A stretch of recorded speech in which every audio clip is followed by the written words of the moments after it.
Daddy wore a dress. And your mama was a farmer.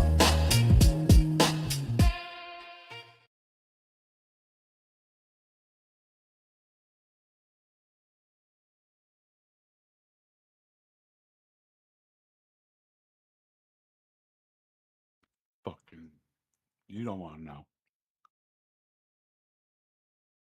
Take me somewhere else, bro.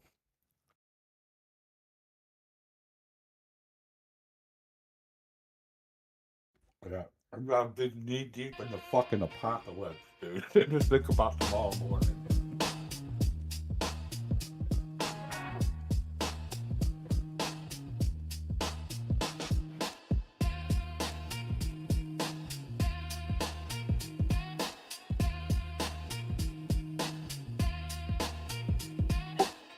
Fucking storm in here. There was one lightning, but it sounded like it was in the backyard. Computer didn't restart. Most of the shit didn't restart, but my screen, I use a 55-inch TV for a screen, for a main screen.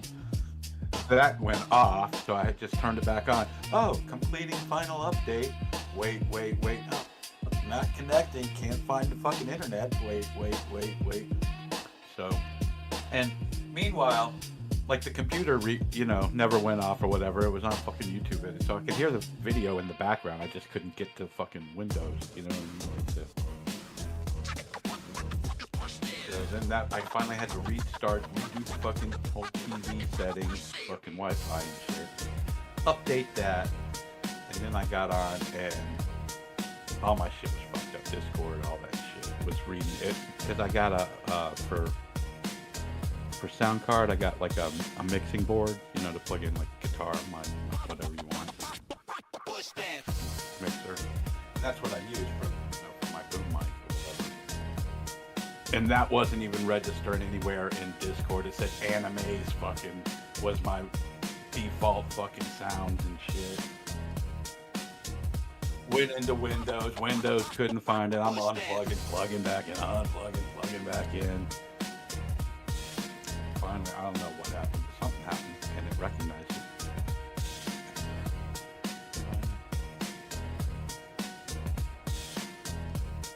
Oh, yeah.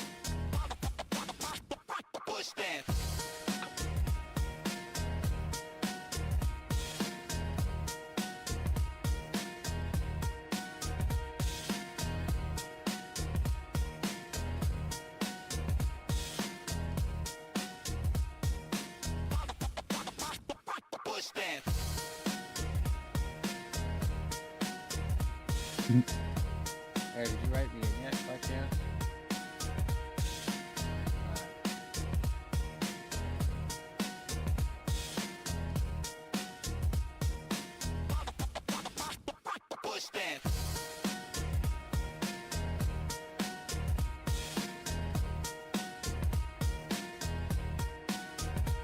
Write them in anyway.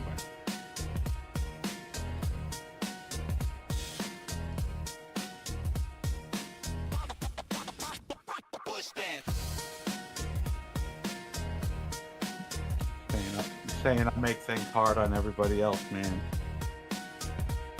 I'm just joking.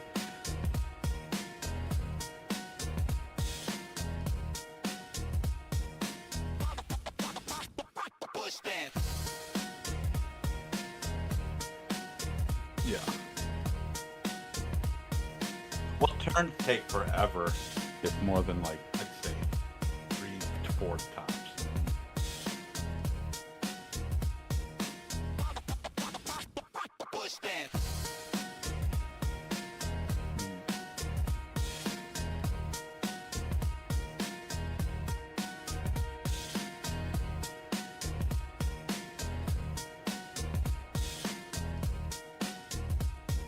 Yeah.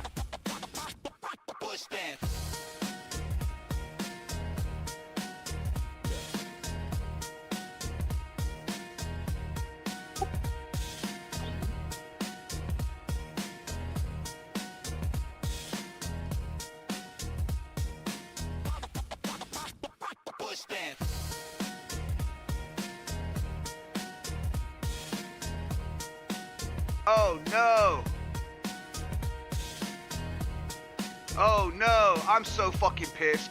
I'm double fucking pissed that I've been live for 30 minutes and not a single motherfucker told me they couldn't hear my voice. And I done did raps on stream and yelled on stream and did all kinds of shit, and nobody could hear what the fuck I was saying. And it's JD finally tells me that I'm muted 30 minutes into fucking stream. Oh my god, dude. What a fucking retard. What a noob, dude. God damn it. I did a rap. I came in screaming. I muted my problems wasn't my fault. I muted my Discord. I come in with the rap. I come in yelling. I came in all hype, and they couldn't hear a fucking thing because voice mod wasn't on. And I don't know why voice mod wasn't on, because I was just using it the other night to run the fucking rap loop. Like to fuck around like this. You have it set to turn the table whenever you turn your computer on? My computer hasn't turned off. Computer hasn't turned off. It hasn't turned off in days.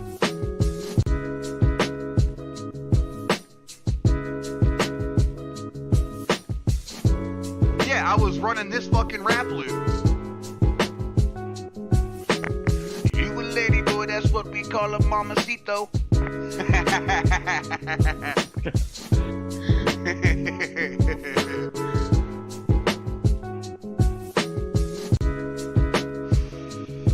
Alright, enough of that. Let me get back to You like the Michael Jackson, but my favorite was Tito.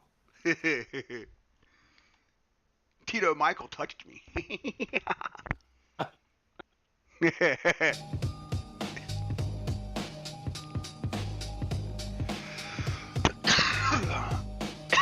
Alright, voice mod is fucking on. God damn it, man, I'm so pissed.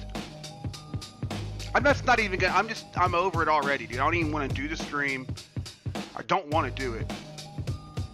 I don't want to fucking read for 4 hours. I don't, like, my intro's totally fucked up. I'm already just in a bad mood, dude. Now I was already pissed off coming into the stream. That's why my starting soon screen was 20 minutes and not 10 minutes. Got a goose brava and roll a fucking joint. And now I realize that my microphone hasn't even been on for stream for 30 minutes. And like all that fucking pissed off has just come back. I don't even I just want to close it down and go fucking play Ark Raiders or something. Yeah. Don't even want to do it, dude. Don't even want to fuck with it. Not even in the mood for it. Don't do it. No, I have to. Doing things that you're not in the mood to do is exactly when you need to fucking do them.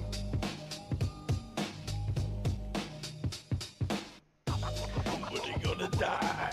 It's about consistency. You know, like, if I didn't do something every time I didn't want to do it, I wouldn't get nothing done.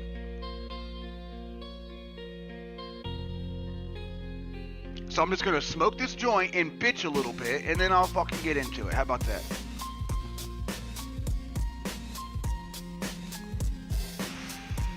I just need to bitch and whine.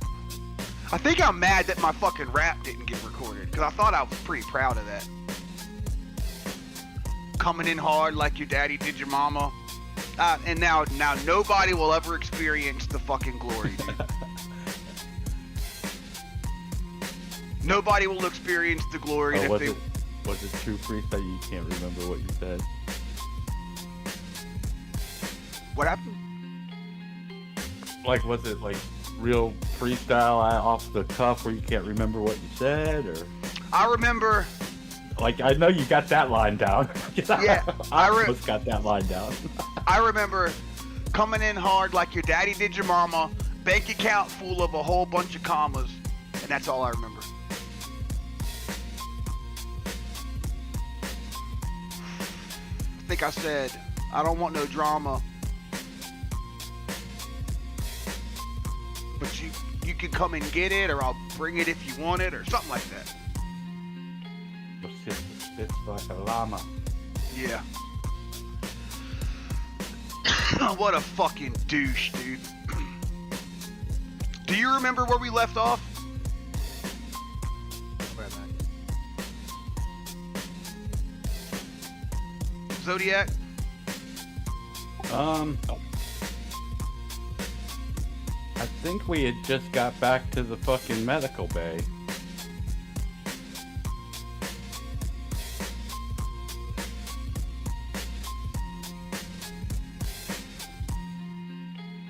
I think we picked up Steven's shit and made it to the medical bay. I mean, I know that's what we were trying to do, and I think we made it to there, and then that was the place to set up. Oh my god, dude. I don't think I have a summary for session 8. I don't even think I did a summary.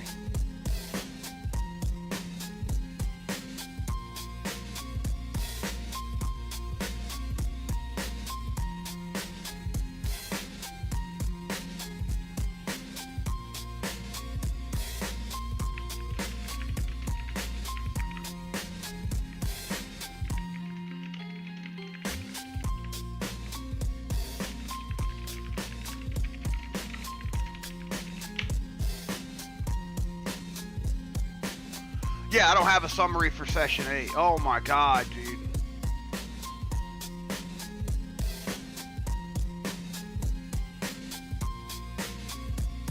I'm in a bad mood.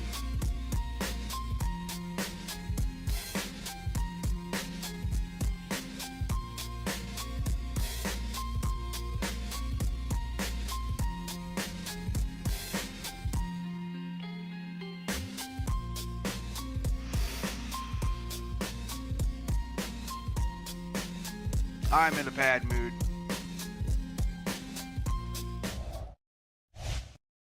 Where's my sandwich? Here you are, dear, just the way you like it.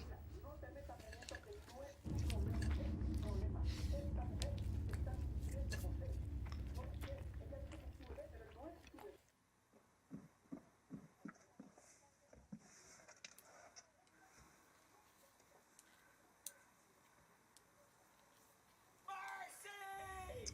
Make me another sandwich!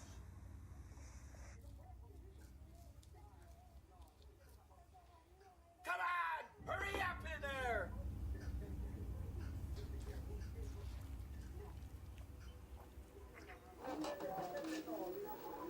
Took you long enough.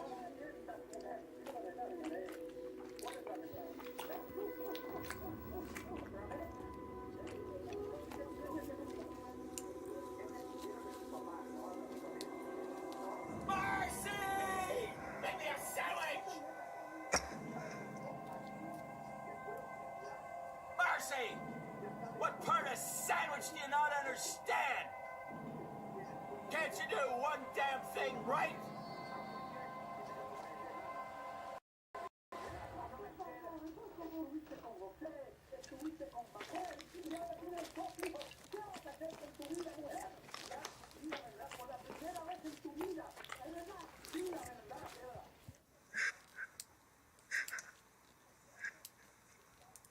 Marcy, another sandwich!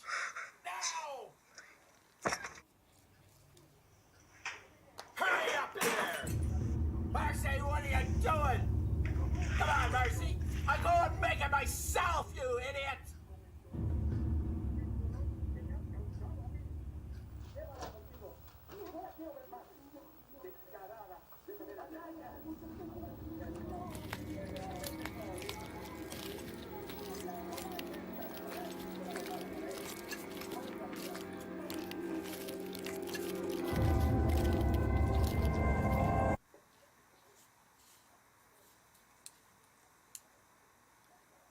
Marcy! Get in here!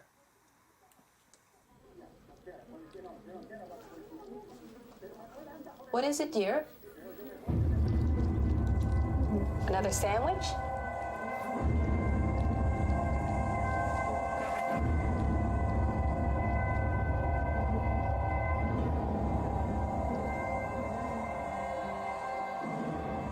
Right away, dear.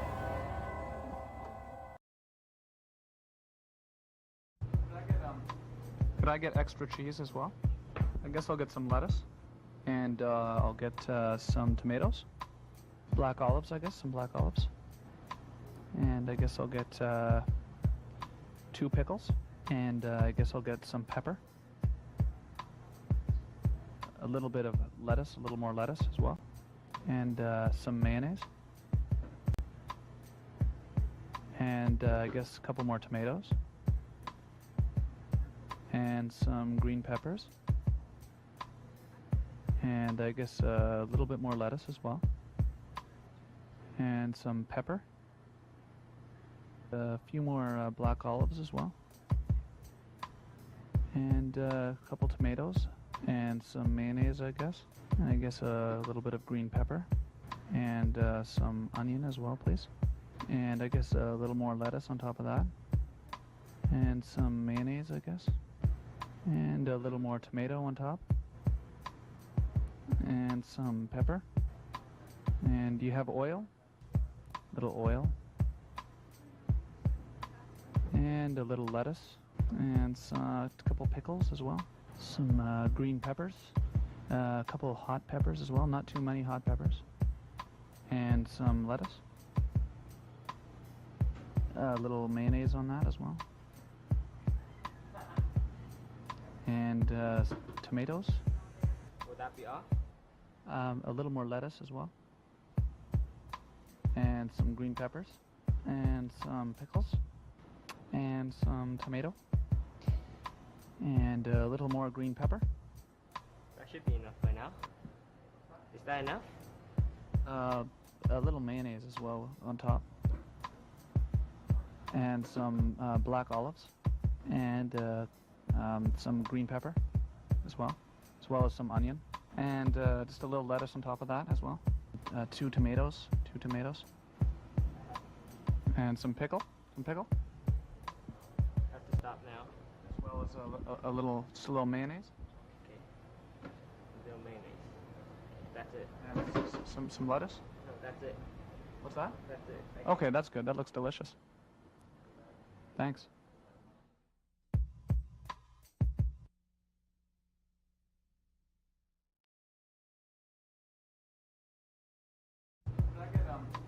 Could I get extra cheese as well? I guess I'll get some lettuce. And I'll get some tomatoes. Black olives, I guess, some black olives. And I guess I'll get 2 pickles. And I guess I'll get some pepper. A little bit of lettuce, a little more lettuce as well. And some mayonnaise. And I guess a couple more tomatoes. And some green peppers. And I guess a little bit more lettuce as well. And some pepper. A few more black olives as well. And a couple tomatoes. And some mayonnaise, I guess. And I guess a little bit of green pepper. And some onion as well, please. And I guess a little more lettuce on top of that. And some mayonnaise, I guess. And a little more tomato on top. And some pepper. And do you have oil? A little oil. And a little lettuce. And some... SSRPG.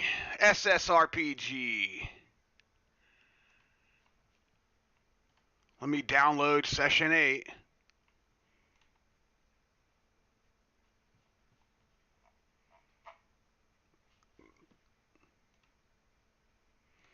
I just made a pot of coffee, guys. Thanks for the patience. It's been 45 minutes and we haven't started shit. It's been 45 minutes and we haven't started a fucking thing. You wanna know why?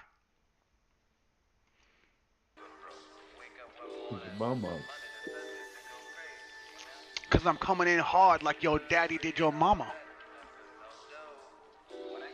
But your daddy wore a dress and your mama was a farmer.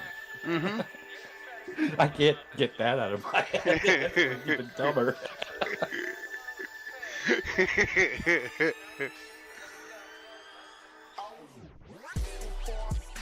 Oh, let's vibe real quick. Hold on, chat. We got to vibe. Looks like a Had to run farmer with mom. We sipping out the flash. She ain't even gotta ask. I know that you wanna smash. You know I can handle that. Make the decision. Get hot and make a living, bitch. Every time they see me, they say, how the fuck you do that shit? See me smoking better than whoever you can think of, bitch. Hit the dope, man, 20 times till he answer it. All my niggas ready. Better hope I don't get petty, bitch. Play with me, they find you in the ditch. With them bitch you with. Smoking while I'm chilling with your bitch. And she rolling in. Popping while I pick out me a bitch. And get the party with.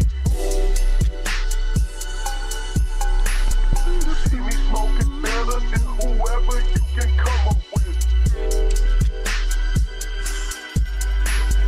Hit the dope, man. Hit the dope, man. Hit the dope, man. Dope, man. It's the dope, man.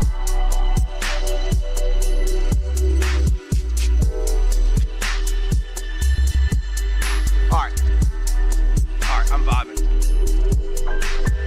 Gotta chill the vibes. Chill the vibes. Chill the vibes. Chill the vibes. We gotta chill the vibes. Hold on. Alright. Alright, I'm feeling a little better, chat. I'm feeling a little better, chat. Oh, man, it was getting rough there for a while, though. It was getting rough there for a while. Give me 1 second. Let's see.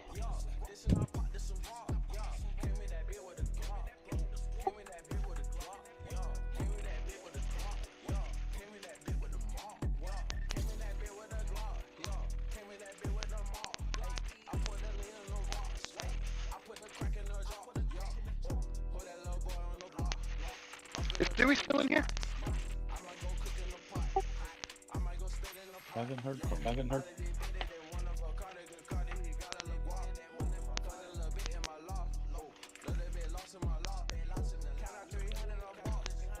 Now he's moved up green.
You guys hear me now?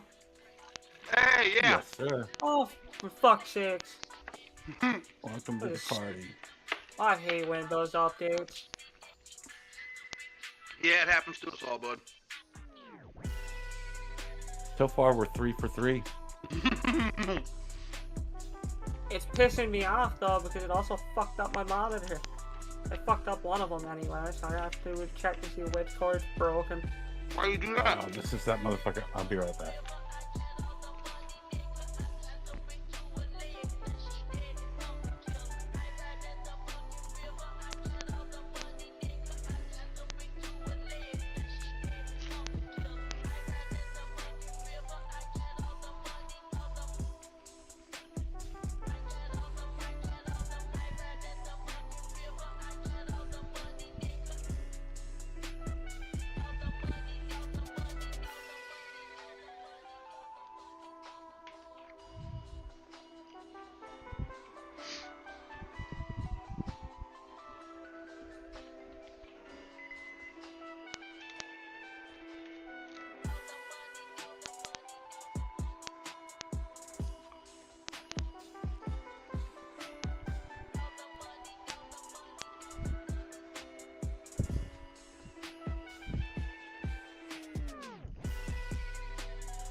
Chat, I'm fucking brewing coffee and I'm scarfing down these garlic knots. I'm gonna roll another joint. Tonight's stream is kind of going off the rails a little bit. What do you mean? It shouldn't have anything. No, I'm joking. I'm saying there's a lot of extra shit going on. For Oh. I thought you were saying my stream was crashing. No. I Your ran dice back. roller didn't. Your dice roller didn't work, but that's it. Oh, did you play a card? Yeah, I did. Just the CeeLo card.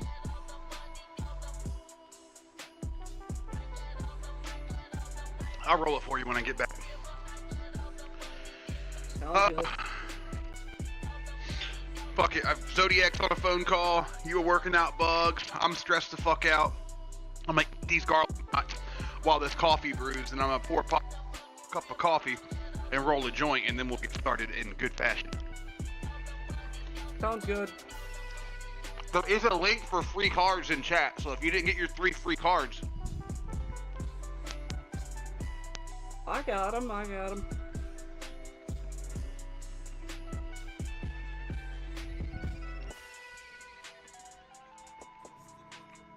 you gotta go outside.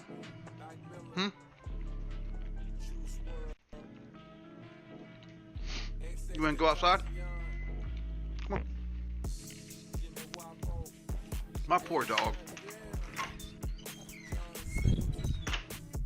Dog, all right. Yeah. I'm just not a good dog dad. I need to take him out more and spend time with him and do stuff with him, and I don't. I used to every day, and then the last 2 years or so I've been busy. Overwhelmed mentally, I guess.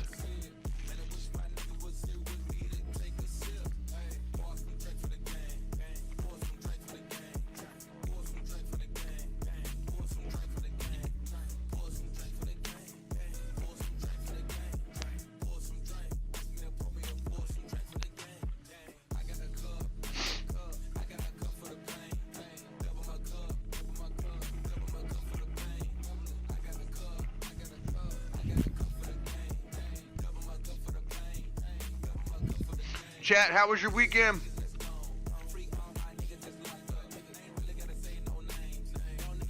My mic is poppy. Let me put the limiter on it again.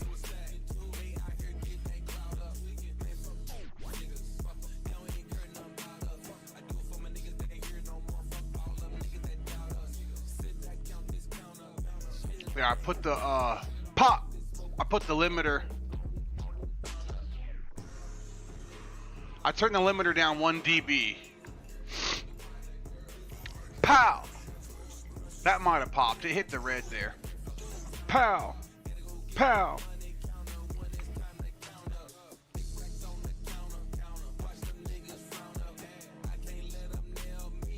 I ran out of storage and I'm in a reboot loop. Oh no. Oh no.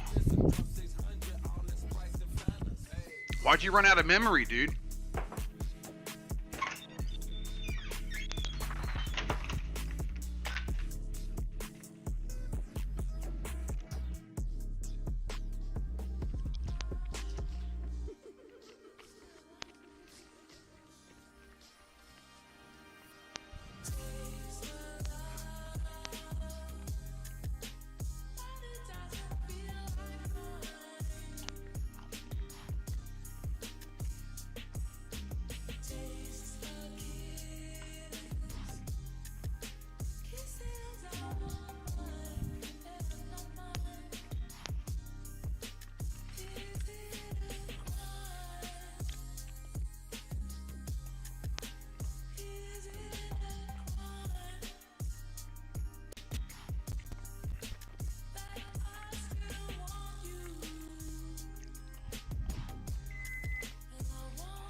This has not been an entertaining first 1 hour, but I promise we'll dial it in, folks.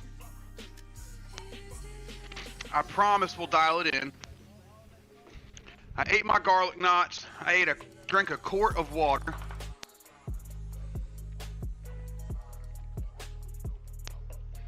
Made a pot of coffee. Made a cup of coffee.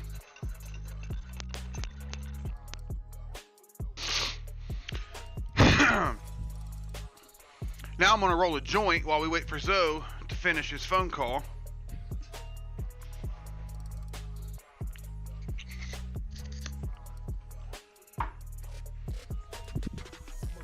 Because we can't really start without him. Oh, the mic was popping. I wonder if it pops when it goes out of range. I was wondering if the mic was attached to you by chance. It's on my head, but I bet you it pops when the Bluetooth goes in and out. Because it's wireless and I just wore it into the kitchen. That, or if it's something that kind of hangs, it could just be hitting off of clothing or something. Oh, it could be, yeah.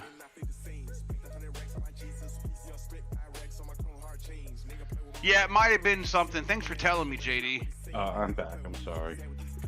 You're good. Zodiac is back just in time, folks. Just in time. Things looking good for you, Zoe? Is that a good phone call or was that a bad phone I call? don't know. It was the Indians. Now he ended the guy that was going to Tennessee and then went to fucking didn't take that and whatever, and I was moving him and all that shit. Yeah. Well, got a place up in the Panhandle of Florida apparently now, but he needs to get to Tampa on the 25th. He wants me to drive from here, Ocala, to fucking basically past Tallahassee and shit, Georgia, and take him to Tampa. Well, no, drop him back here with the, because they all live around here, the family, before he moved. Drop him here for the night, and then take him in the morning to Tampa, and then from Tampa all the way back to the fucking Panhandle, and then I gotta come all the way back. From here to the Panhandle is 6 fucking hours. Damn, is it really? Yeah, so 6 hours to go to fucking pick him up, 6 hours to drive him back immediately. He'll be ready to go. You know what I mean? Yeah. So that'd be 12 hours. Drop him off. I'll have till the next morning till we gotta leave for fucking Tampa. So I'll be able to sleep a little bit, I guess. But then I gotta get up at Tampa and go to Tampa. Do whatever he's gotta do, however long that, I don't even know what he's doing. Transporting bodies. Yeah. He's got chopped up bodies in his suitcase. He's gonna So fucking let you Uber him across the If state. I rent a car, I'm in such a predicament with my car that fucking there's no way I'm going on a venture like that without a spare tire. And, you know what I mean? Yeah, but you got a car to rent, right? If I can even get that tire off. Well, no, but the rent place that when I was going to take him last time, I checked out to rent one, and it was no problem. Even made a reservation. Everything went through. They checked me, so I'm able to rent a car there. Yeah, so you're good. You can still take the ride. So I'll have him mail me some money, fucking whatever, Zelle, whatever the fuck he's got for the fucking car first, I just don't know what I want to charge him, but at the same time, I need the fucking money. I don't give a fuck. That's what I'm saying, JD. It's what it sounds like. He got a low-key job fucking muling cash for the mob. The Indian cartel. We're joking, Dude, too. I spent 6 months. I spent 6 months driving Those this threats motherfucker all come in smoke signals. to take him to the DMV. Yeah. So that he could get a license. Once he got a license, I was like, oh, I lost this customer, Yep. Oh, I could go and get a car and fucking never see him again except for at the store. And now he's fucking, I don't know, he must be afraid to drive or something like that. Just refused to fucking. Well, I yeah. mean, why would you go through all that to get a license? And he's got the money, you know what I mean? Well, you need the I told him, license. it's probably for... going to cost you $1,000 on this fucking ride. Because I told him like $1,000. I wanted to make $1,000 up and above whatever the fucking cost of rental car, gas, Yeah. Yep. Motherfucker, we better be stopping for food type deal. Yeah. Motherfucker, want me to pick him up from Tennessee? You kidding me? I mean, that's a good ride, dude. Get it done. It is. It's going to be like 3 days of fucking work or whatever. But I think I'm gonna tell them the same thing. It's like, you know, if I make $1,000, I'll be happy. Because if I make $1,000 in 3 days, that's a good 3 days. Okay. I need it. Yeah, it's not like you're in a situation of abundance right now. Yeah, and if I rent a car, it's no sweat on my car at all. Zero. It's like $50 a fucking day or something for the insurance, you know? Whatever. I'd rather pay the $150 and know that my car's not going to be broken down fucking 500 miles from me. Because that just makes for a good weekend, you know, when you break down 2 states away. No, dude. It would be devastating. It would be devastating. No more Zoe. Alright, where we at? I'm finishing twisting this joint up. And then we're going to read the recap and get started.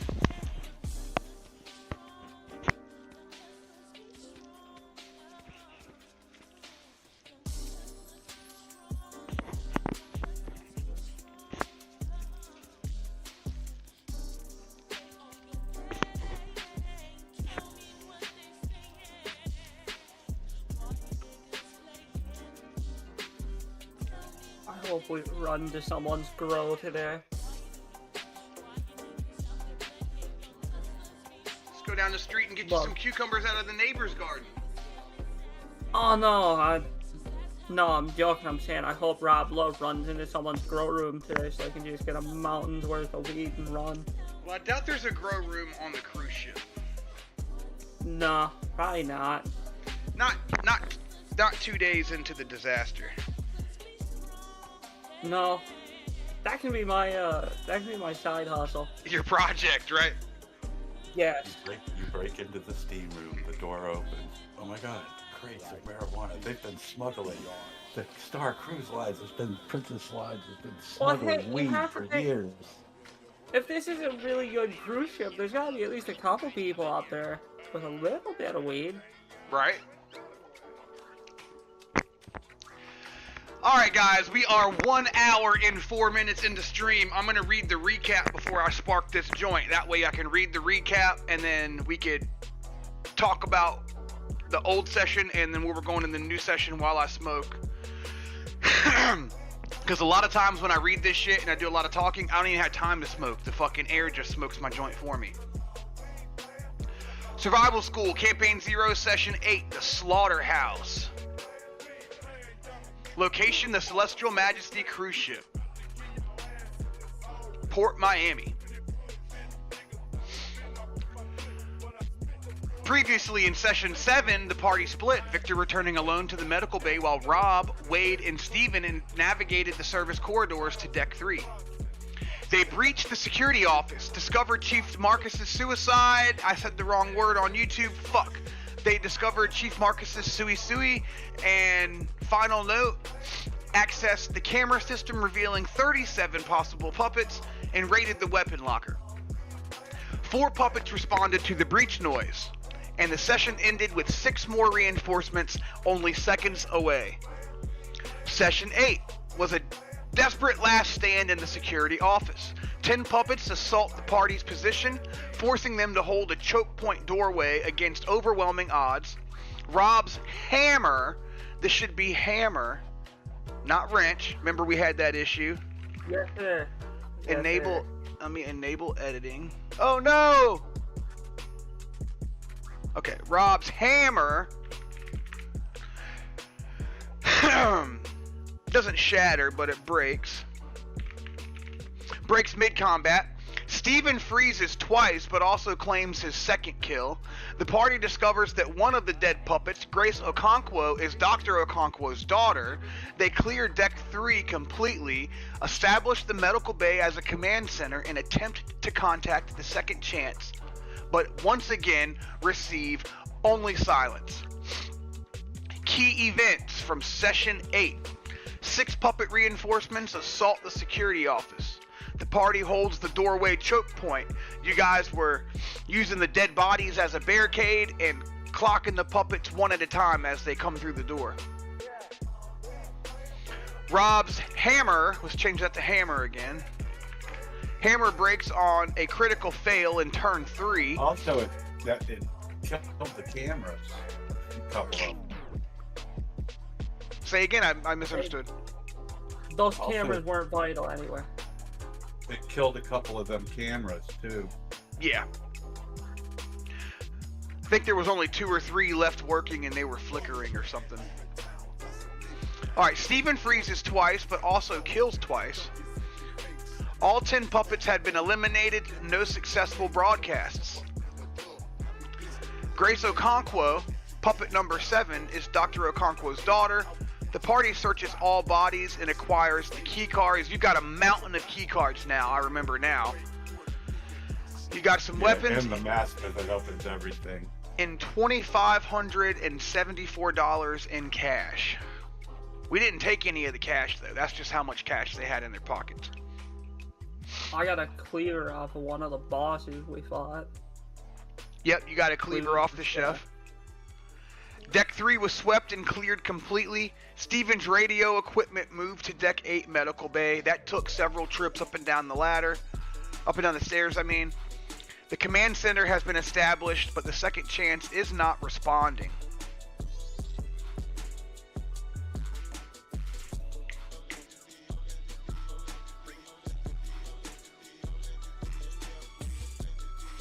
Alright, opening scene from last session. The house worker lies in the doorway, smoke still curling from behind his ear.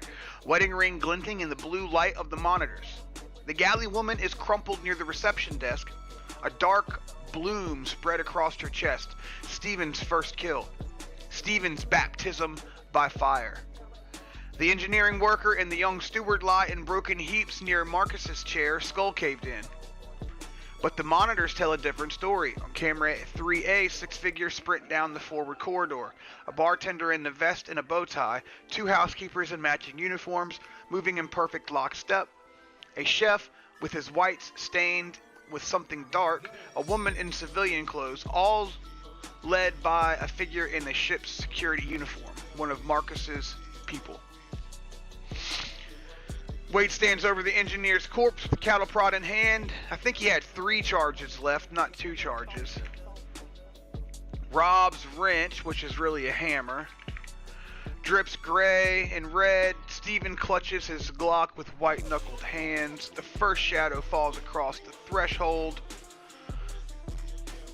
Wade moves left, pressing his back against the wall beside the door frame. Rob mirrors him on the right with his hammer raised. We gotta change that word. Security officer comes through first. He was one of Marcus's men. Now he's just the meat and circuitry puppet string pulled by something that doesn't understand loyalty or grief.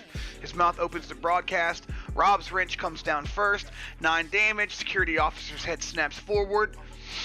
Before he can fall, Wade is there with the cattle prod swinging like a bat and deals 3 damage. The weighted end connects with the officer's temple. 12 damage, skull fractured. He collapses in the doorway, adding another layer to the growing pile. Combat becomes a brutal rhythm. 1 puppet climbs through the doorway. 2 weapons meet it. Another body joins the pile. Repeat and rinse. Rinse and repeat. The bartender clears the pile of bodies, bow tie dangling. He never finds his footing.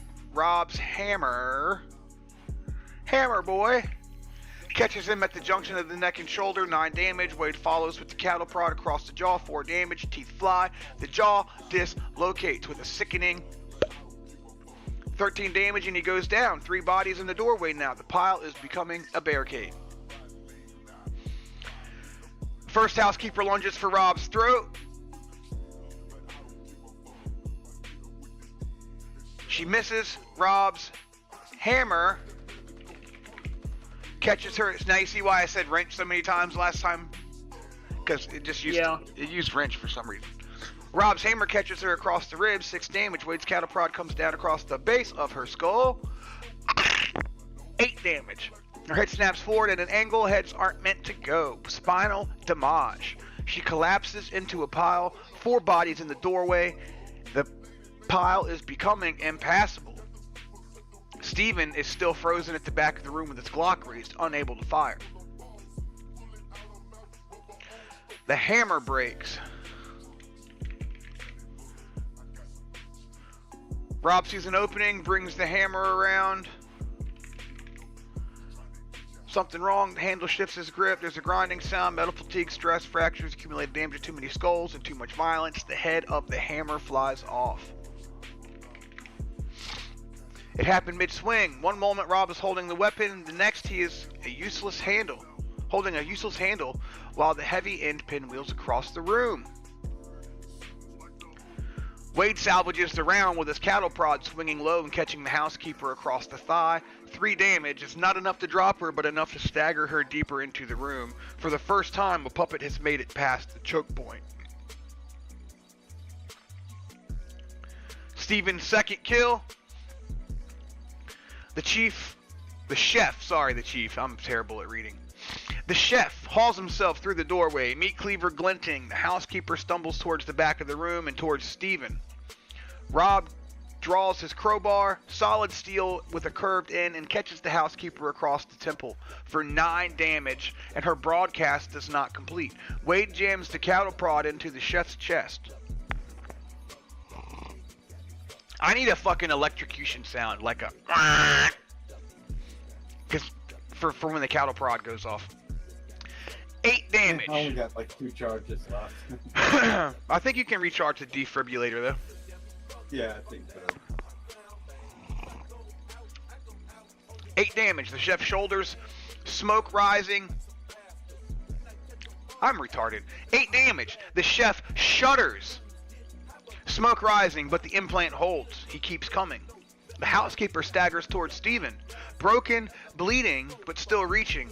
Still trying to kill. Something snaps inside of Steven, and you hear all of a sudden, he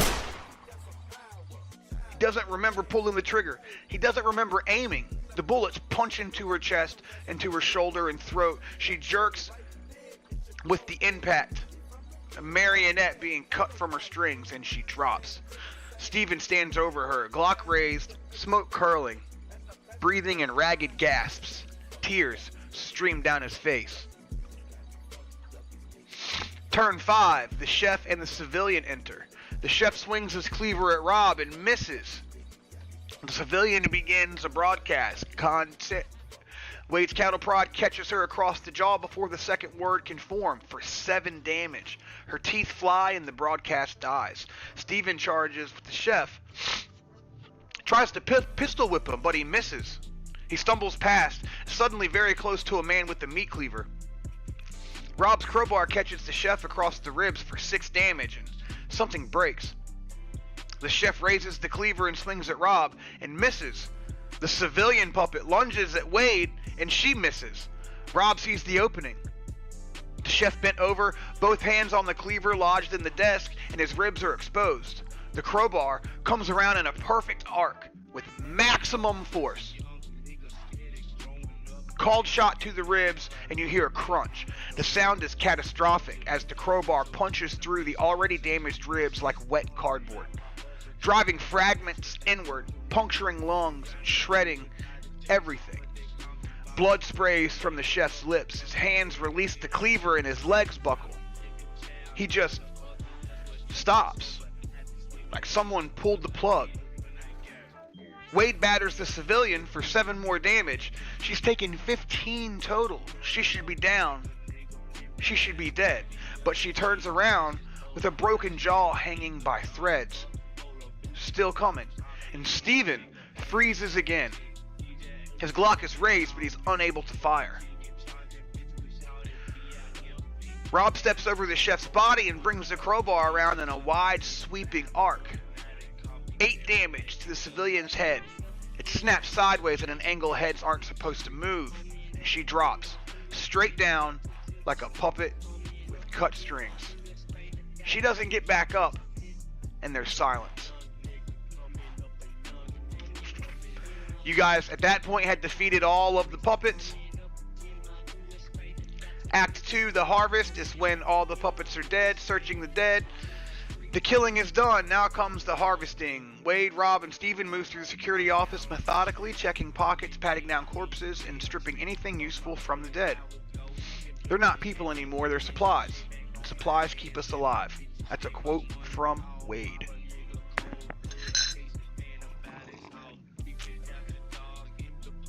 There's a table of what we found. Total cash recovered, $25.74. Additional weapons, we got a kitchen knife, a pipe wrench, an expandable baton, and a meat cleaver. Stewie, I think you grabbed the meat cleaver for Rob. Yes, sir. There's a Leatherman multi-tool, a Zippo lighter. I think you got the Zippo lighter, Stewie. Yup. Handcuffs and flashlight. There's valuables like the Cartier watch, a diamond ring, a pearl necklace, and there's a bottle of Xanax. Did y'all take the Xanax? I can't remember. I believe Zodiac did. Yeah, I got it. Wade pulls the photo from Grace Okonkwo's wallet, a small snapshot worn soft at the edges. Two elderly figures stand in front of a modest house. The woman is short, round-faced, and wearing a colorful traditional dress. The man beside her stands straight-backed, dignified, and gray-haired. Wade's blood runs cold. He knows that face. It's Dr. Okonkwo. On the back of the photo, in neat handwriting, Mama and Papa, Lagos, 2019. Miss you every day. Grace. That's him, isn't it? That's the doctor, Rob says. Wade responds with, that's the woman we just killed. She's Dr. Okonkwo's daughter. The silence that follows the realization is absolute. Stephen looks at the body, at Grace crumpled against the wall with her skull caved in, and then at the photo of the smiling woman in the colorful dress, and at the dignified old man who doesn't know his daughter is dead. Wade tucks the photo into his pocket. None of them argue. Some debts can never be repaid, and some secrets can never stay buried. But that's a problem for tomorrow. Establishing the command center. Scene 9. Act 3. They move through Deck 3 like ghosts. Room by room, corridor by corridor. Every door opened, every shadow checked, every corner cleared. The security master key card opens everything. Crew cabin, storage closets, maintenance access, the brig. Nothing. Crew quarters are silent tombs. Bunks still made. Personal effects still arranged on small shelves. Photos, books, charging cables for phones that'll never ring. But no puppets. No survivors. Just the dead weight of absence. 10 crew members lived on this deck. 10 crew members who became puppets. 10 puppets who are now corpses in the security office. Deck 3 is clear. Deck 3 is theirs. Then they retraced their steps through the service corridor, up from Deck 3 through the maintenance tunnels back to Deck 5. The guest services office is exactly as Stephen left it. The generator still chugs away, and the shortwave radio still glows, still scanning frequencies, and still finding nothing but static. Stephen disconnects the equipment. It takes 3 trips to haul everything to the main stairwell. The generator is the heaviest. Rob carries it alone with his muscles straining. Up to Deck 6, past Gerald Morse's body. Up to Deck 7, past the jukebox still playing its broken song. Into Deck 8, where they now call home. 4 knocks, pause, and then 2. The door opens. Maria stands in the gap, scalpel clutched in her white-knuckled grip. Behind her, Margaret Holloway. Still pale, but now she's sitting up. Sophia, fever-flushed and sleeping, Maria's other child, is watching with huge, silent eyes.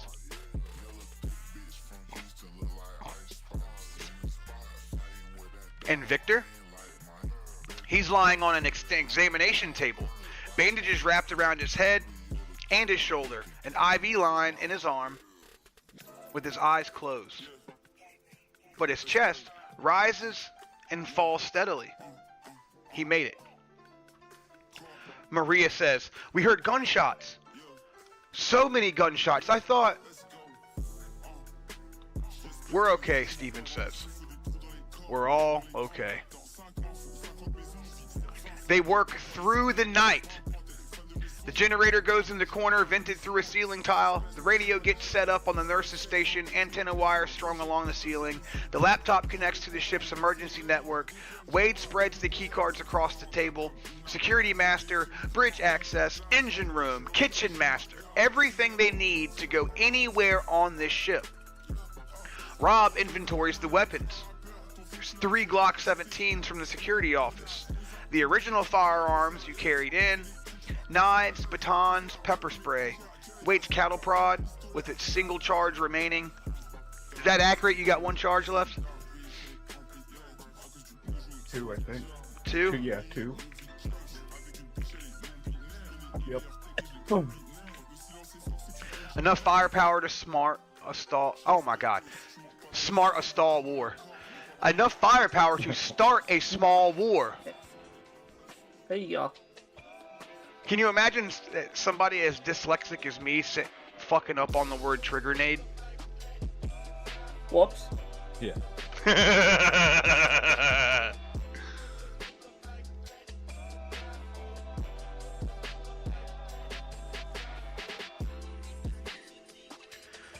Scene 13. I think this is our closing scene for session 8 right here, guys. Steven calibrates the radio. He adjusts the frequencies and tries channel after channel.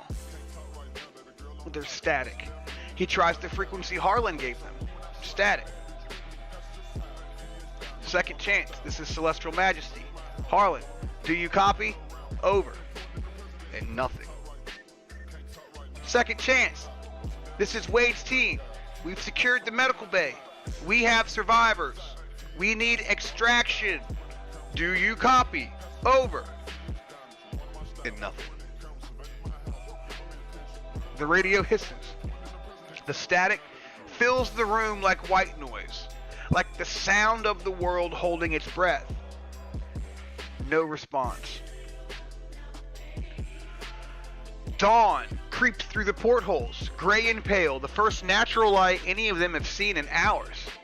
Wade stands at the window, looking out at the water.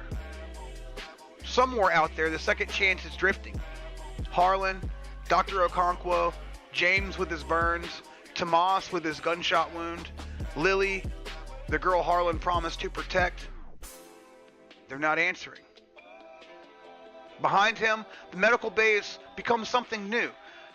Not just a hospital, a fortress, a command center, a last stand if it comes to that. Wade thinks about the cameras in the security office, the feeds that showed puppets sitting in the dining room, waiting for meals that'll never come, watching an empty theater stage, waiting. What are they waiting for?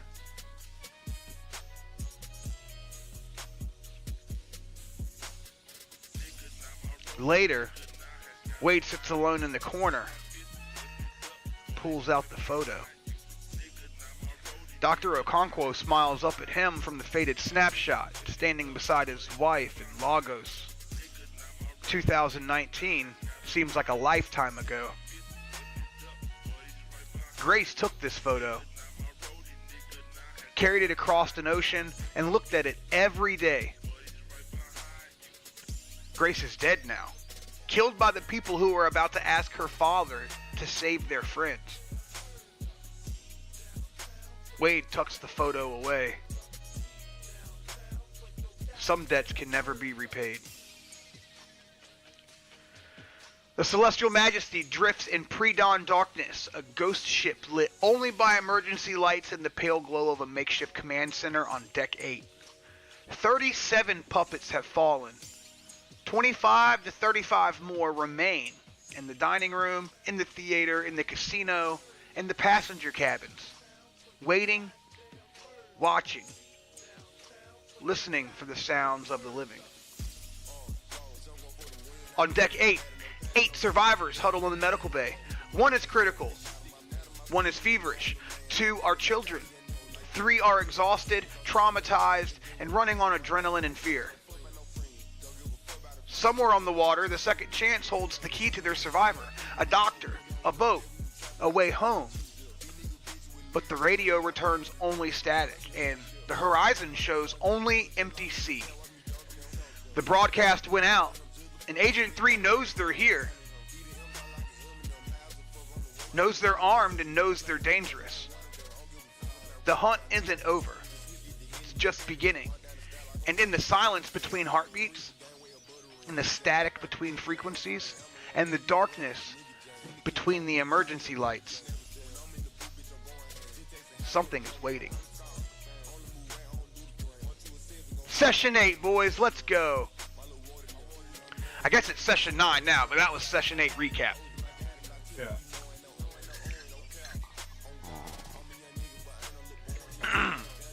It took 23 minutes to recap.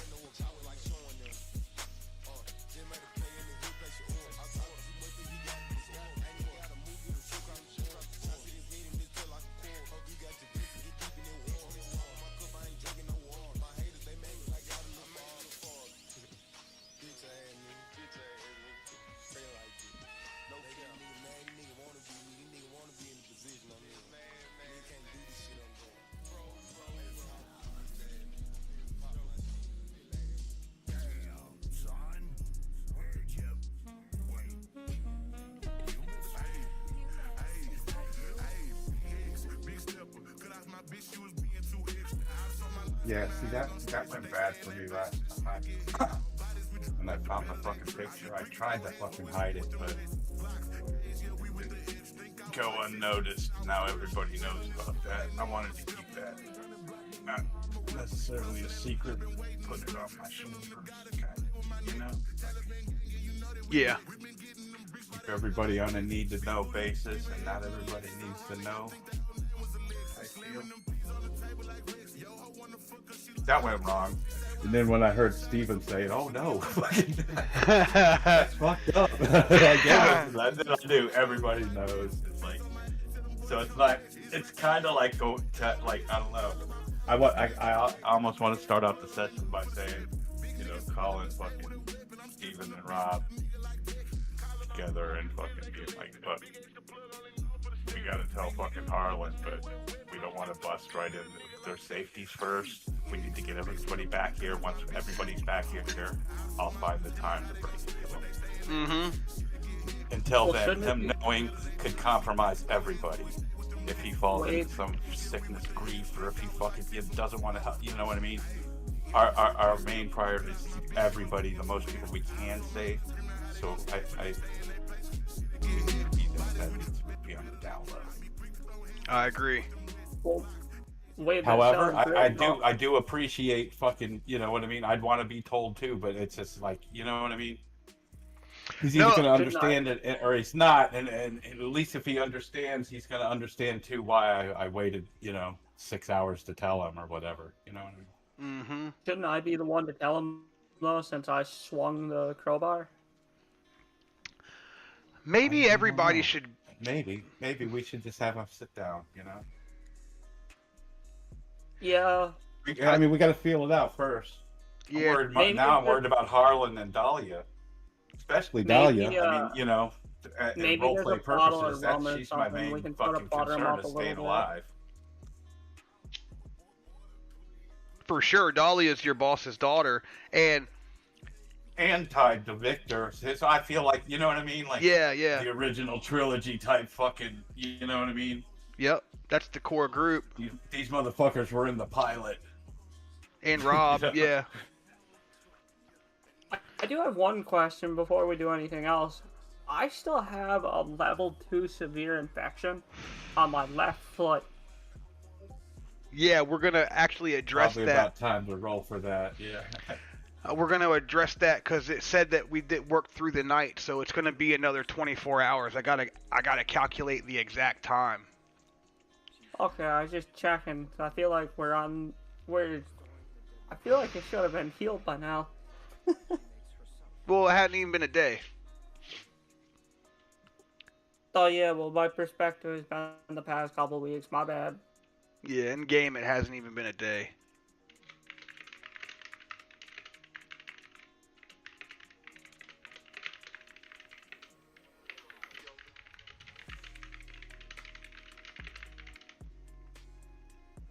Oh, let's add that fortune, boys. Yeah, add the fortune.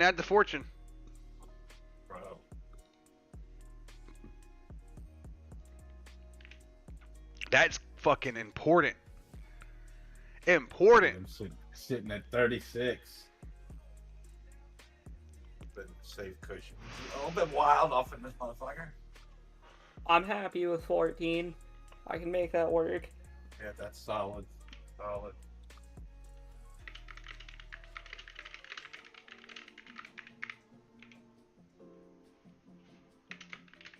I mean, 12 is the number. That's two critical fucking fail saves, you know? Unless they're 100.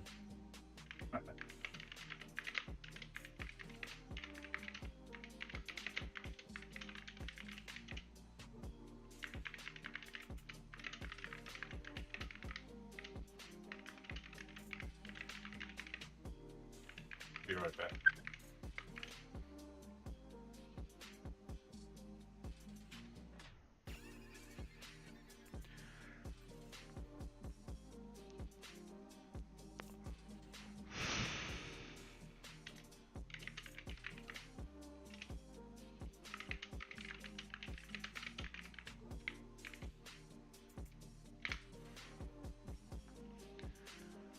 Let's get into that.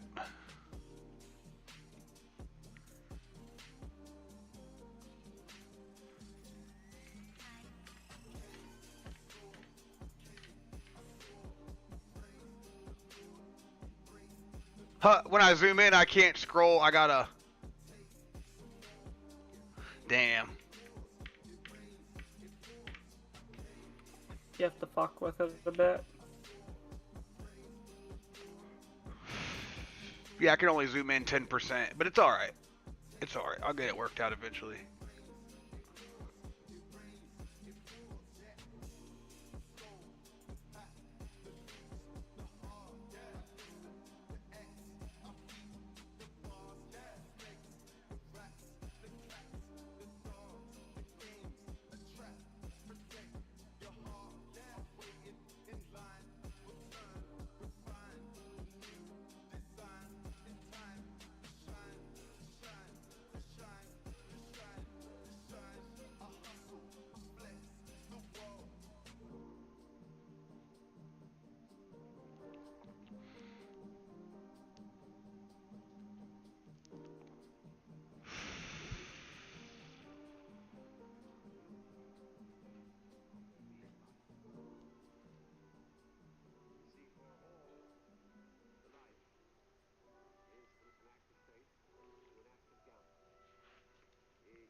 All 30 right, what I minutes, 1 hour, 1 hour, 3 hours, 6 hours.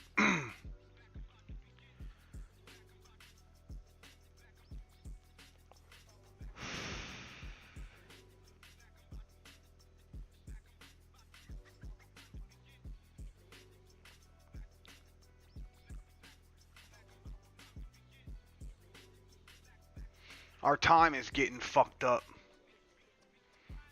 I'm gonna have to do some work on the time.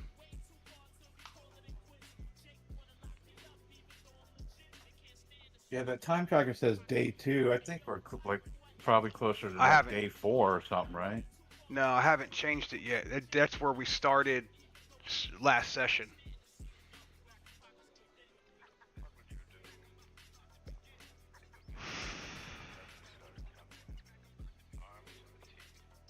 And last session was 10 hours.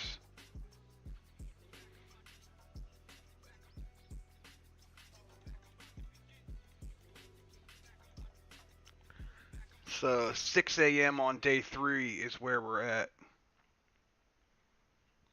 But that puts us 1 day, 5 hours ago, Tomas stabilized his antibiotics and painkillers. And then Rob had an 8-hour painkiller 1 day and 4 hours ago. So he needs painkillers, and we need to roll for his infections.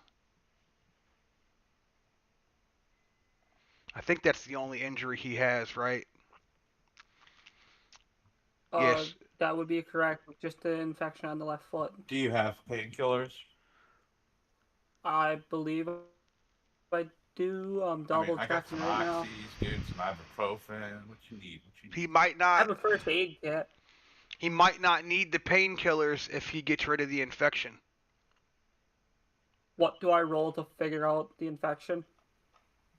Medical or survival, because you got pain. You got antibiotics. You can roll whatever one's going to be higher. It looks like medicine's higher for you. You got any trait bonuses? Alright, I'll roll medicine then real quick. Survival when resisting physical pain. Survival's 19, medicine is 31. -10 to survival when wounded or in pain. So you get -15. It means your survival would be like 34. Your medicine's 31.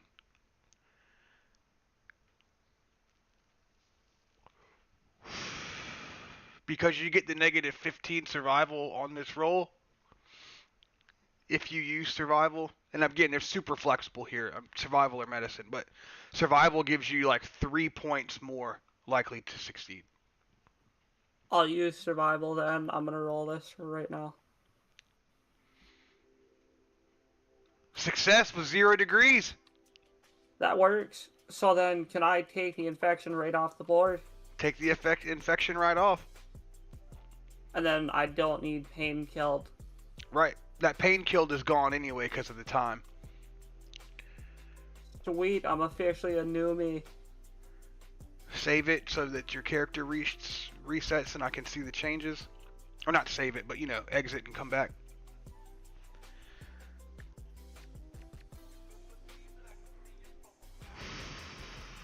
There we go. Good. Yep. No injuries. Awesome.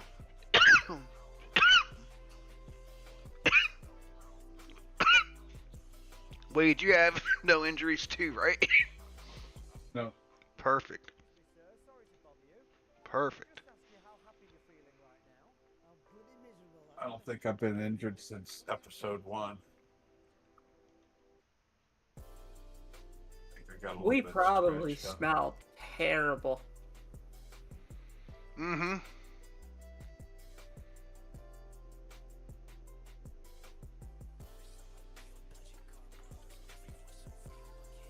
Yep, it's about 6 o'clock in the morning on day 3.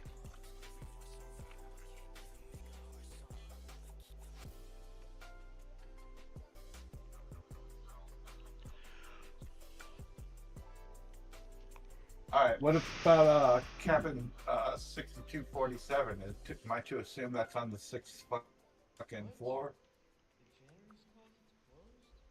Oh yeah, the cabin room? Yeah. Where would that be located? I have no fucking clue, dude. Well, Stephen would. Yeah. Steven would know exactly what it is, but the GM doesn't know the answer because he's a bad GM.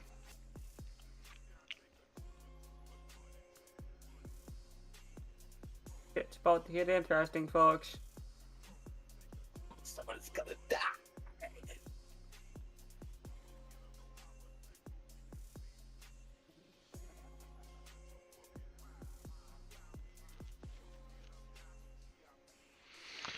All right, it's approximately 6 a.m. on day 3. You guys have set up a command center in the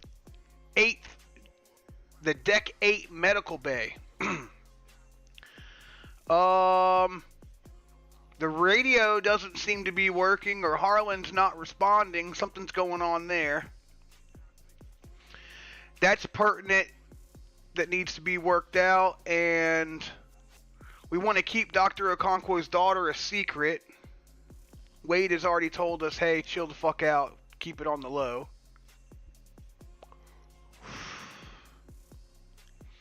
I would assume that cabin 6247 is on the 6th deck.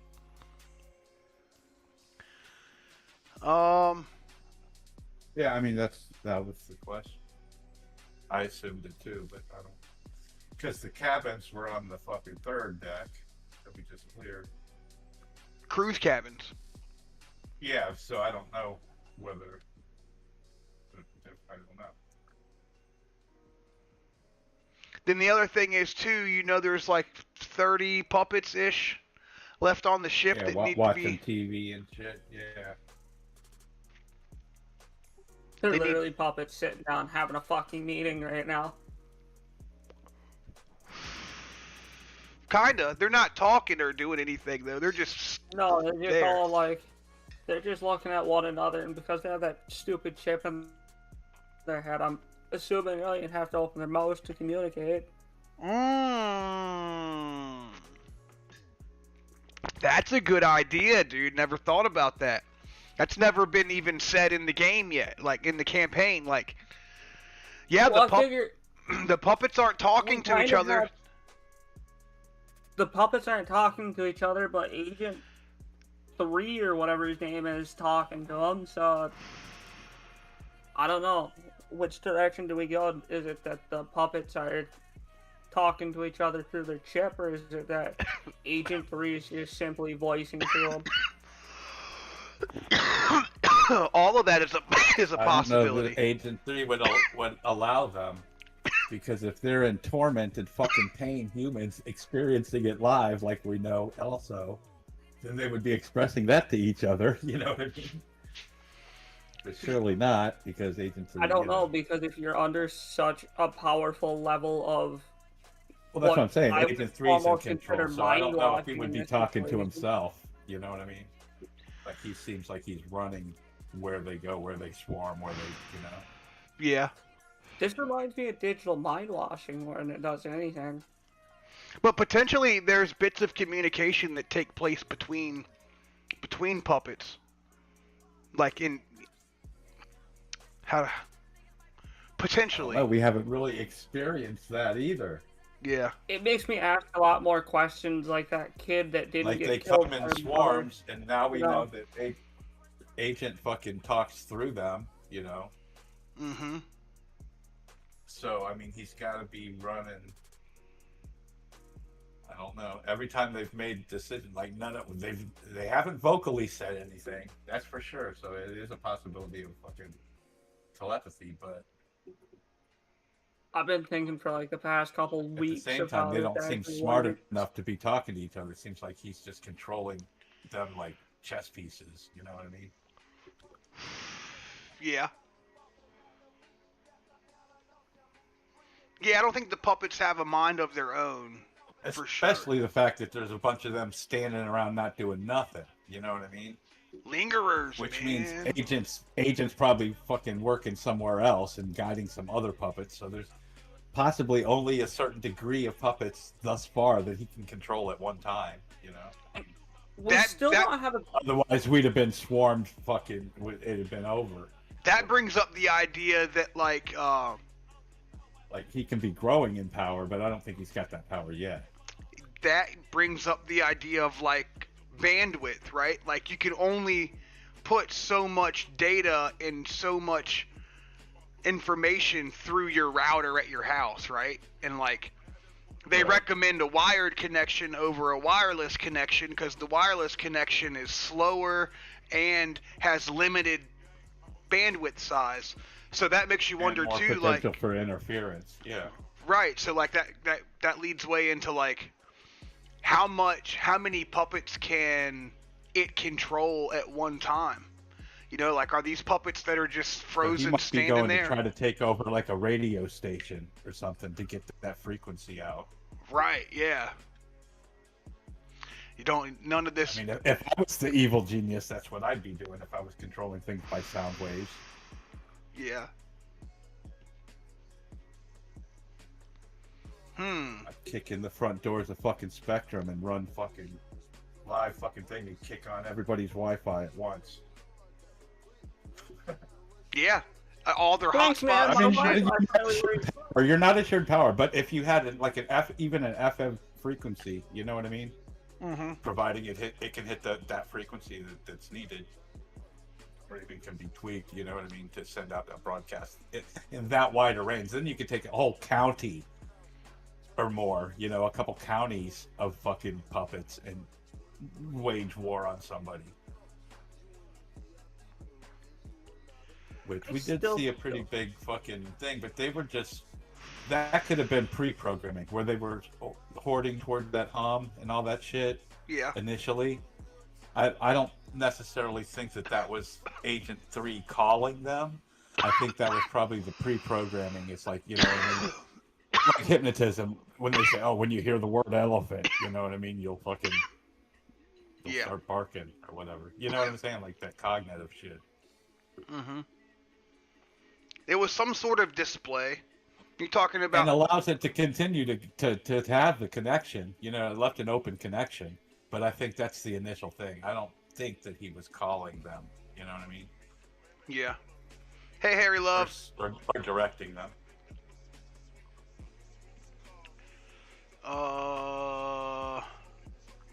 Yeah, you're talking about what y'all witnessed through the binoculars in the church tower. Yeah, that and the initial when I ran out of the bar and ran into the crowd. It was all walking towards the hum. You know what I mean? That's what I'm talking about. Got you. Like I said, I don't think at that point, you know what I mean? I don't know. This is just Wade thinking, you know?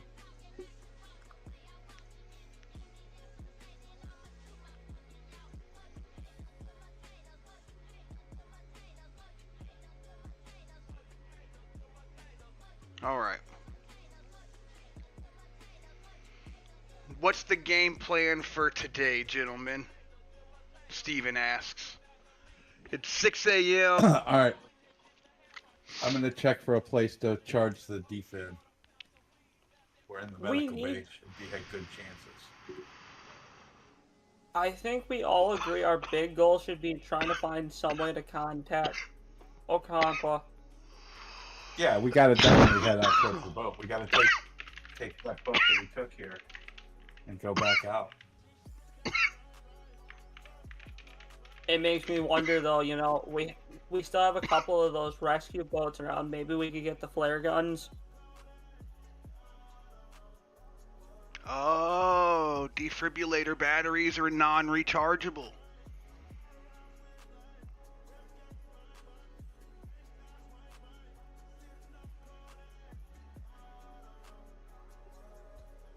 Wade's about to have a bunch of weight another taken off battery? his back finally. Gotta have one on this cruise. We should save it, though, in case someone else needs it. The sealed lithium battery is intended for one-time use.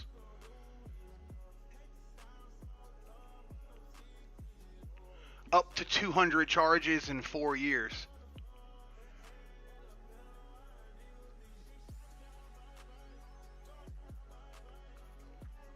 Zodiac, you got robbed. You only got 10 charges. What the hell?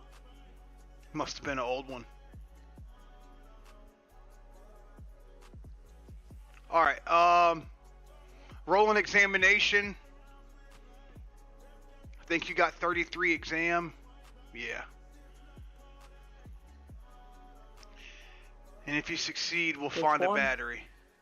Zodiac, he's looking for a replacement battery.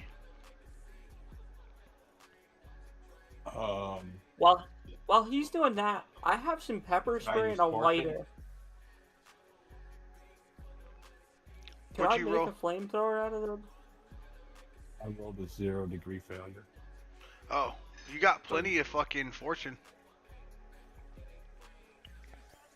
I'll use 1 fortune.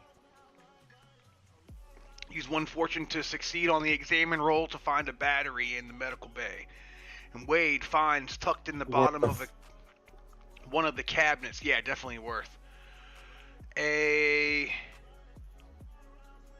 defibrillator battery. 12-volt lithium defib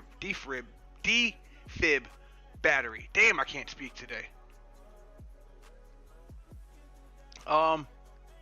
It's in brand new packaging.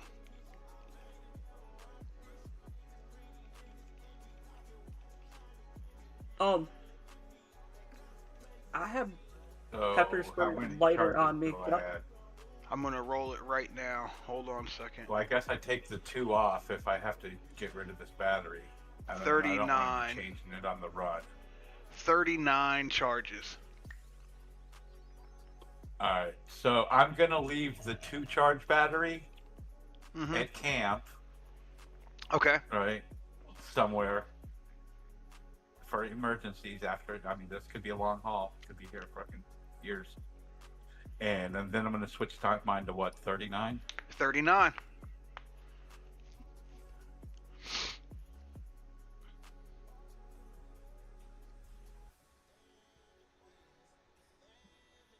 GM, good sir, I have a question for thee. Yeah. May I take this pepper spray and the lighter in my bag and make an improvised flamethrower?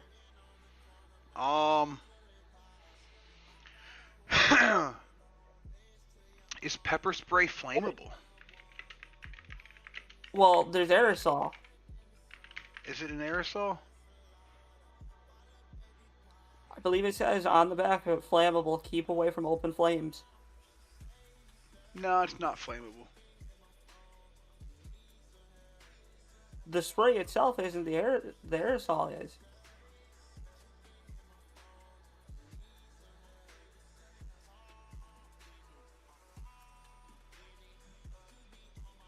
I don't think so.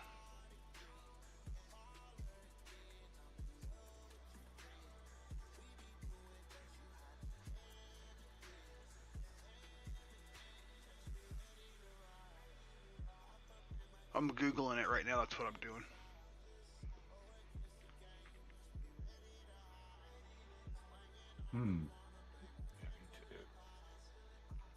Yeah, most law enforcement pepper sprays are not flammable because they have to be taser compatible by government regulation. Because it would suck to like fucking spray somebody with the pepper spray and then your taser ignites the pepper spray. Now it's a flaming ball of capsaicin running around the neighborhood. That's not how that works. That's not how that works. That's exactly what I was saying there. There's solvents in it that would theoretically burn. My Google fucking AI overview said there are flammable type sprays using alcohol as a carrier or butane propane as a propellant can ignite if used near open flames or sparks.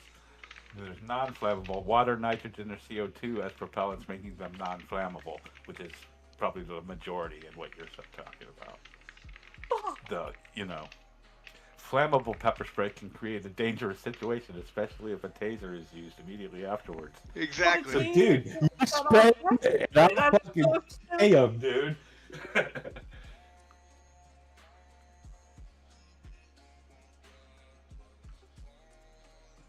fucking spray them and I'll jolt them? Dude, they're going down. I just wanted to melt the face off. One. And you have the chance of heat exceeding 120 degrees Fahrenheit and bursting. And suffering canned shrapnel. We only get to live once, might as well do it right.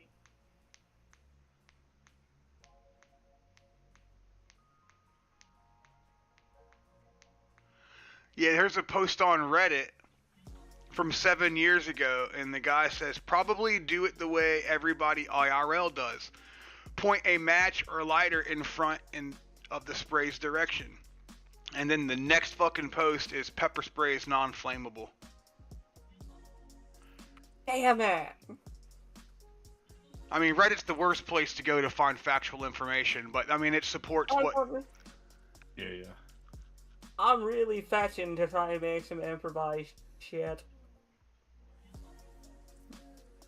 Let's see, the OC spray mix. Some pepper sprays do use a flammable mix like alcohol. That's what Zoe was saying. Many sprays sold today use only water or oil, so that they are completely safe when used in conjunction with anything that produces a spark. Yeah, same exact thing. So the old school original pepper sprays may have worked, but not in 2043. Yeah. Because you're right, most aerosols are flammable. That's not inaccurate. Most things in a spray can catch on fire. Always love messing around with the hairspray and a couple lit flames. You better be careful. I almost caught my house on fire like that as a kid, being a dumbass. Oh no, I take it outside. There's at least like 4 to 5 buckets of water. That fucking don't make a shit if you're exploded. Well, that's why we stop well before things get real bad. If you're exploded. Exploded like the diarrhea from my anus. Alright. I think I'm going to have to roll marijuana 3. We've got that worked out now. Sorry, Stewie. I know that's a good idea. Nah, Describe to me how you would make the flamethrower, though, if it was flammable. Honestly, it wouldn't be much of a flamethrower, as it would be just simply holding the aerosol can in front of that thing and just letting rip. So handheld? Yup. Little pyro. Does your grandma know about your pyro addiction? Yes, she fueled it at one point. Oh no. Hope she's not watching this time. Last time we said a bunch of gay shit. And she called you out for being gay on the internet. When Wade, oh motherfucker, no. Yeah, the dildo. That's what it was. Yes, she woke up to that, and I had to explain to her the following day, and there was some funny shit that followed. Wade had the fucking 14-inch metal sex toy, bashing people in the head with it. Yeah, and then I got chrome boner. Chrome boner. Versace plus tax. Alright, Wade. Steven looks at you and says, what's the game plan? Because we don't want to get, even if we get in touch with the second chance, we don't want them to try to come on board until we have the ship taking control. But the other thing in my mind is that even though we've killed the puppets that came in the wave, like the broadcast that went out brought those puppets down the hallway, but did they bring any puppets from further away that might not have gotten here yet? Like when that broadcast went out and those 6 puppets ran from the cruise quarters, is there now 30 puppets running from the fucking stadium to the cruise ship? You get what I'm trying to say? I feel like while that's definitely something... I feel like while that's definitely something to keep on the back of our minds, right now we need to take the ones that are having sort of their dinner or whatever. The ones that are just sort of idle in the rooms we may want to take out. Well, I mean, on that note, and Steven should know this, is how we can pull up the fucking draw boards, the walking boards, the boarding fucking things. You know what I mean? Excellent idea. I think we should try to solid that whole cut us off from land. Or cut off from sea unless they got boats. I don't see them fucking boating, tooling around yet as of yet. I don't know. So if they jump in boats, we're all screwed. So what? But I say we bring up the fucking walk boards. You know, that's what they use, right? It would be a ramp or some kind. Yeah, you're talking about the bridge from the boat. The bridge that Whatever connects the port. to fucking them coming from the civic center, like you just said, and getting on the boat. You know what I mean? We should eliminate that, right? And then we know we only got to deal with what's on the boat. Excellent. For the most part. So we're going to the main deck. We are closing the bridge, the port, the I don't know what it's called, pier bridge, dock bridge. Is there only one, or is there? You know what I mean? Is there a double? You know? I think it's like 3. Traffic? Yeah, I think it's like 3. Can't see everybody standing in line like at Disney to fucking get on a boat. You know what I mean? They want to herd them bitches on like cows. Get on here as fast as possible and give us our money as fast as possible. Give us our money. Alright, and so, do you remember where all the puppets were on the screen?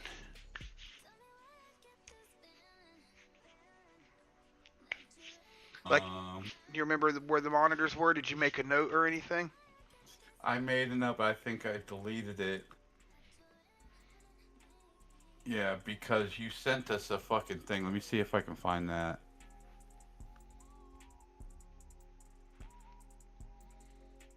Pretty sure you sent us a graphic with what we seen.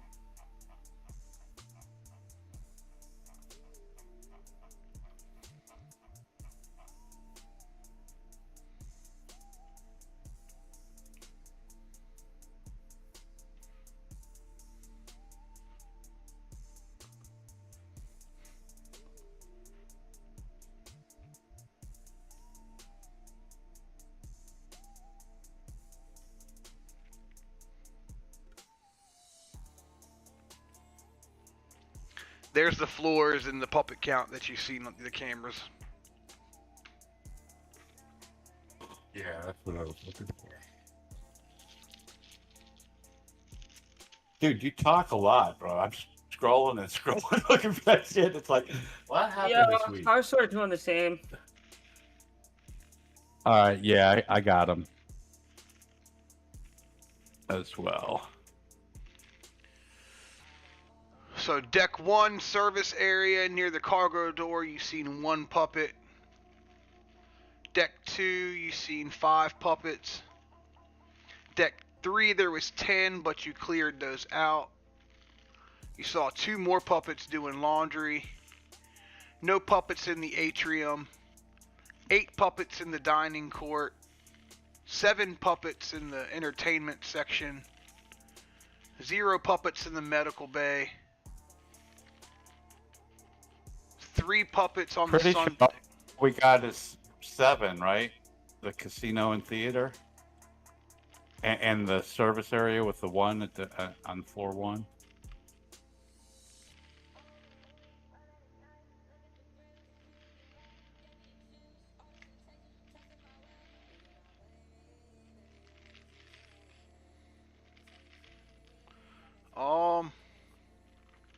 Because when we cleared down the first time, we cleared every floor. We didn't skip anything.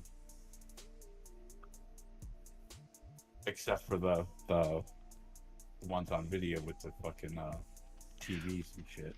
I mean, this is what you just saw on the security camera. Yeah. And Yeah, then for sure. I know there could be more, but I'm just saying.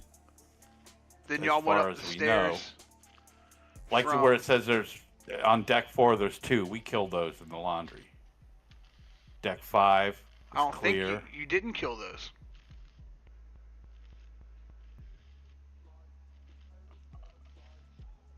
We did.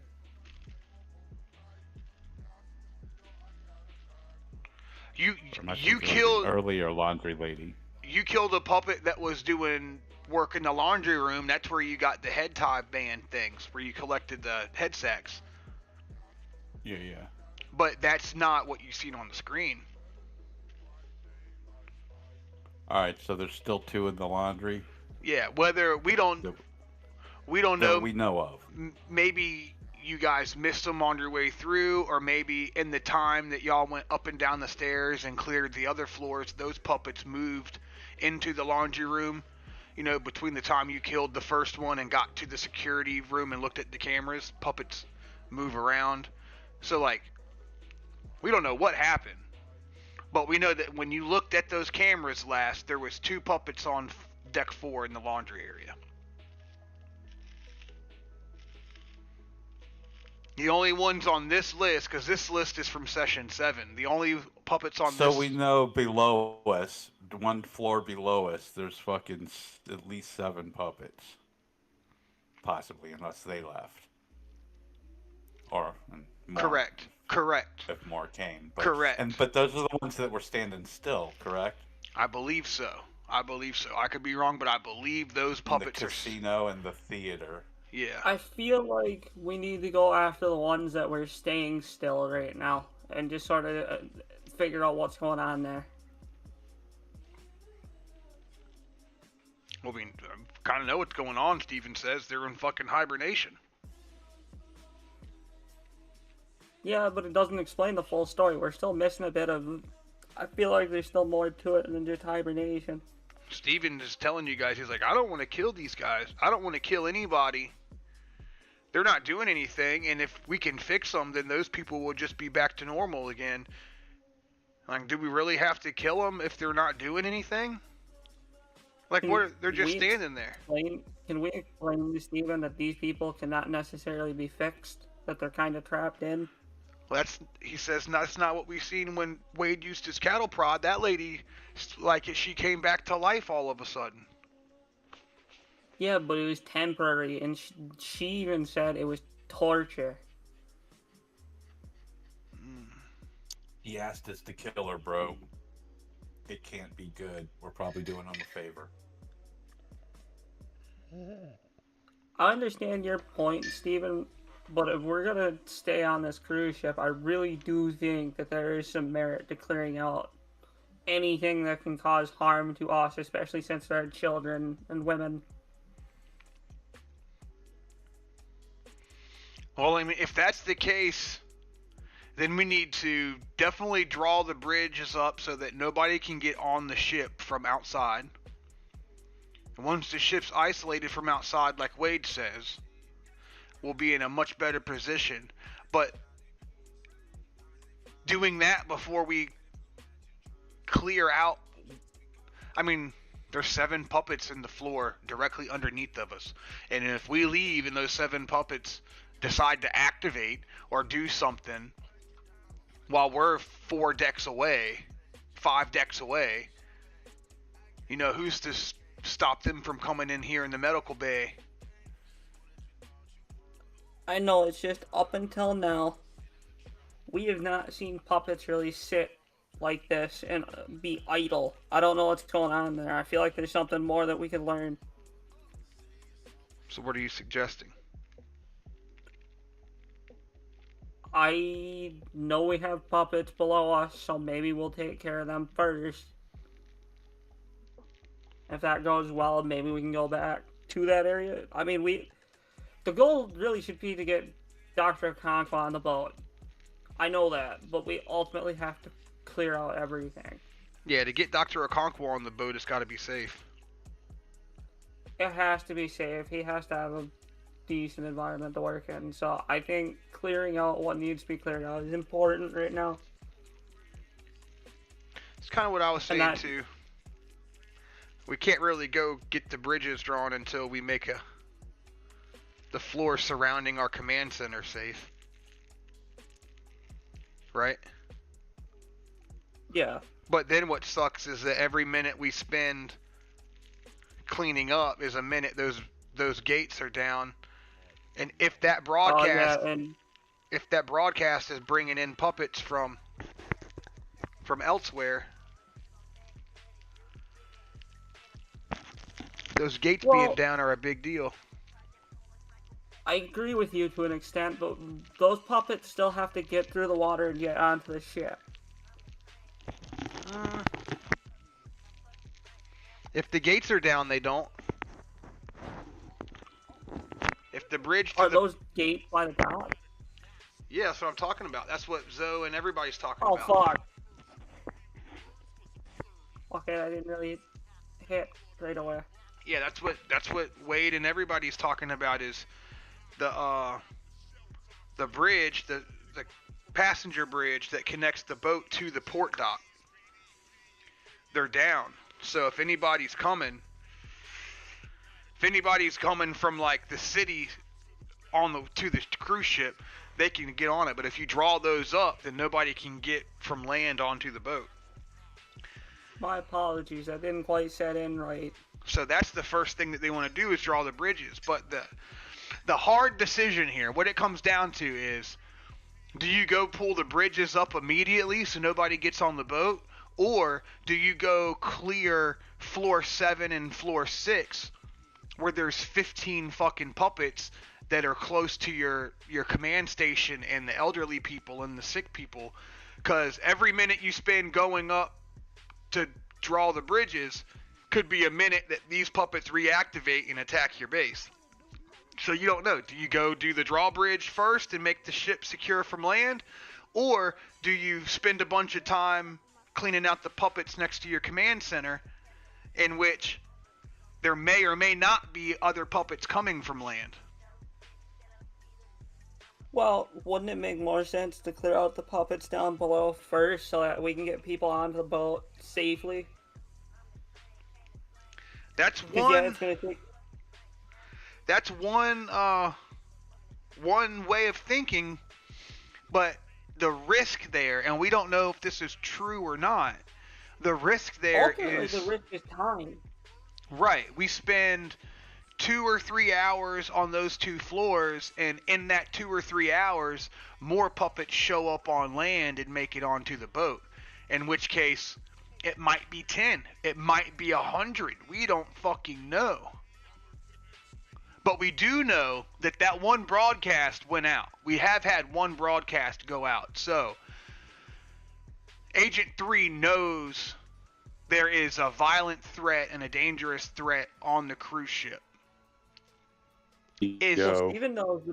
Steven knows the boat pretty well, doesn't he? Yeah.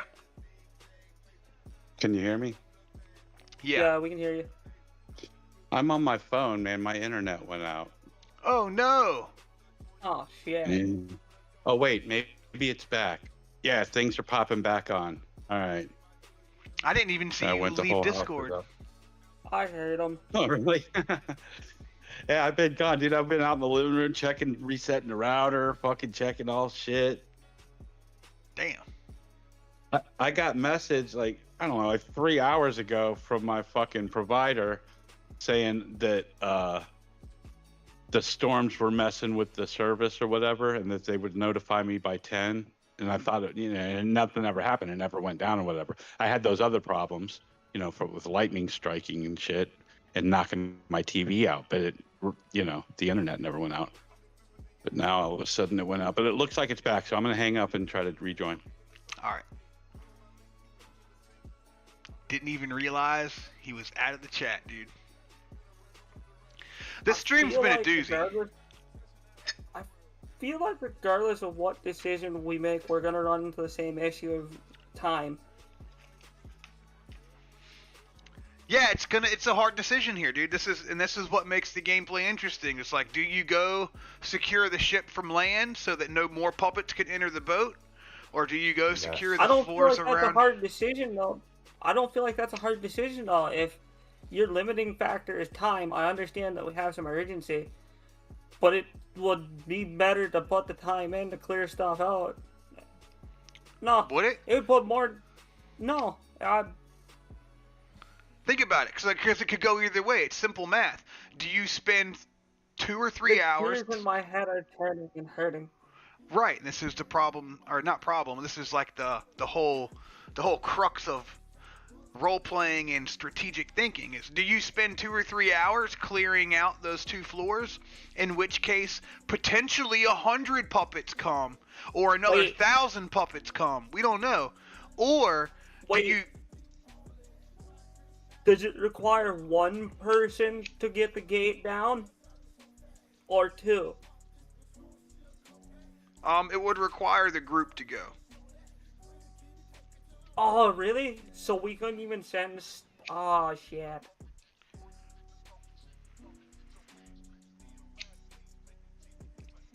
I was gonna suggest sending Steven down to open up or close up the gate.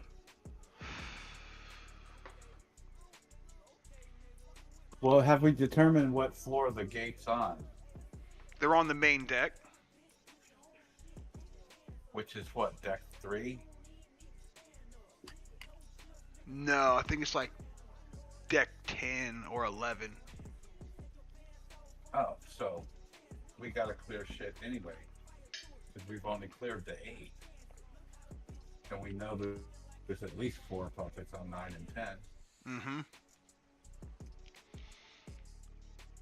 Sounds like to me, regardless, we're running into puppets. Yeah, that's a fact. Hold on, let me do some maths here. Let me type in some maths. Y'all keep deliberating.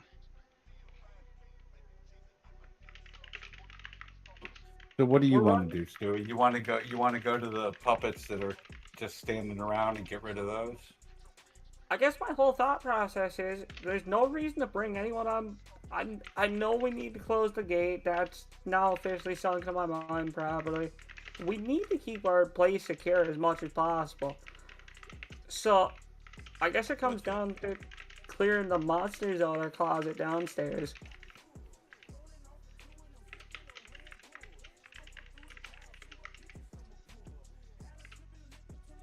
I think we should take on those puppets.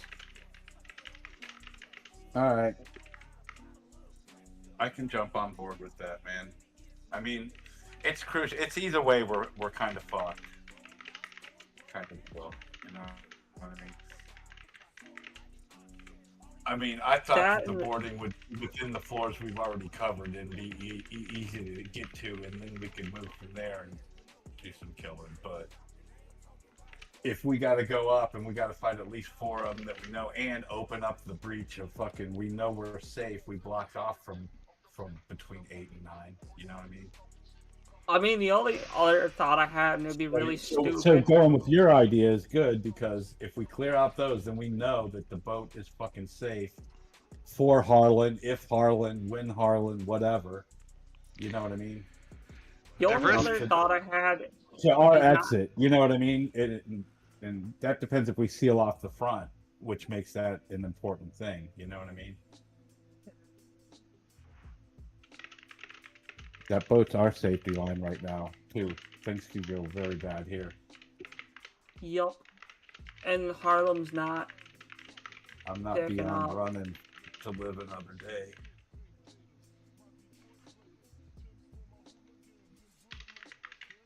So, all right, let's clear out. Let's do it, Stewie. Let's do your shit. Let's clear out the fucking casino.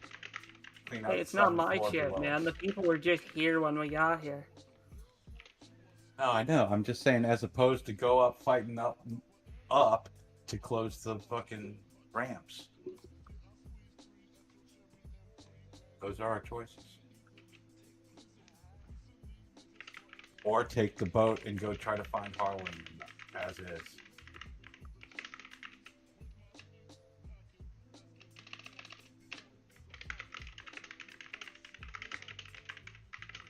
I just realized I'm on push to talk. You need to push to talk. I think we just go downstairs and start slaying shit. Alright, I'm down.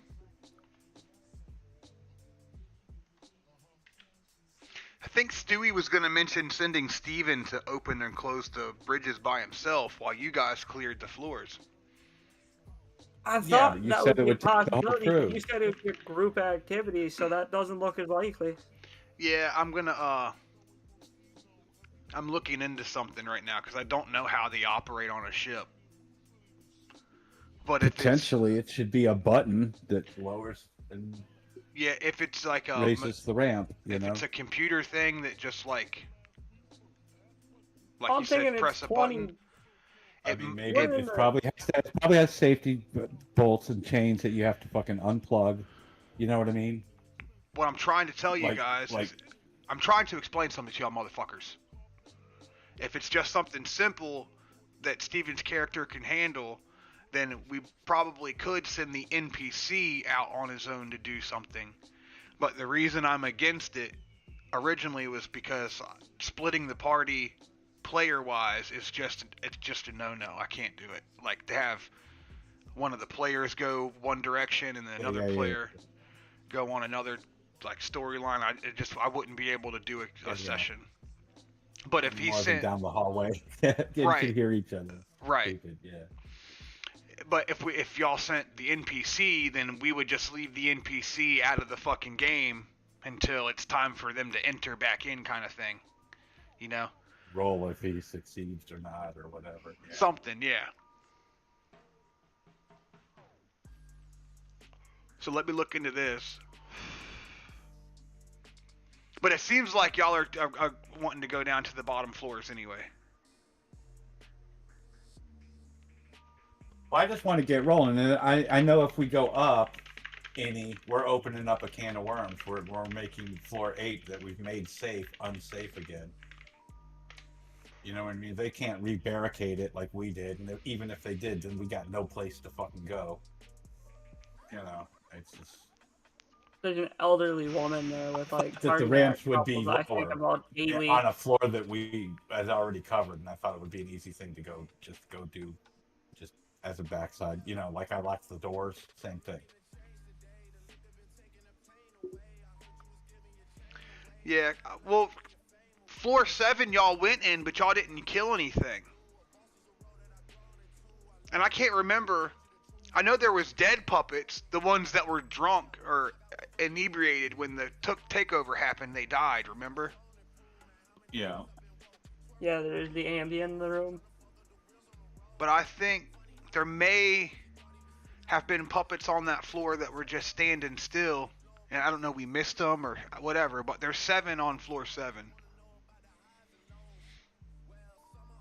Gangway, that's what those are called, is the boarding bridges, they're called gangways.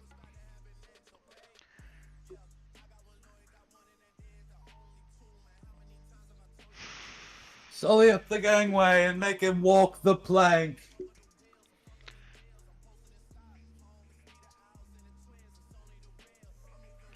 I want to know how it says it can be on deck 1 when on deck 3 it says we're under the water.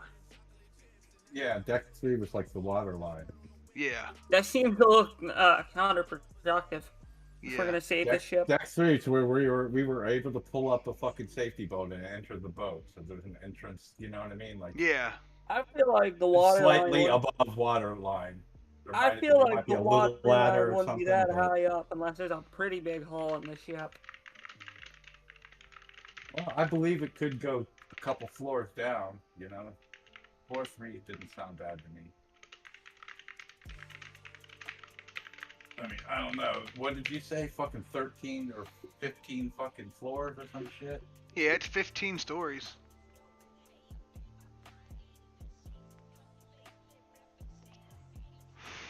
I think they should be on deck 5, where the atrium is. You know, That's like where I was guessing around there. Where And you- look, guest services, the chapel. Right, exactly.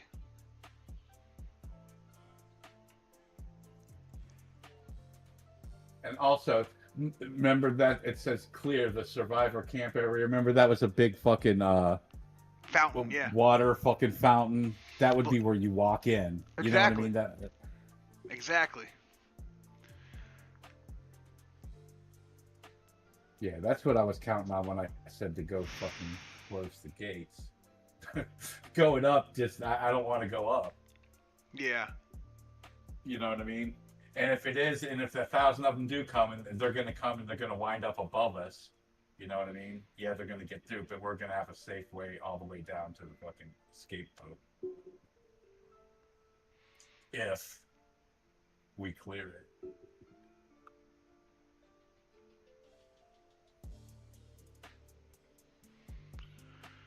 Let's see, deck 1, camera showed a tender platform, small boat access, not a main passenger. Deck 3 is the water line. There's a crew gangway that might be there. Deck 4 or 5 is where the main passenger gangways will be located. Elevated walkways from the cruise ship terminal that connects to shell doors on these decks, allowing passengers to board without climbing stairs. Yeah, it's going to be deck 5 where the atrium is. Okay. Now, asking Steven, going down, like, what's the best way? Should we try to avoid the casino and theater altogether and go straight down to 5, or should we fight our way through? You know what I mean? And get through the casino down deck 5 quicker. You know what I mean? I don't know which side of the boat and all that shit. I mean, I don't know. Our next move is to go down to floor 7. He pushes his glasses up on his head. Typical fucking nerd mode. And well, we know deck 5 is clear. We could just go straight down to deck 5. I don't really like doing the whole fighting thing. It seems safer that way.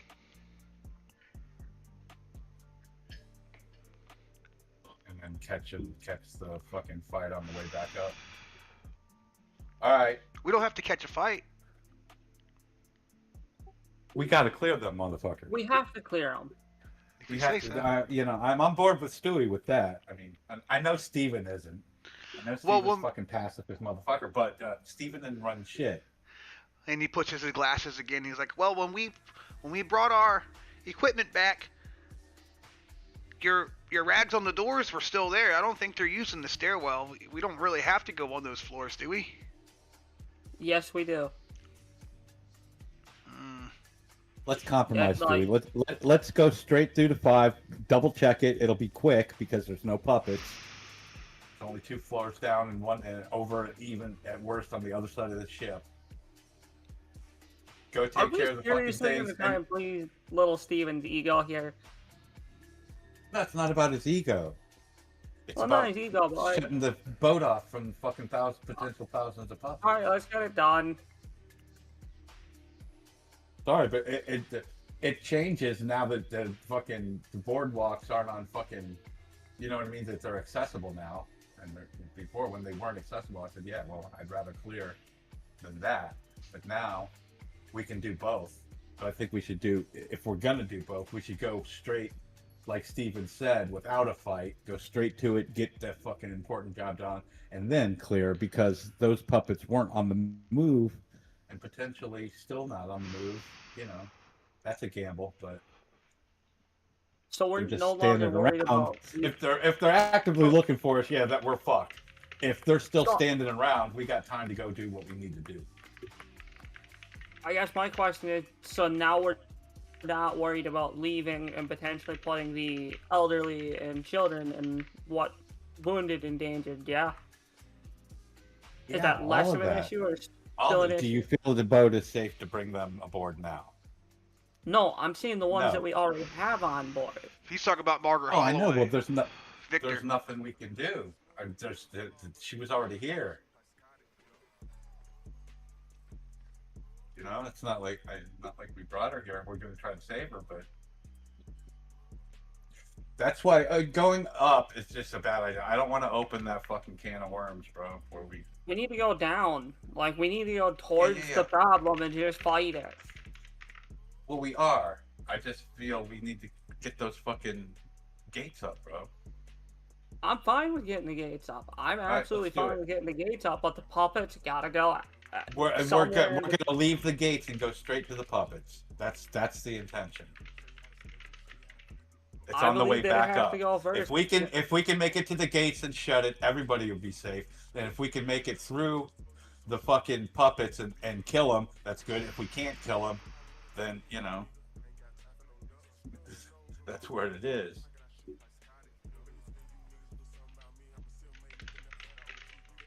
We can get away and shit. Yeah, Steven has the idea. I Maybe guess we as could long- even tie the doors closed. You know, you've got that loose knot on there. What if we put like a rope around it or something, so that we know? I'd be a little bit more open to that. Then we know they can't get through that door up to deck 8 until we come back. Alrighty.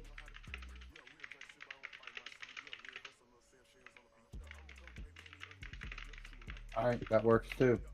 So we do that on the way to fucking things because we got to pass either way. I want to get Yeah. both things done.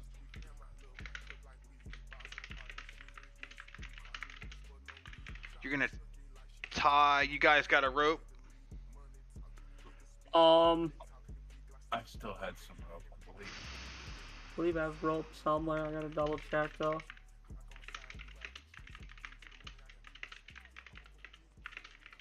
Rope, 50 foot, 5 pounds.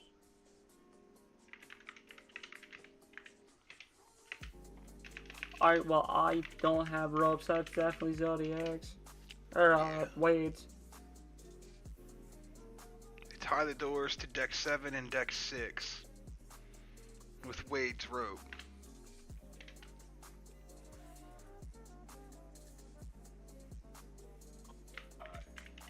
So, probably a few. So it's going to eat up the rope, right? It's going to take it off. Yeah, or add 40 foot or something like that. Like you cut 10 foot off.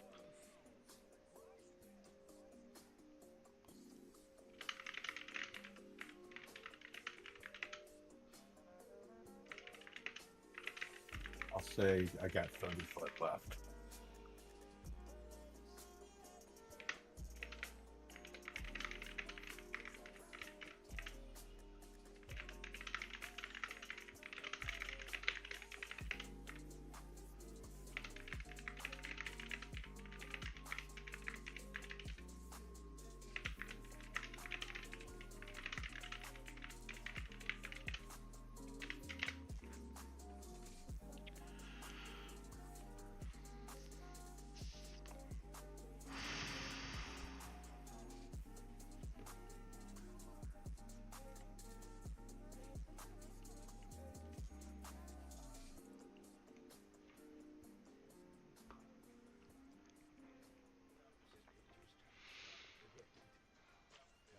All right, that was a good deliberation. I think we got a lot of shit worked out on that.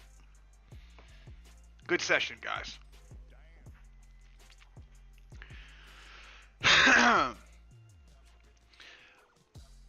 All right, leaving the medical bay. The dawn light filters through the medical bay portholes. Pale gray, the color of exhaustion, the color of a world that doesn't care if you slept or not. Wade checks his gear one final time. Cattle prod, crowbar, 6 Sauer, Glock 17, enough firepower for a small war, and hopefully more than enough for a walk down 3 decks.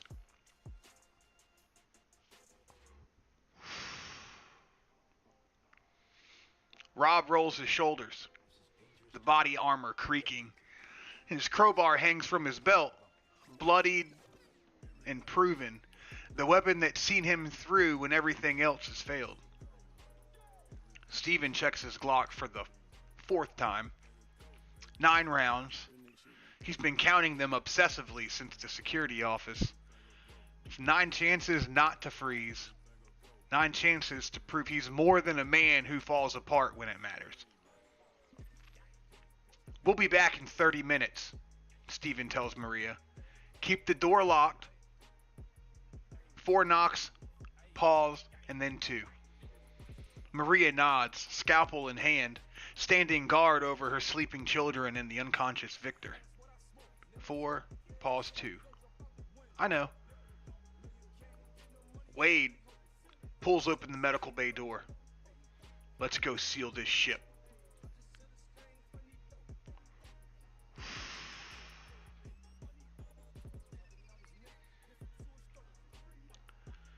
The main stairwell is quiet. Emergency lighting casts everything in that familiar red glow, the color they've grown accustomed to, the color of survival. Wade takes point, his cattle prod ready. Rob follows, and Steven brings up the rear with his Glock drawn, checking their 6 every few seconds. Down 1 flight to deck 7, to the entertainment deck.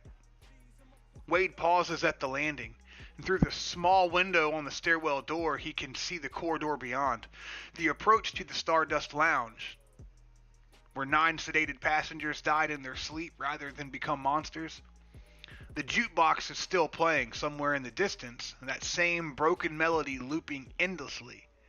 Never knew what I had till you were gone.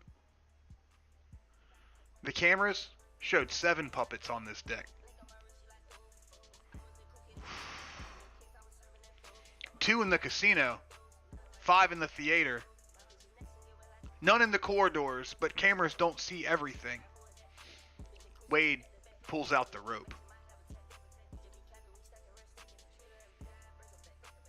The rope is 50 feet of good nylon. Strong enough to hold a man's weight, strong enough to slow down anything that doesn't have hands clever enough to untie knots.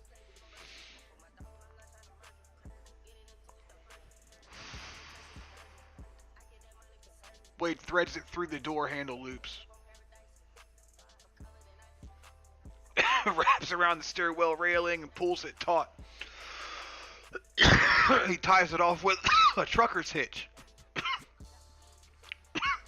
Not a knot that holds under tension but releases with a single pull when you need it to. The door can still open, but only a few inches. Enough to see through, not enough for a body to pass. That'll slow him down, but it won't stop him forever. Wade cuts the rope with his knife, leaving the remainder coiled over his shoulder, and they continue down. Another flight, another landing, and another door. Deck 6, the promenade. Through the window, Wade can see the corridor stretching away. The same corridor where they found Gerald Morse. The gallery curator in his hand tapping on that.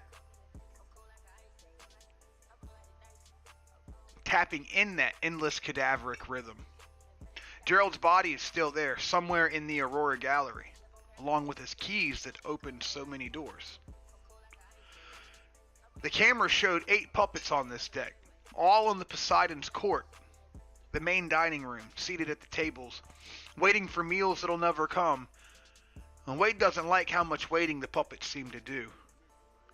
He threads the rope through the handle, around the railing, and pulls it tight. Another trucker's hitch, and another door that will only open a few inches. The rope is getting shorter now. 40 feet left. One more deck, Wade says. They continue down. Deck 5. The door is already marked. Wade's tell, a strip of cloth threaded through the handle, still undisturbed. No one has passed this way since they came through. And Wade doesn't tie this door. This is their route. This is where they're going. He eases it open, peers through. The lower atrium stretches before them. Neptune's fountain, dry and silent. The abandoned survivor camp, luggage still arranged in a defensive ring. The guest services corridor where Steven's generator used to hum. The camera showed no puppets on this deck. And nothing has changed. Clear, Wade whispers, and they slip through the door and into the atrium. Their footsteps echo in the 5-story vertical shaft. The massive chandelier hangs overhead, crystal, motionless, and gathering dust. The glass dome above lets in pale morning light and casts long shadows across the marble floor. The survivor camp looks different in the daylight. It's sadder somehow. Luggage barricade that seemed so clever in the dark now just looks desperate. The last stand of people who didn't make it, or who left behind blankets and water bottles and a child's toy, but not themselves. Steven pauses at the edges of the camp, looks at the small sleeping spot. The one sized for a child. Sophia slept here, he says quietly.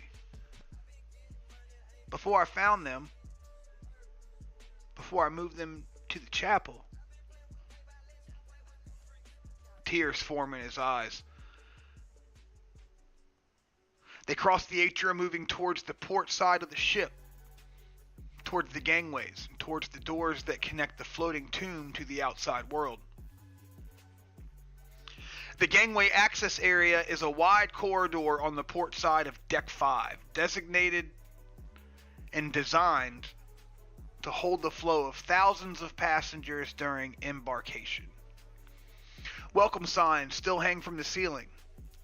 Welcome aboard the Celestial Majesty, alongside directional arrows pointing towards elevators, guest services, and the main dining room. 2 shell doors dominate the port wall, spaced about 50 feet apart, and both are open.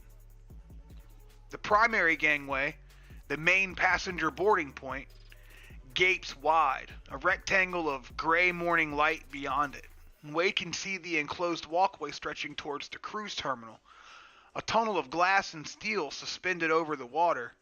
The walkway is empty, still, no movement. The secondary gangway, further forward, is the same, open, waiting, a door that's been unlocked for 2 days while the world burned. Jesus, Rob mutters. Anyone could have walked right in here. Anyone might have, Steven replies. Let's make sure no one else does.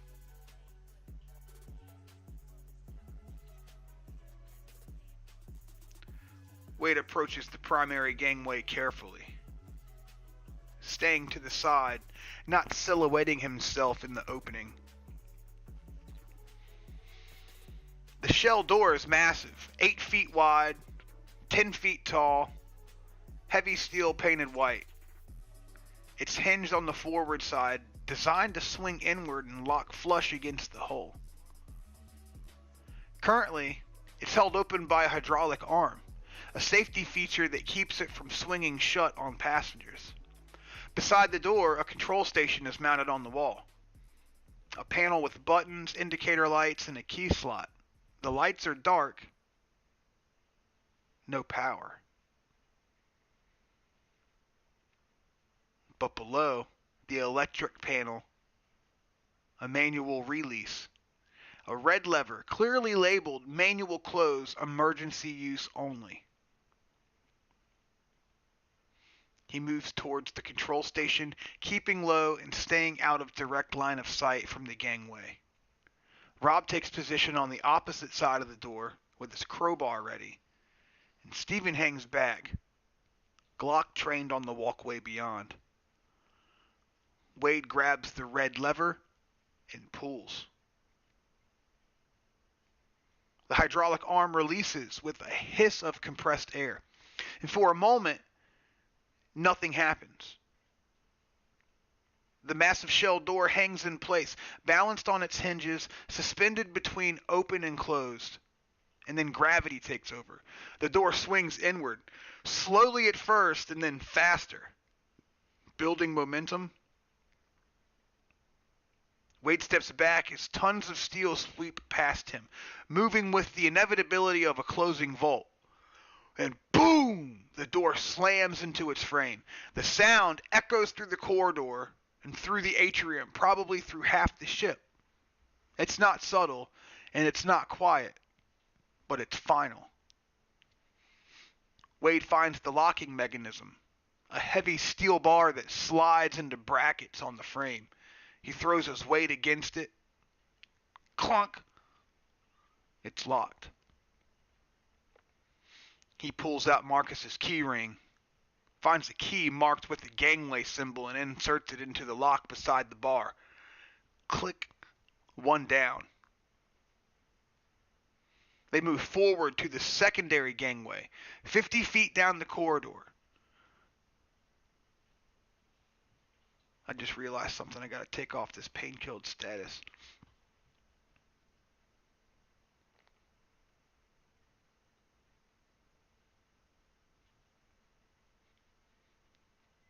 Rob covers the opening while Wade finds the manual release. Steven watches their backs, tracking every shadow and every flicker of movement. The lever pulls, the hydraulic arm releases, the door swings, and boom! The echo is even louder this time, bouncing off the first closed door, creating a rolling thunder that seems to shake the walls. Wade locks the bar, turns the key, click. 2 down. He looks at the sealed doors, 2 massive barriers of steel, locked and keyed, separating the celestial majesty from the mainland. Nothing is getting through those doors without a blowtorch or a battering ram. That's it? Steven asks. His voice is almost disbelieving. We're sealed in? Wade looks. Everything is sealed out. Rob stares at the closed gangways, at the gray light that no longer spills through, at the connection to the world that no longer exists. No going back now, he says quietly. There was never any going back. Wade turns towards the atrium. Let's move. Back to the stairwell. We've made enough noise to wake the dead. And he pauses. Grimaces at his own words.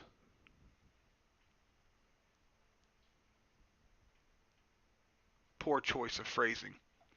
They cross the main atrium, no longer bothering with stealth. The gangway doors made enough noise to announce their presence to every puppet on the ship, and speed matters more than silence now. Neptune watches them go, bronze trident raised, presiding over an empty fountain in an empty atrium on a ship full of corpses. The stairwell door is still ajar, just as they left it. Wade's tail still sits in place. They slip through, pull the door close behind them. The stairwell is quiet. The red emergency lights pulse their steady rhythm. Below them, deck 4 and deck 3. Cleared, empty, safe. Above them, deck 6 and deck 7. Tied off, secured, puppets contained behind doors that will only open inches. And Wade pushes at the deck 6 landing. The rope still tight, the door still secure. Through the small window, the promenade corridor stretches away, empty and still. No puppets in sight. But somehow, somewhere in Poseidon's court, 8 of them are sitting at tables, waiting for meals. Always waiting. The party stands at the deck. There's something seriously creepy about that group. Indeed. The party stands at the deck 6 landing, gangways sealed behind them. The ship is now isolated from the mainland. What do the players want to do next?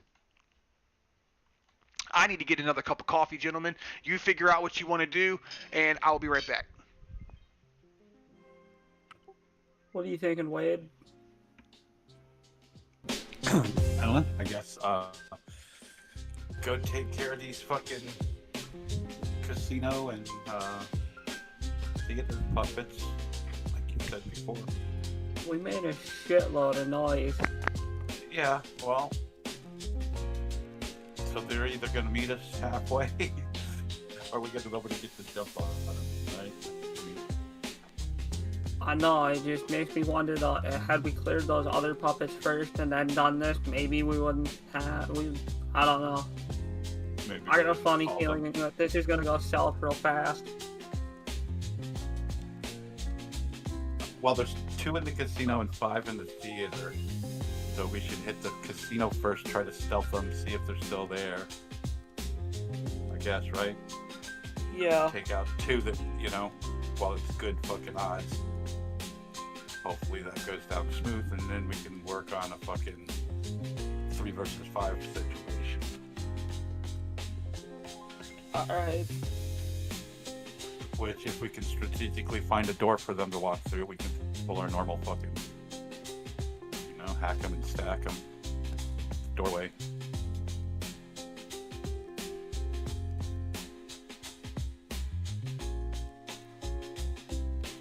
I feel like when Steven said 30 minutes, that was pretty brave timing. Yeah. Like I would have said maybe a couple hours.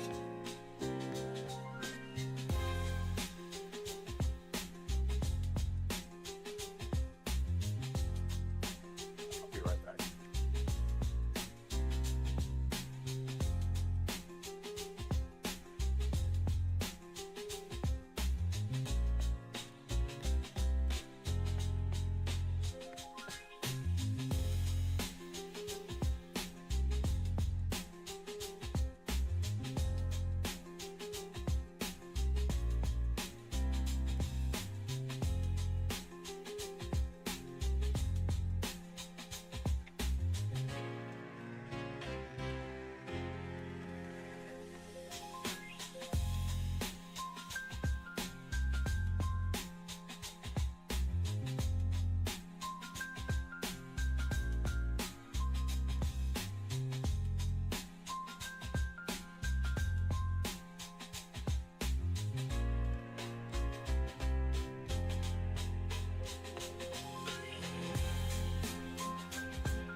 I kind of need to have a small word with Steven if you don't mind.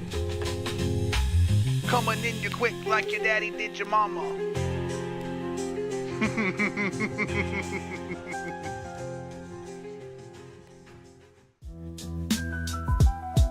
Oh, we got another beat.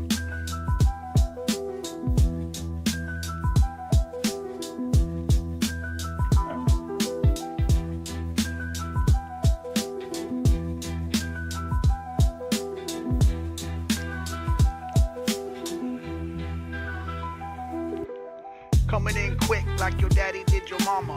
Make it count full of all these extra commas. I don't want no drama, but I'll bring it if you want it.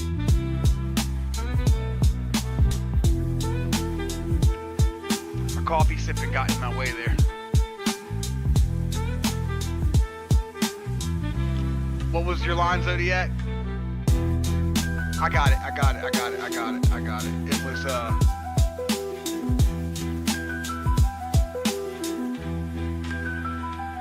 Daddy wore a dress and your mama was a farmer. Mama.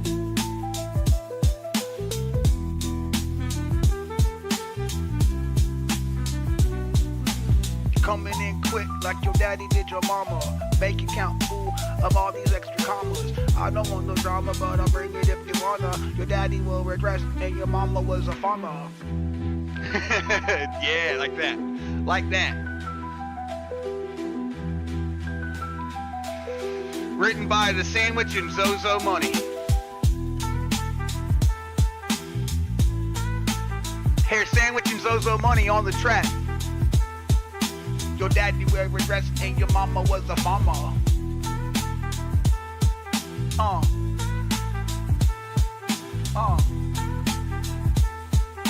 Your daddy wear a dress and your mama was a farmer. Now that shit's gonna be stuck in my head all week. I'm gonna be in somebody's house working on their air conditioner, and they're gonna come outside and they're gonna hear me go, your daddy wear a dress and your mama was a farmer. And they're gonna look at me and go, this fucking weirdo is at my house working on my air conditioner. Your brother is a mess. It's like a llama.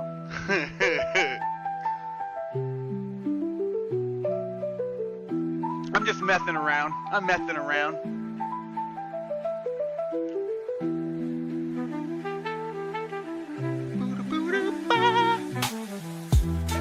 Hey. I got the chimpanzee flow. Got the chimpanzee flow. Let me turn it down before I break a leg. Hold on. I got the chimpanzee flow.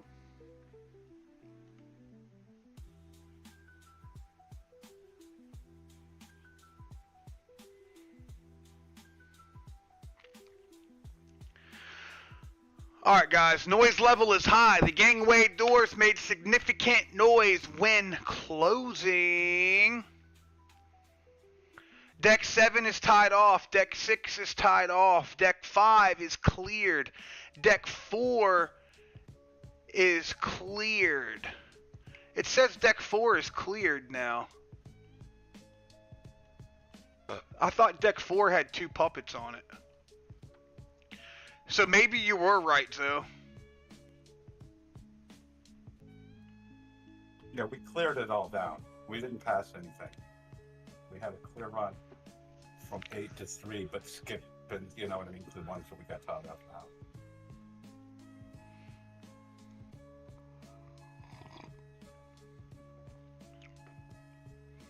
I don't know.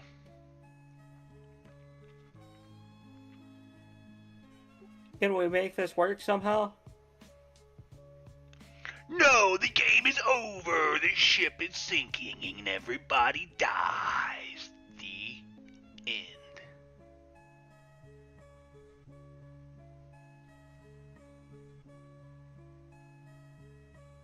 Everybody dies.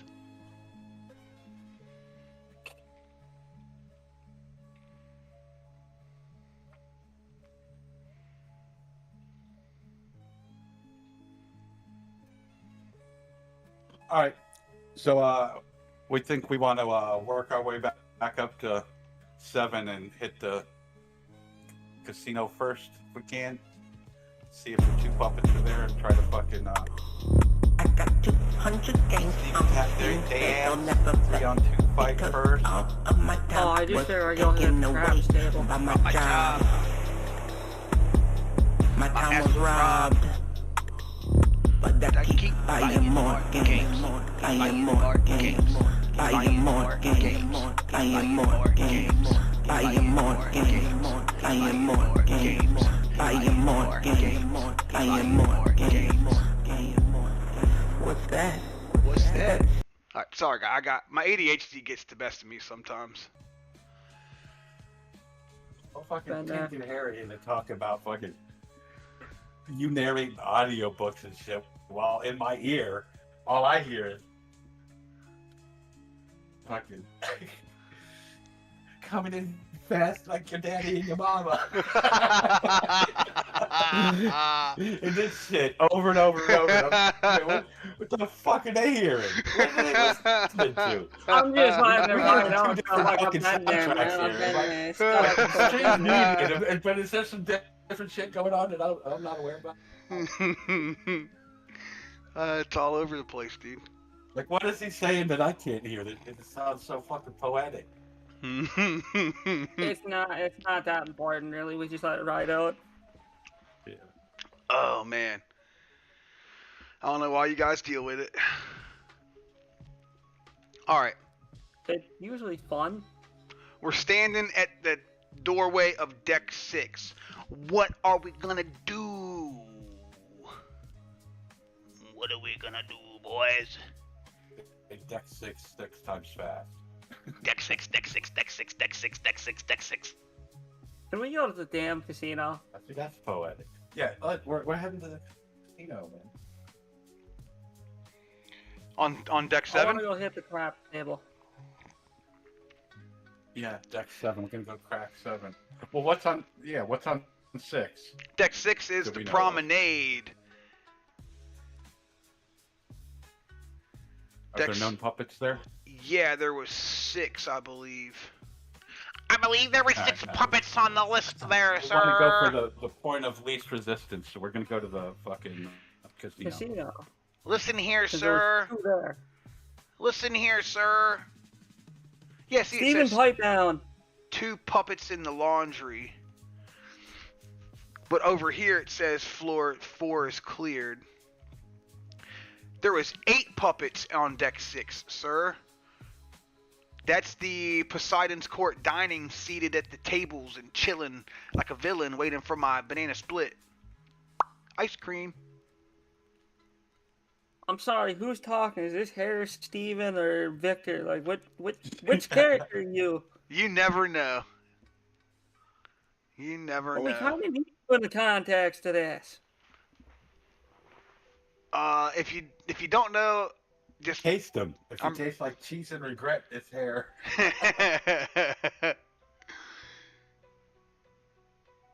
I'm not even close. All right, we're gonna Yeah, continue. on the Casino. spectrum, That's the start point doing of that, least no. fucking resistance. Only 2 of them there. Yeah. Take out them 2 on a 3-on-2 fucking fight. Move on to the theater. That's on deck If we 7. do- That's 1 floor up. Yeah. Poseidon's Court is deck 8. There's 8 puppets in Oh, I there. wonder if I can get a Biden. What do you want to do? What do you want to do, Stewie? You want to try to creep them down, or you want to fucking go for the big bunch first? 8 of them. Well, 8 on 3. wouldn't it make sense to take out the 2 first and then the... Yeah, that's what I'm saying. Hare's trying to steer us off. We though. need to talk to Steven, though, because he's wielding his Glock at all times, and he's gonna make more noise with that, unless he is standing out in the hallway just watching. We We already- better tell him to go fucking silent and give him a crowbar or something. We already Yeah, made I a was lot gonna offer of him noise. the spike wrench. We already made a lot of noise. Steven, I might dangle you over the side of a cruise ship. Can you just shut the fuck up? We already made a lot of noise. Fuck, let's carry on. Alright. Casino bound. So you're gonna go Let's up ease 1 into flight of this. stairs. Yeah, because the other one's tied up anyway.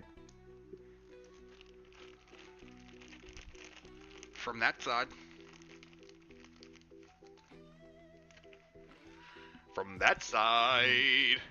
From that side. From that side. From that side. Alright. See how he's trying to manipulate us, Stewie. He's just getting me wound the fuck up. And it's getting closer and closer to midnight. Towards the casino. Yeah, let's go towards the casino. I don't fucking. There's fucking with me, man.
Alright, guys. I guess that wraps it up for today.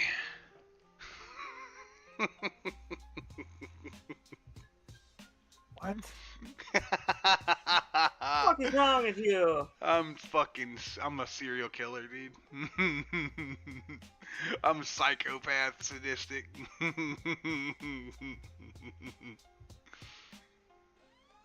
we carry on? Yeah, I'm just letting this thing work out some kinks.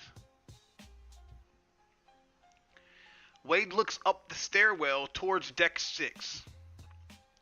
The rope is still taut across the door, and his trucker hitch still holding firm. The door is secured to the railing. We need to untie it to get through, Rob says, stating the obvious. One pull releases it. That's the point. Wade climbs the stairs slowly and listening. The stairwell carries sound. Every footstep, every breath, every creak of armor and rustle of clothing seems amplified in the vertical concrete shaft. He pauses at the deck 7 landing, presses his ear to the door. Roll a spot listen check, Wade.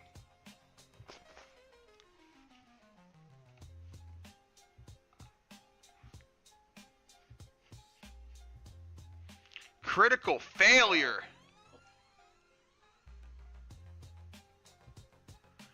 Maximum degrees is 5, so I still haven't fixed that. Can I spend 6 points or 7 points? 7 points. It's supposed to be. Or maximum is 5, so I go 6. Yeah, it's supposed to be 6 points because max is 5. Okay, I'll do If you spin the 6, you'll succeed, and it prevents me from gaining dread. And how I've started doing it is instead of me spending the dread on things, it's just however much dread I've accumulated increases the difficulty of everything. So I don't really get to choose when to use the dread, but having more dread in my pool makes things harder. Alright, I spent 6 dread, or fortune. Alright.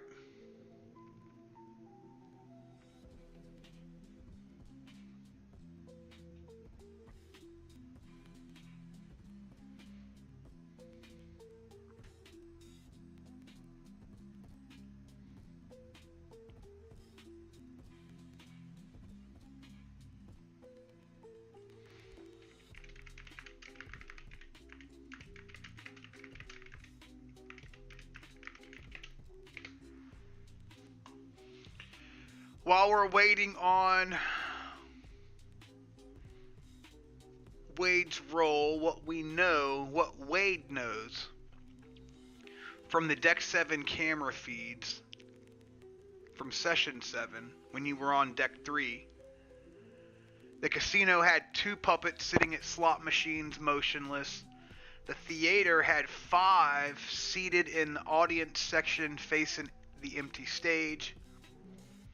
The Stardust Lounge had bodies only, 9 sedated passengers were dead, and the corridors were all clear at the time of observation.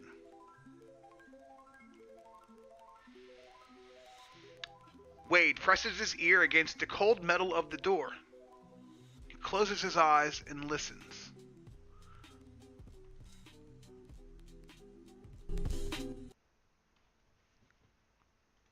Hold on a second.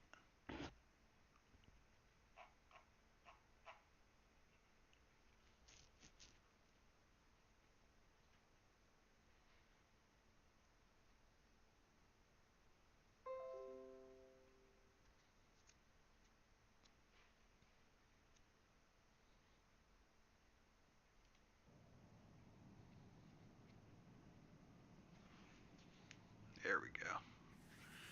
There we go. Now I'm in the mood.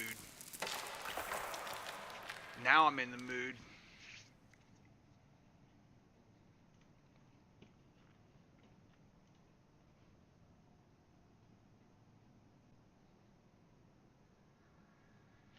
The ship speaks to him in layers. First, the constant background.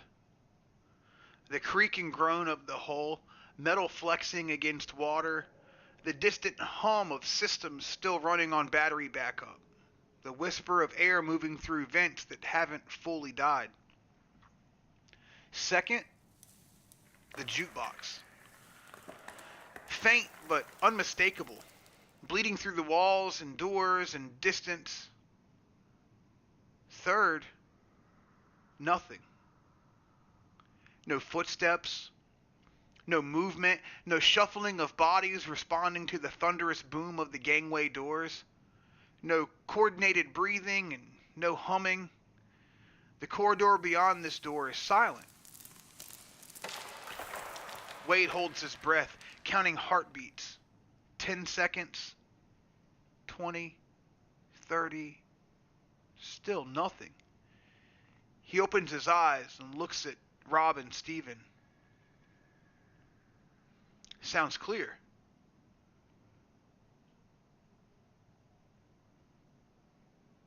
The noise didn't bring them running, at least not to this stairwell.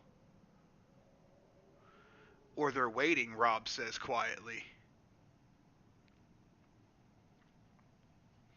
Wade grips the free end of the rope.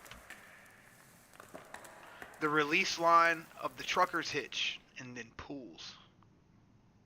The knot falls away cleanly. The rope slithers through the handle and pulls at his feet. He gathers it quickly, coils it, and loops it over his shoulder. The door is unsecured now. Nothing between them and Deck 7 but hinges and will. Wade wraps his hand around the handle, looks back at Rob and Steven. Rob nods, crowbar ready.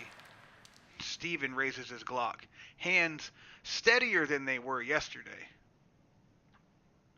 Wade eases the door open, inch by inch. No resistance, no sound. No bodies pressing against the other side. And the corridor appears. The corridor stretches away in both directions. Forward towards the theater, aft towards the casino and Stardust Lounge.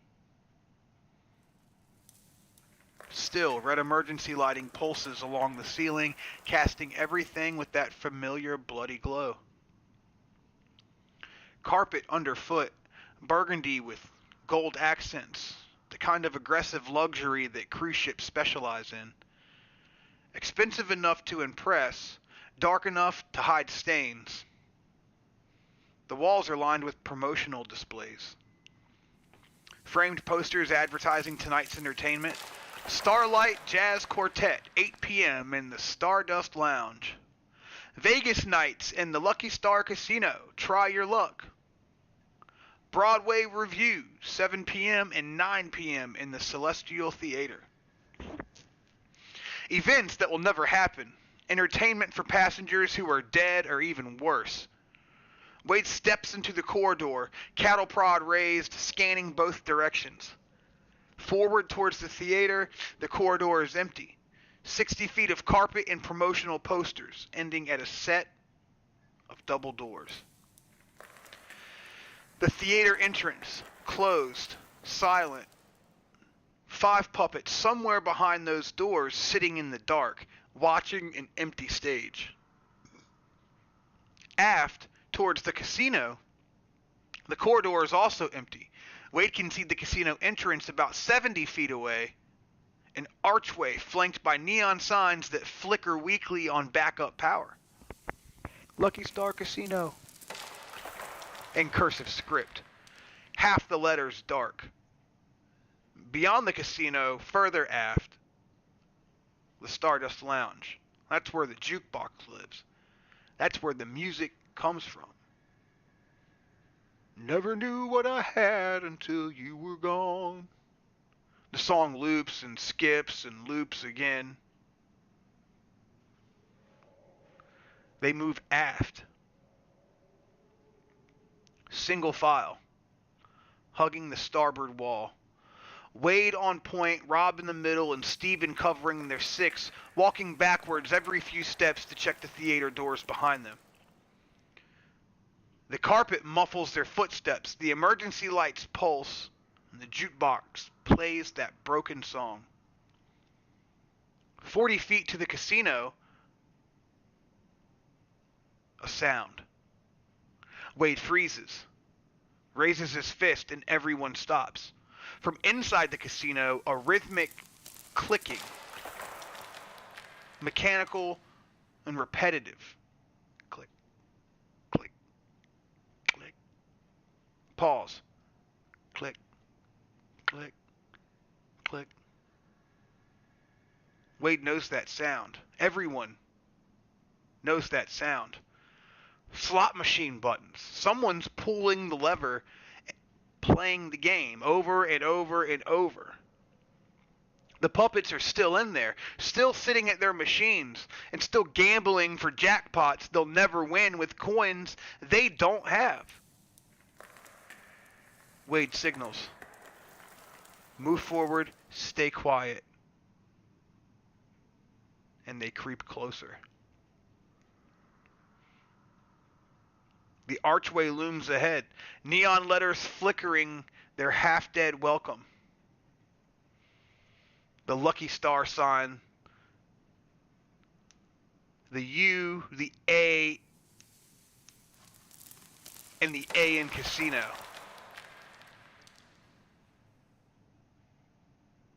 Are burned out. So it says LCKYSTRC Cino. Wade presses himself against the wall beside the entrance, careful not to silhouette himself in the opening. Rob mirrors him on the opposite side, taking a familiar formation. Steven hangs back in the corridor in both directions as Wade risks a look.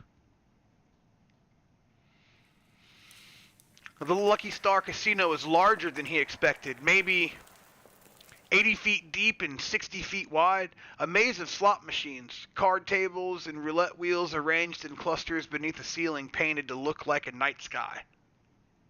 Fiber optic stars twinkle overhead, still powered and still pretending everything is fine. The slot machines line the walls and fill the center of the room in long rows. Hundreds of them. Chrome and neon, digital displays frozen mid-spin, are cycling through attract modes. Most are dark. A few still flicker, running on battery backup and cycling through their endless invitations to play. Wheel of Fortune, Wheel of Fortune, spin to win. Lucky Sevens, jackpot, $50,000. Double Diamond, your luck starts here. The card tables are scattered throughout. Blackjack, poker, baccarat. Green felt surface is undisturbed. Cards still in their shuffling shoes. Chips still stacked in neat columns. And in the back corner, near a row of slot machines with an ocean theme, cartoon fish and treasure chests in bubbles. Wade sees them. 2 puppets. Both seated. Both facing their machines. And both utterly still except for their hands. Click. Click. Click. The first is a man in his 60s, heavyset, wearing a Hawaiian t-shirt and khaki shorts. Tourist clothes, vacation clothes. He sits slumped in front of the machine called Treasure Deep. One hand resting on the lever and the other poised over the buttons. Every few seconds, his finger presses a button. The reels spin, stop, and nothing happens. He doesn't react, he just presses again. Click. The second puppet is a woman in her 50s with silver hair, wearing a tracksuit and too much jewelry. She dons gold rings, gold bracelets, a gold necklace. She sits 2 machines down from the man playing Cleopatra's Gold. Same rhythm and same mechanical repetition. Pull, spin, stop, nothing, pull again, click. Neither of them have looked up. Neither of them have moved from their seats. Neither of them have reacted to the thunderous boom of the gangway doors or the footsteps in the corridor. They're just playing. Forever. Wade pulls back from the entrance and looks at Rob, then looks at Steven and holds up 2 fingers. Points back to the corridor. Mimes the motion of someone pulling a slot machine lever. The message is clear. 2 hostiles, back of the room, distracted. He waits for their signal.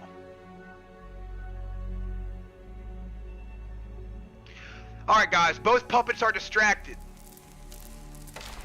Both are sitting at the slot machines. They are positioned in the back corner of the room, the maximum distance from the entrance. The room is full of slot machines and tables which provide cover, but they're also obstacles. The puppets have not reacted to significant noise like the gangways. A surprise attack is likely possible if the party approaches quietly. Alright, I'll take Hawaiian boy. You take the chick, we'll sneak up on him, get attacked, tell Steven to watch the door. Sounds good. Are we both gonna have to roll a sneak roll or something? Probably, I don't know.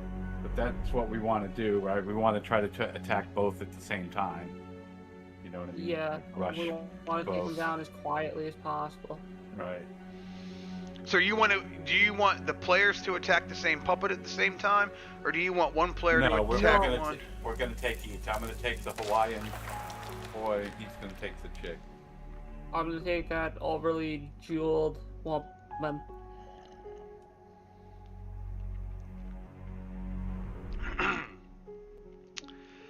All right, because they're We're gonna tell distracted. Steven to watch the door. Because they're distracted, we're gonna roll a sneak. Both of you roll sneak. Apply your Jimmy Jams, your traits right here, and then add a white D20, negative D20, to that roll.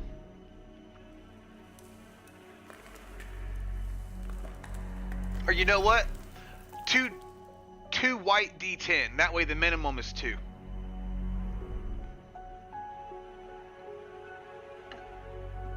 Are you alright if I roll that right now? I requested you to, yes sir. Okay. 3 degrees of failure, but I don't think you rolled it right.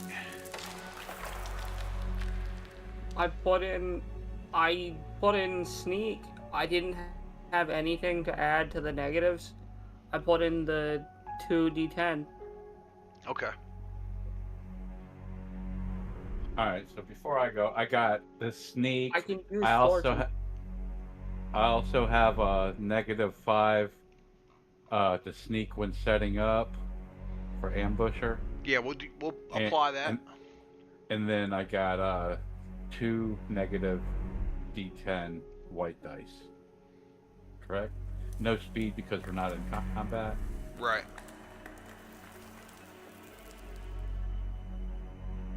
Zero degrees of failure. Which I'll use that point. Yeah. And Rob Lowe, you're going to use your 4 points of fortune? Yes, sir. Alright. That puts me down at exactly 10.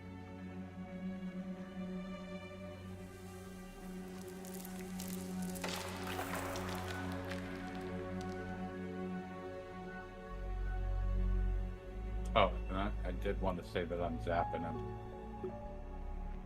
You're going to zap him? Fresh battery. Yeah. How many charges do you have? 39 on this battery that I changed into. I got a fresh battery.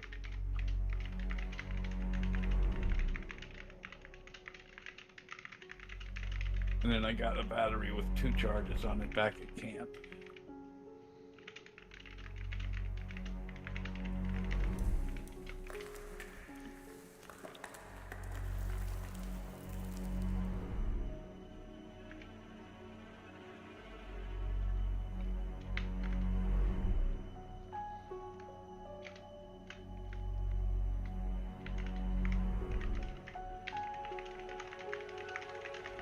Alright, Steven's gonna watch the door, right? Yep. Yes.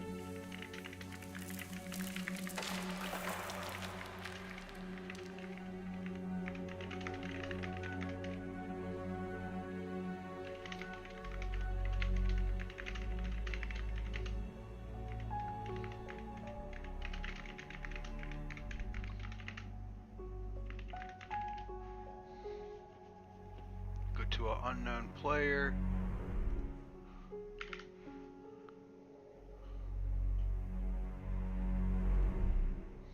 Lucky ass bitch.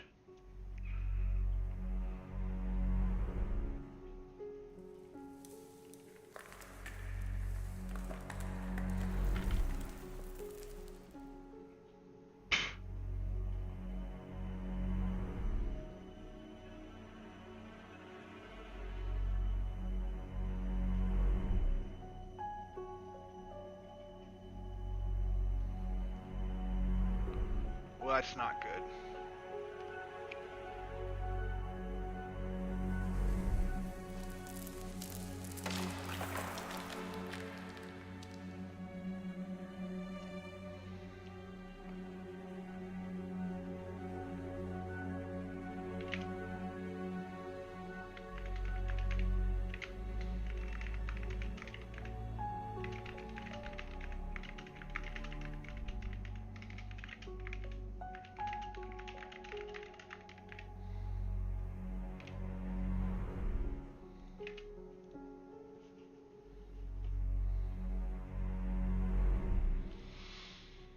Alright, roll your damage, Wade.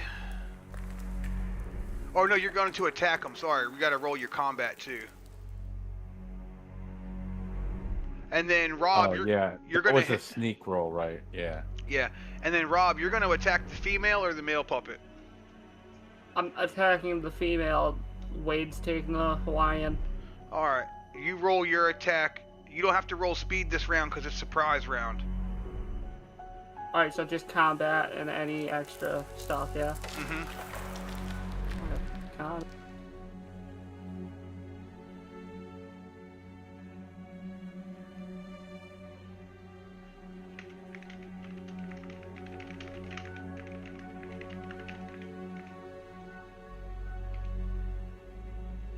I have no penalty, so I'm just gonna roll this.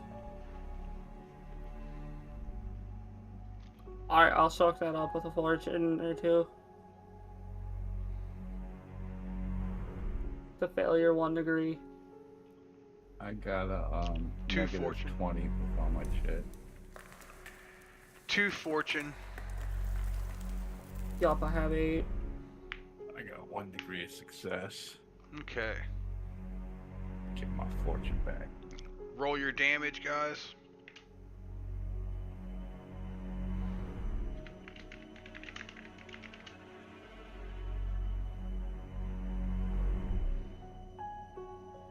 Five damage. 6 damage. What's a shock?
Alright, good news is you guys succeeded in your stealth check and you got through to the puppets undetected.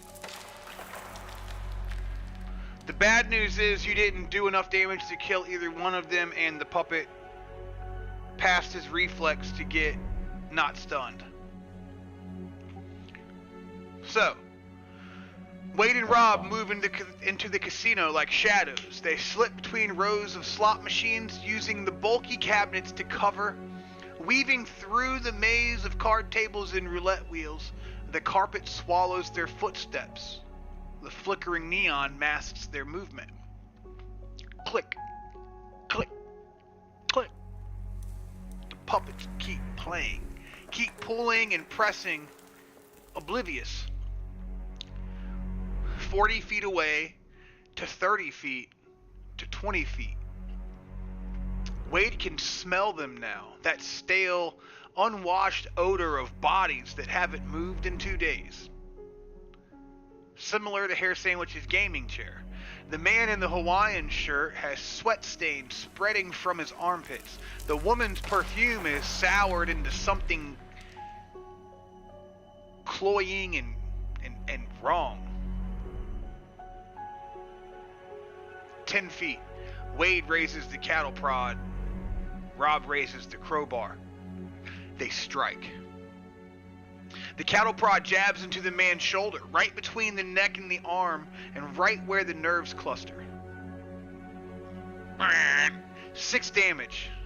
The discharge lights up the corner, casting wild shadows across the ocean-themed machines. Cartoon fish seem to dance in the strobing light.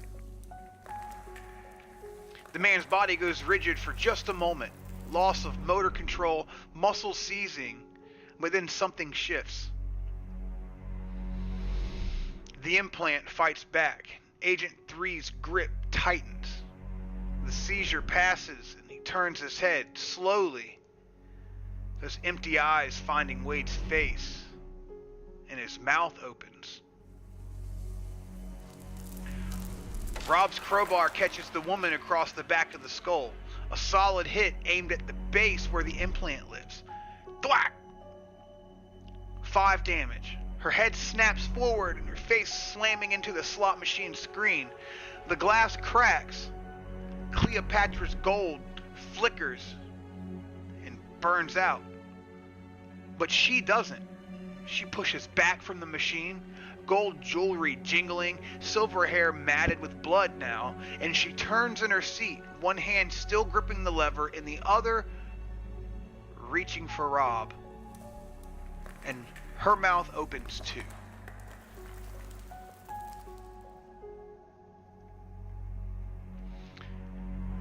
Both puppets rising from their seats now. That terrible synchronized movement, like marionettes being pulled upright by the same hand. The man in the Hawaiian shirt doesn't reach for a weapon. He doesn't need one. His hands curl into fists, meaty and heavy, the hands of a man who spent 60 years building up calluses en masse. He's going for Wade. He's going to grab him, hold him, and beat him with those blunt instruments at the end of his arms. But first, his mouth opens wider. That flat, atonal voice begins to form. Contain. He begins broadcasting, trying to alert the others, trying to bring the 5 from the theater, the 8 from the dining room, every puppet on this deck converging on the casino. The woman is faster. She's not broadcasting. Not yet. She's attacking. She lunges off her stool, gold bracelets clattering and fingers hooked like claws, going straight for Rob's face. No finesse, no technique. Just animal aggression filtered through mechanical precision. This begins our encounter, combat turn 1. I've just stated the intent for both puppets. What is the intent for Rob and Wade? I'd like to pull out my cleaver and start hacking at this bitch. Yeah, I'm gonna do another fucking defib attack with the shock. Alright.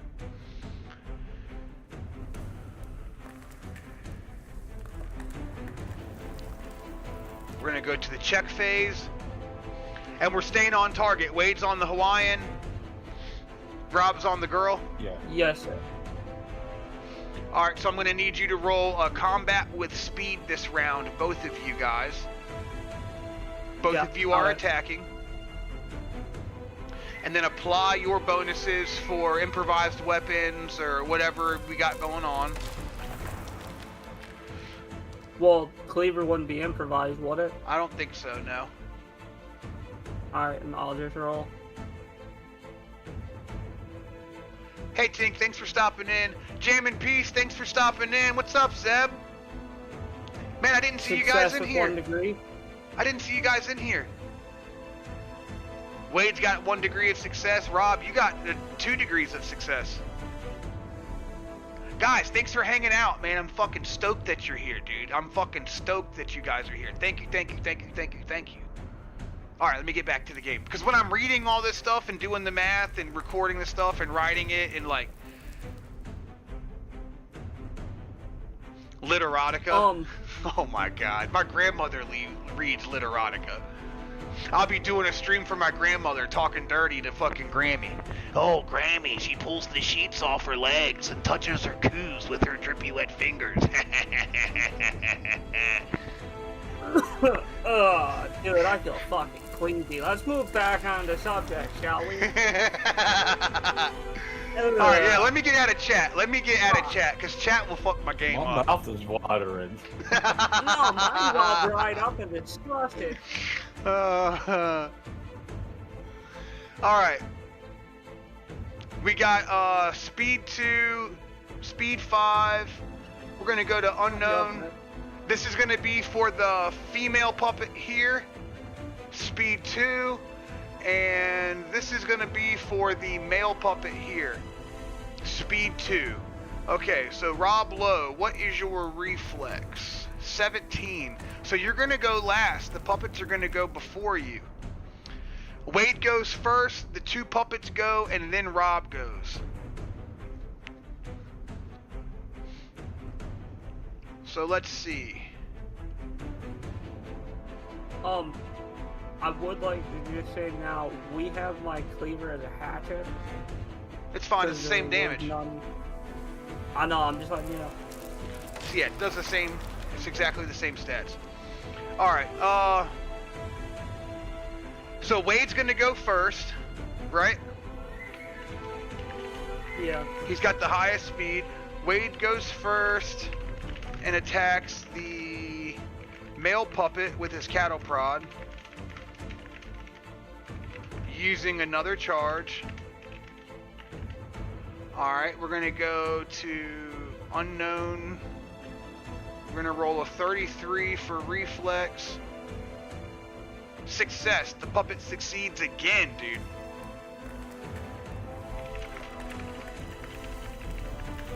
Five damage. Okay. It succeeds its reflex and is not stunned. Wade deals 5 more damage to the puppet. Then after that is the male puppet.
Continuing the broadcast.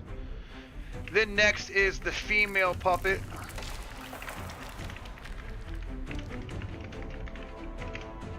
She's gonna have to make an attack at Rob with her claws.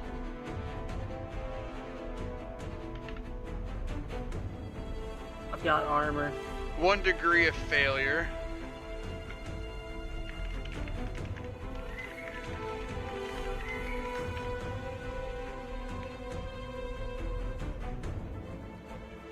Alright, now we've got Rob's turn. You succeeded with 2 degrees of success, so roll your damage. That would be a 6.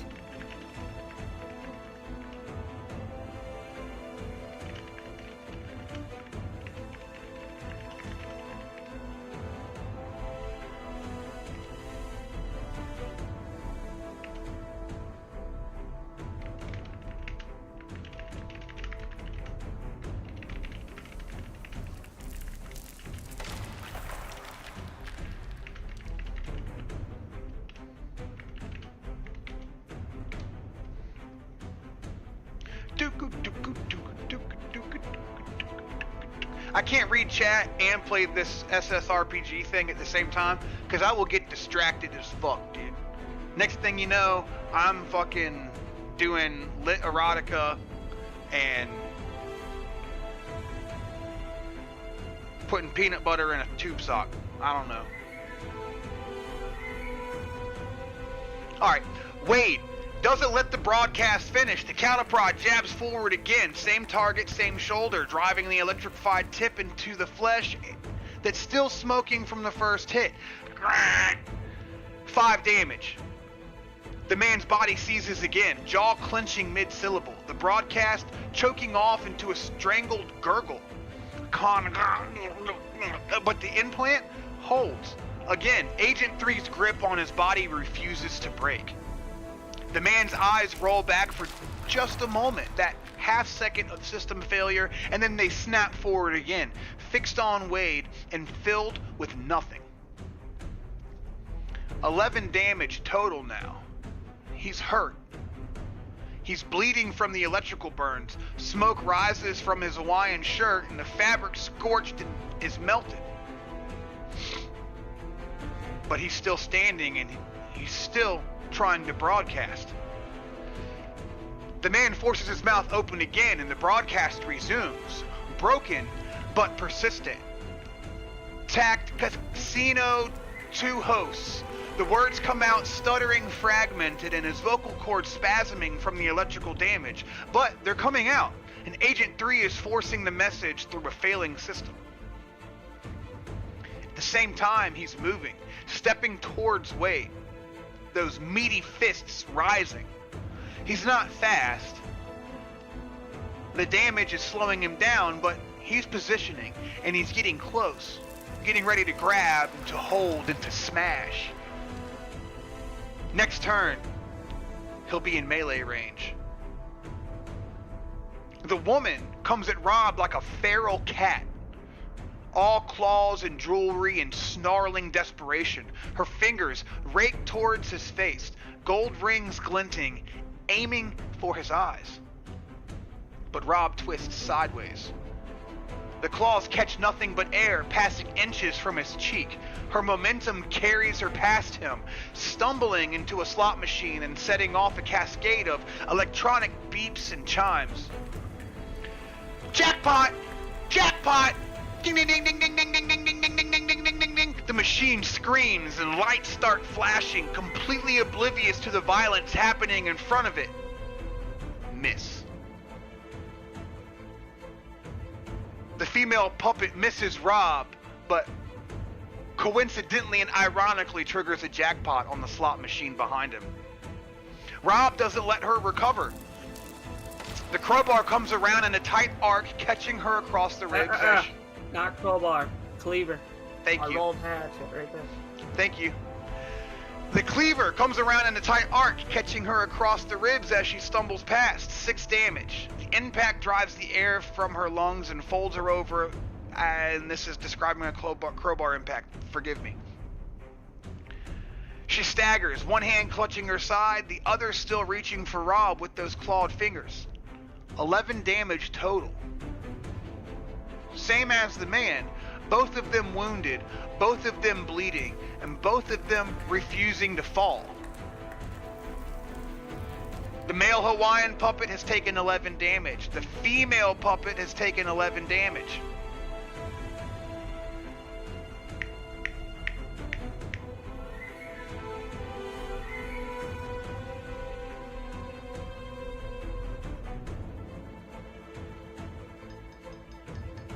So it's safe to say they're close to being dead, yeah? They're injured. The broadcast is approximately 60% complete. You bought yourself some time. Even though he didn't get incapacitated by the shock, it kind of stumbled his broadcast. So he's not quite done with the broadcast this turn. So that saved you a turn. If Hawaiian Shirt gets another turn to broadcast, he'll probably complete the transmission and alert the other puppets. This brings us to, we did our check phase. I read the resolution. Now we're on intent for turn 2. The man in the Hawaiian shirt closes the distance to Wade. He's close now. Too close for the cattle prod to be effective as a jabbing weapon inside of Wade's reach. His mouth opens again, forcing out the rest of the broadcast through damaged vocal cords. Armed assistants. And at the same time, those meaty fists swing towards Wade's head. A haymaker, a brawler's punch, the kind of blow that doesn't need technique. It's just mass and momentum. He's trying to do both at once, complete the broadcast and attack. Agent 3, multitasking through a failing body?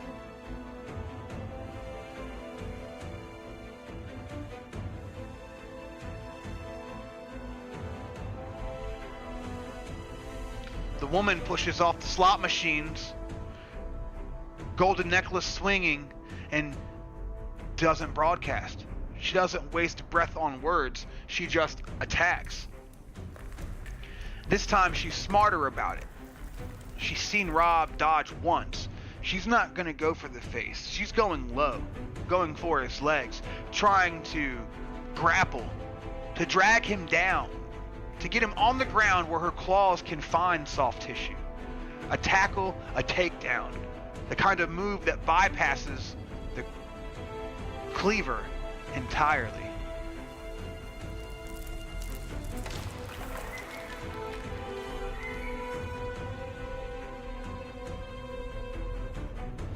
All right, what are your intentions for turn 2? The female puppet's going to try to tackle Rob. The male puppet is going to try to attack Wade and finish his broadcast. Is the female puppet standing, or is she... What is she doing? She's standing. She's going after my legs. Yep, she's standing. If she's standing, I want to go right for her neck with this cleaver and sink it right in. All right. Pan shot! Pan shot! I'm gonna continue swinging with my defib and take my fucking what you call it, negative 1d4 to combat in close space or whatever. I said it was too close or something.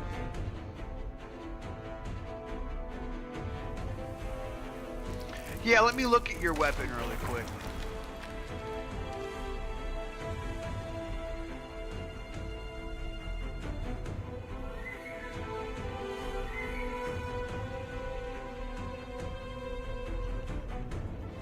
Yeah, that's right. 1d4 to combat in close space. Because you get +5 to reach, but if they're within that 5 foot, then you get a d4. Or if you're in a small room, you get a d4. Where you can't swing it around like a fucking... What are they called? Color guard?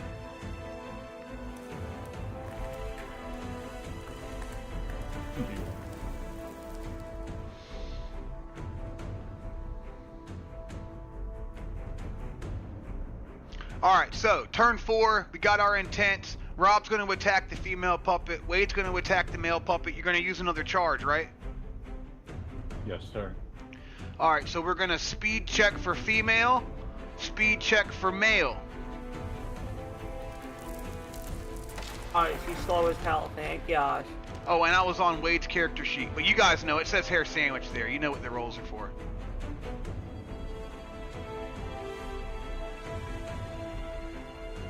Alright, now I want you guys to roll your speed and your combat.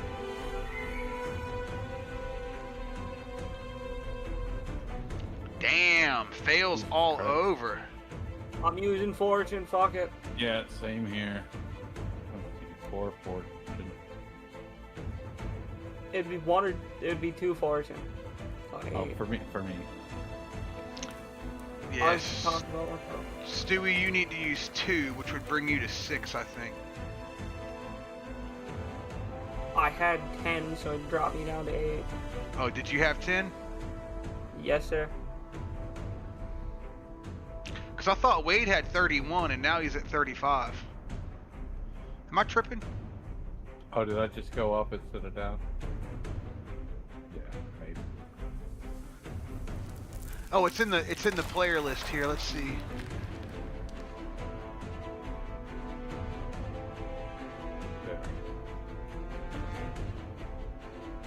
Yep, I see it. Rob went from 10 to 9.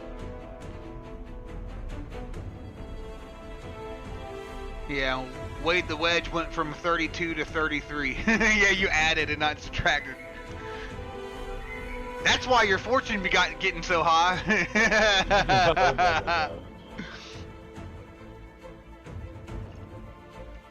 I thought it was weird I was down here. Alright. So both succeed.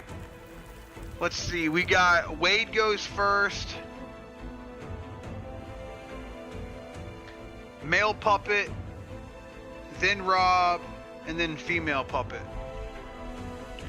Alright, roll your damage, Wade. And you're using a charge, right? Yeah.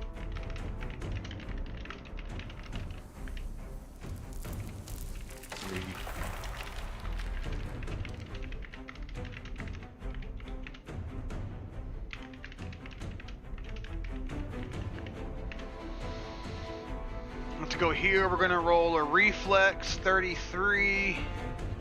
4 degrees of failure. He fails this time.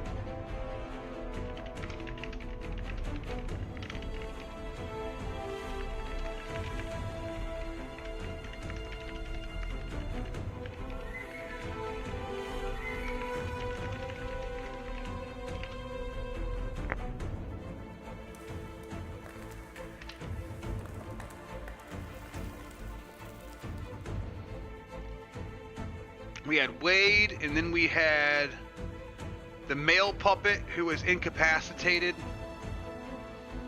Then we had Rob.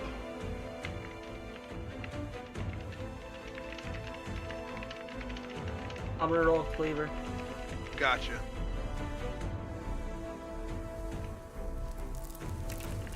Seven damage.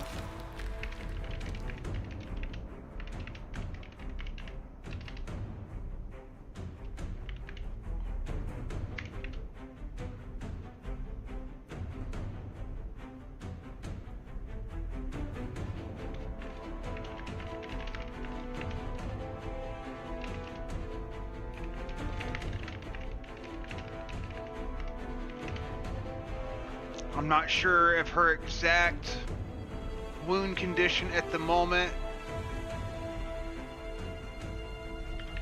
So we're gonna roll an attack for her that may or may not even matter.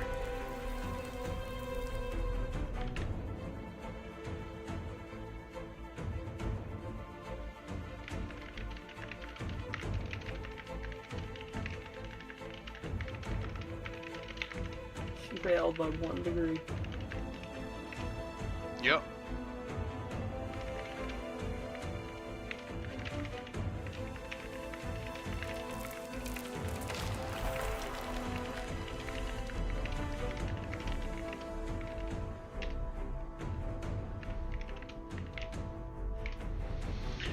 All right.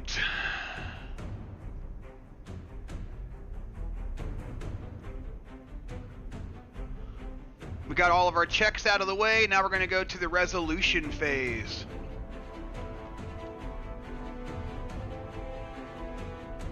The haymaker is coming. Wade can see it. That meaty fish swinging towards the skull with all the weight of a 60-year-old body behind it, and he doesn't dodge. Wade steps into it. He steps into the punch, inside the arc, and drives the cattle prod up into the man's chest. 3 damage. It's not much, but the electricity. The man's body locks up, every muscle firing at once. The haymaker freezes mid-swing, fist trembling inches from Wade's face. His mouth, still forming the broadcast, snaps shut so hard Wade can hear his teeth crack. The broadcast dies, cut off mid-word and incomplete. The man's eyes roll back, his knees buckle. He doesn't fall, not yet, but he's frozen. Locked in that electrical rictus that every system temporarily offline. He's stunned. For one precious turn, he's not a threat, he's just meat waiting to be finished.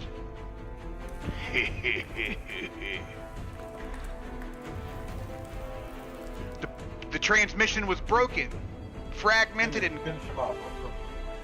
and cut off before completion. Agent 3 received partial information, a location, hostile count, but the message was garbled. Other puppets may or may not respond. The broadcast was not clean enough to guarantee reinforcements. Then Rob sees his opening. The woman is preparing to tackle. Weight shifting towards, arms spreading wide. I think my dog just farted. Oh God, it stinks. Arms spreading wide, broken ribs forgotten by the mechanical drive to kill. She never gets there. Rob brings the crowbar around in a scything horse. Cleaver. Holy crap, man. Cleaver. I typed cleaver. Sorry. I typed cleaver, but whatever. I wish we would just stick to one weapon, and that would be way easier. Yeah, that probably would be smarter. Rob brings the cleaver around in a slicing horizontal arc, aiming not for the body but for the neck, for the throat, for the vulnerable column of flesh and bone that connects brain to body. The cleaver catches her just below the jaw. 7 damage. The sound is horrific. and silencing even the cheerful electric jingles. Her head snaps sideways at an angle that necks don't bend, and something tears, something separates. She doesn't scream, she just stops. Her body continues forward for a half step, momentum carrying it, and then crumples. Gold jewelry scatters across the carpet, rings and bracelets, that gaudy necklace spreading like a pirate's treasure around her broken form. She hits the ground and doesn't move. The slot machine behind her continues its cheerful display. Cleopatra's gold. Insert coins to play. She won't be playing anymore.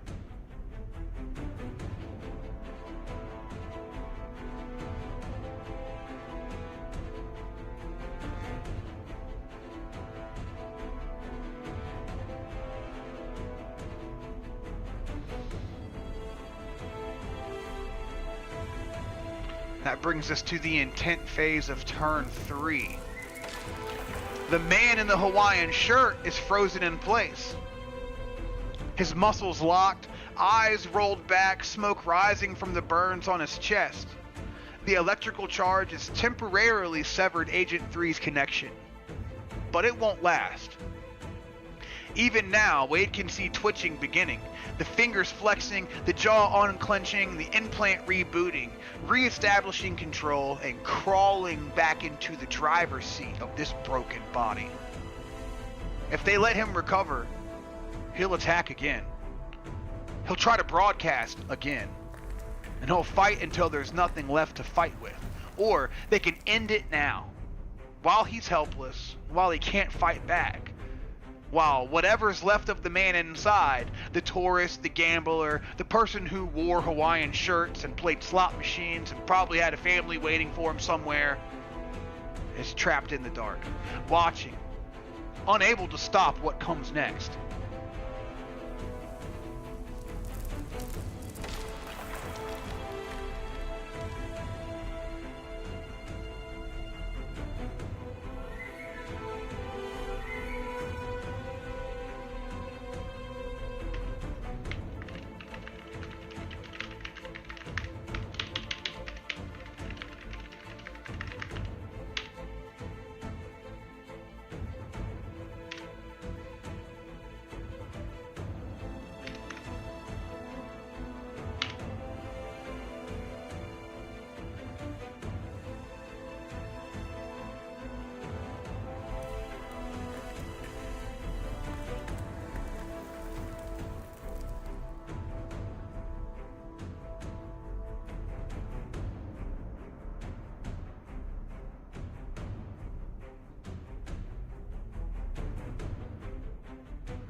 So aggravated.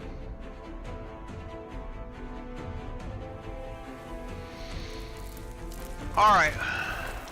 The male puppet doesn't have anything going on this turn because he's incapacitated. What are you guys going to do? Turn 3, intent. Female puppet is dead. Kill the male one. What are you going to do?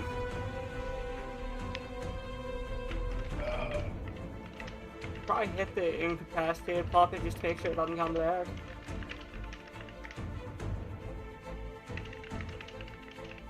Yeah.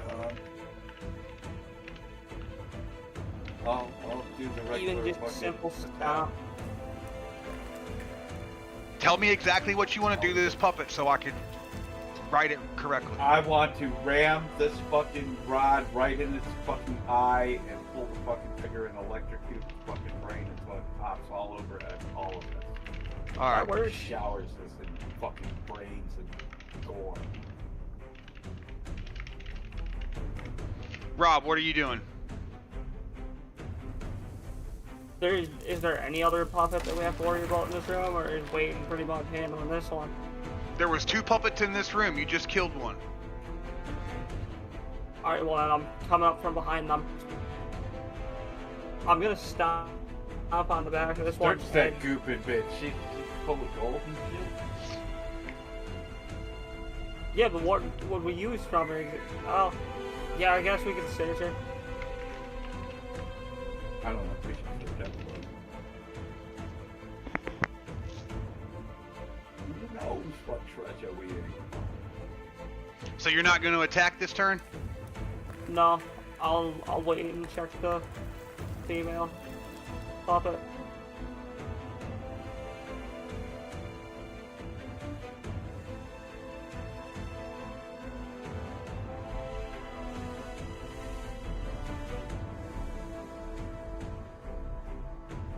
Okay, I'm just going to put Rob freezes.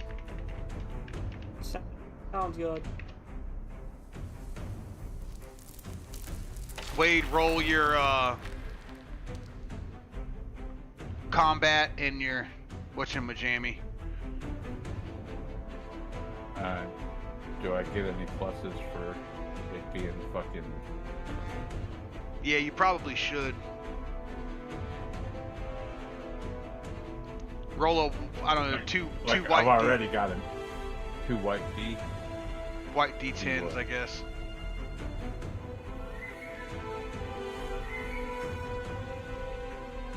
No speed needed, right? Or no? Or yes? No, because you're the only one doing anything. Because I'm the only one doing anything.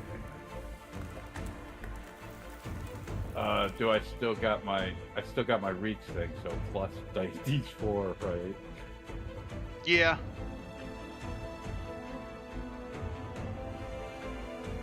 Yeah, so, alright.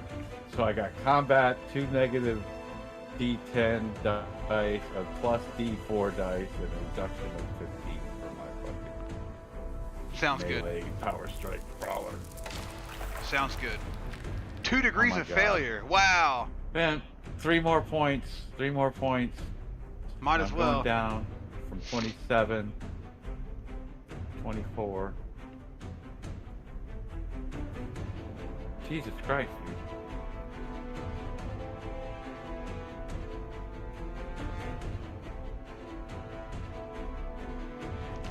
Alright, we're gonna roll 3 damage. a reflex here. And he fails.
Alright. Alright. We'll see you next time, guys.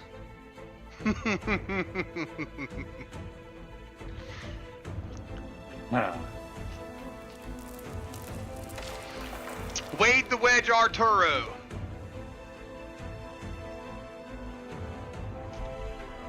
Wade doesn't hesitate. The cattle prod comes down. Not a jab this time, but a swing. A bludgeoning strike aimed at the man's skull. The weighted end connects with his temple, snapping his head sideways. Only 3 damage. But then Wade drives the electrified tip into the base of the man's neck, right where the implant lives, and right where the silicone meets spine. He holds the trigger down and the discharge is different this time. Brighter, longer. The man's body doesn't just seize, it convulses. every muscle firing in random sequence, arms flailing, legs kicking, that frozen rictus breaking into something chaotic and terrible. Smoke pours from behind his ear, and then sparks, and then a stream of something dark and oily leaking from his nose, his tear ducts, the corners of his mouth. The implant is frying. Wade can hear it, a high-pitched whine, like a hard drive dying, like electronics cooking themselves to death. The smell hits him next. The burning plastic, scorched meat, and acrid stench of circuit boards melting inside of a human skull. And then, the man's eyes snap forward. Not empty, not dead, but alive. For one terrible moment, the man is himself again. His eyes are wide, panicked, filled with the kind of horror that only comes from waking up inside a nightmare you can't escape from. His mouth works, trying to form words and trying to speak past the damage, past the smoke, past the dying circuits in his brain. I felt all of it. His voice is ragged, a whisper, broken by the electrical damage, but unmistakably human. Unmistakably present. Every person my hands, I couldn't. Tears stream down his face, cutting tracks through the sweat and the grime. His body is failing. Wade can see it, the tremors, the systems shutting down. But he's fighting to speak, fighting to say something that matters before the end. The ship, they're not just waiting. He reaches for Wade's arms. His grip is weak and trembling. Nothing like the meaty fists that just tried to kill him only seconds ago. They're listening for something, a signal. I could hear it in my head, like static. It's something is. His eyes lock onto Wade's, desperate and pleading. He coughs. Blood sprays across Wade's chest. It's not over. 0 hour. What was the invitation? His grip loosens. His eyes unfocus. The light, that brief, terrible light of humanity reclaimed, fades. He slumps forward into Wade's arms. Hawaiian shirt smoking, wedding ring glinting in the flickering neon, and he doesn't move again. Wade stands there holding the body, the man's final words echoing in his head. They're listening for something, a signal. 0 hour wasn't the end, it was the invitation. The slot machines chime and flash around him. Cartoon fish dance on screens. Jackpot! Jackpot! Jackpot! Rob stands frozen a few feet away. Cleaver hanging at his side, staring at the scene with an expression Wade can't read. Did you hear that? Wade asks quietly.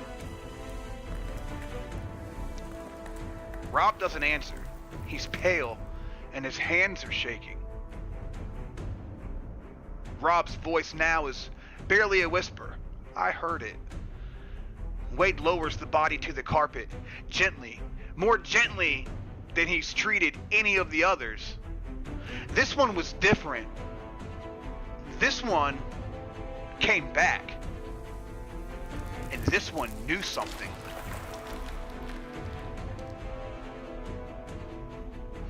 Rob freezes. Unable to act, overwhelmed by the moment, the sight of the man regaining consciousness, of humanity breaking through, of the desperate warning gasp out of his dying breaths, was too much.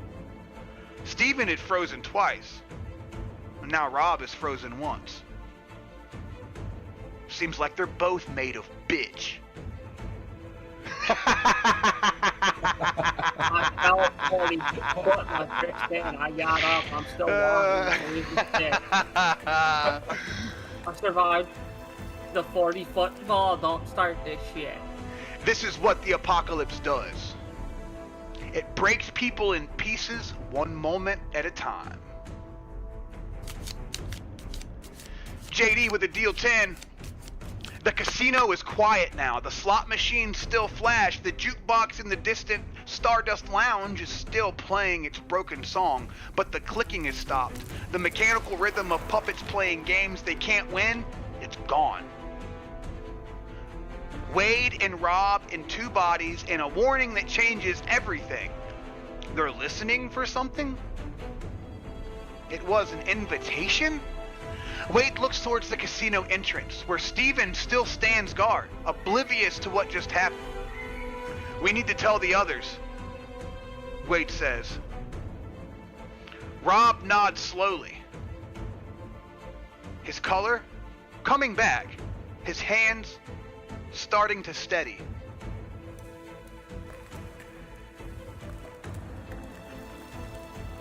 What do you think it means, the invitation? Wade looks down at the man in a Hawaiian shirt, at the wedding ring, at the smile lines around his eyes that'll never smile again. Under his breath, he says, I don't know. But I think we're about to find out. Wait, weren't you captured by the puppets? I was.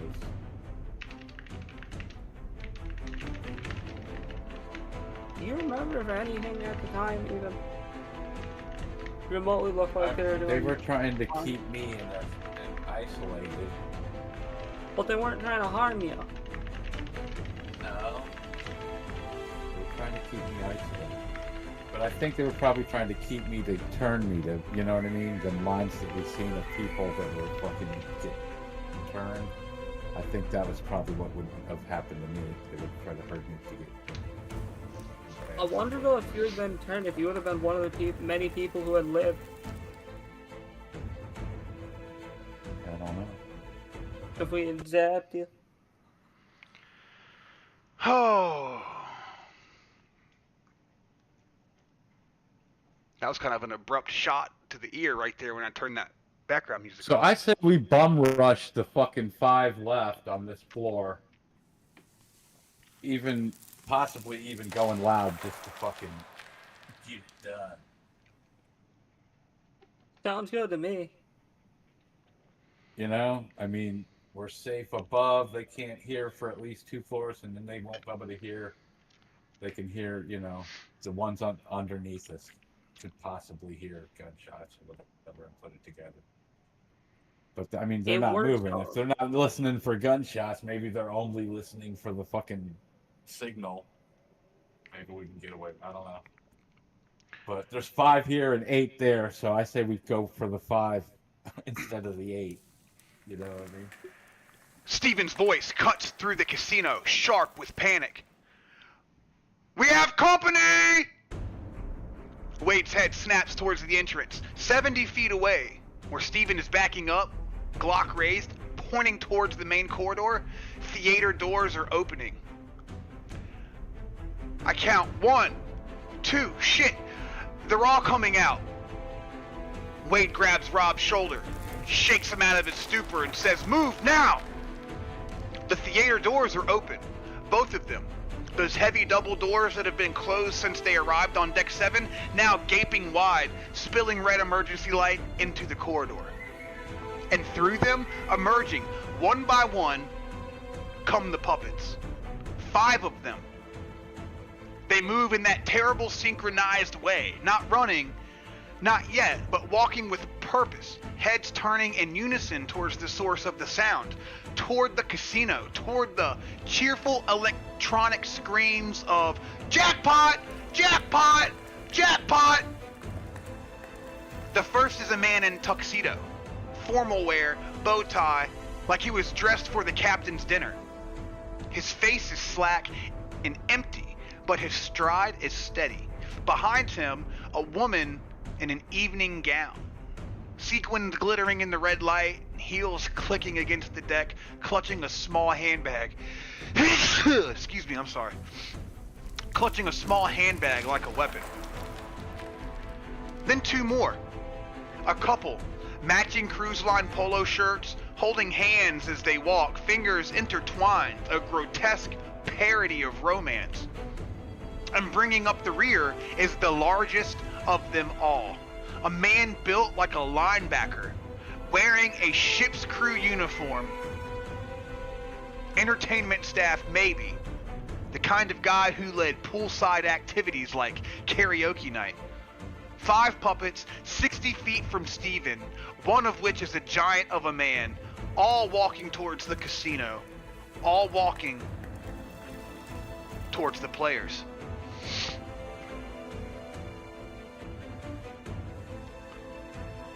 All right, is the entranceway set up to where I can assume a position of maybe surprise, like the doorway trick that we know? It's Do double we have wide. time and room to. It's double wide. It's double wide, so it's not going to work the same way. It's because, well, for the initial attack, I understand they're not going to stack up. You know what I mean? But can I get a fucking I mean, in edge on theory, one if of we the can sides? wait, in theory, if we knock the puppets over, we could use the doors as Well, we could weapons. just hide if behind we- fucking these machines and wait for them to come in, and hopefully they split up. You know what I mean? Just look for us, and whoever's closest to us, we pick them off. I mean, there's down. plenty of places to hide, right? I mean, I have concerns with the giant in the room for obvious reasons. My thing is, should we go loud or not? I think we should. I think we should just fucking. I think we're at a point now where it's alright. So I started blasting. So I started. Yeah, I'm gonna get into a hiding space. You know what I mean? On the far edge, towards the wall. You know what I mean? Where I have as much room as I can, so I can see the door and see where they're going if they enter the room. They could All right, just hold walk on. past us. We don't know. I am going to share my screen in Discord.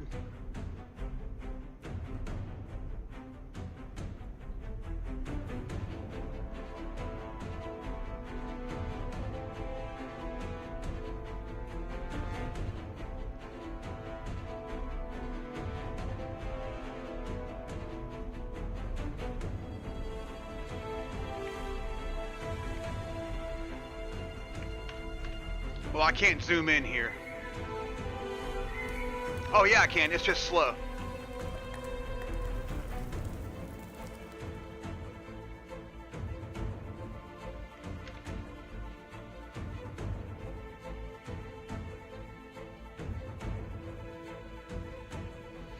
There you go.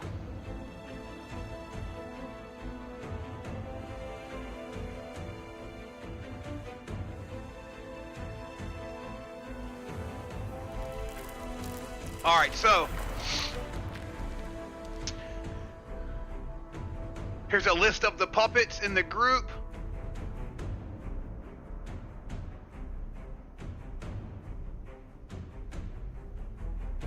Looks like they're 60 feet away from the entrance of the casino, and Wade and Rob, you're at the back corner of the casino where the two bodies are. So you've got 70 feet between you and Steven's got 60 feet between him and the puppets.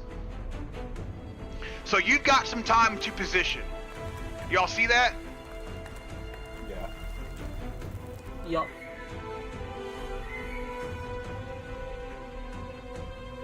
You've got some time to position. Yeah, we're gonna position it up and just whoever ends up closest to whoever. Yes. If they even come in. I mean, 6 weeks. Did Steven get spotted? Do we know that? Does he know if he got spotted? Or He does not. First in alert. They're coming straight for the casino, cause the fucking jackpot is going off in the background. Yeah. So we don't know if he's been seen, but they're definitely coming straight for the room. Like, Gotcha. they're coming I'm gonna straight stick for the by entrance. Wade's side.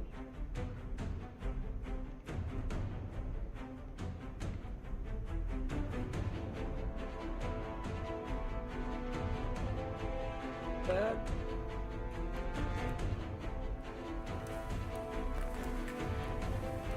Hello? What happened? Yeah. I lost signal. No, yeah, I did too for a second. Oh, on the Discord stream? Yeah.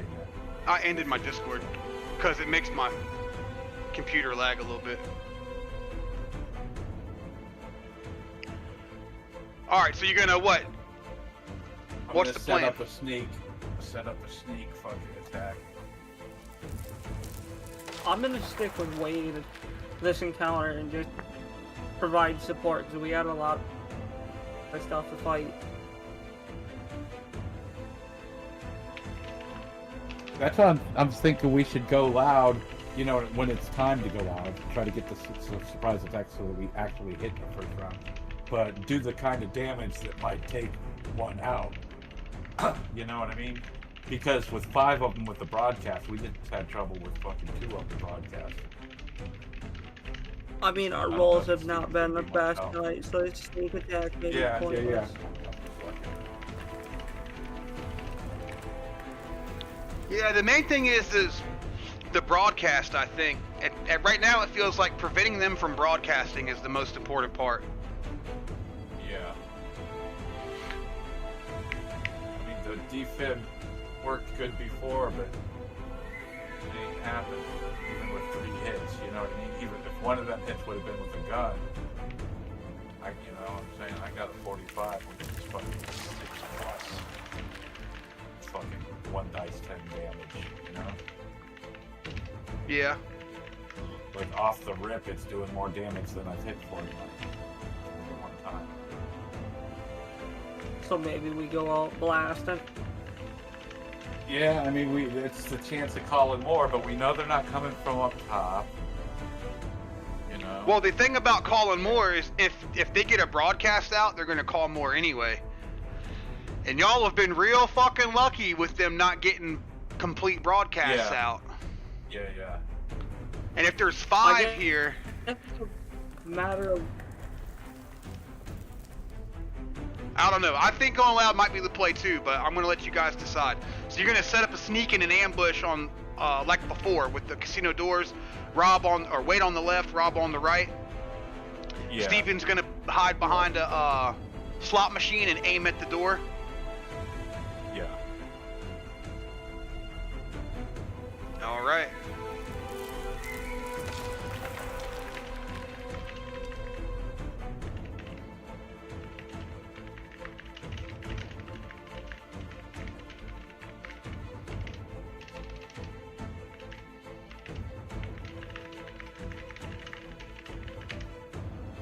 That way we also don't have to close any fucking footage gaps or anything, you know what I mean? Like we can get our shots on first. So are we rolling sneak in combat? No sneak right now. Okay.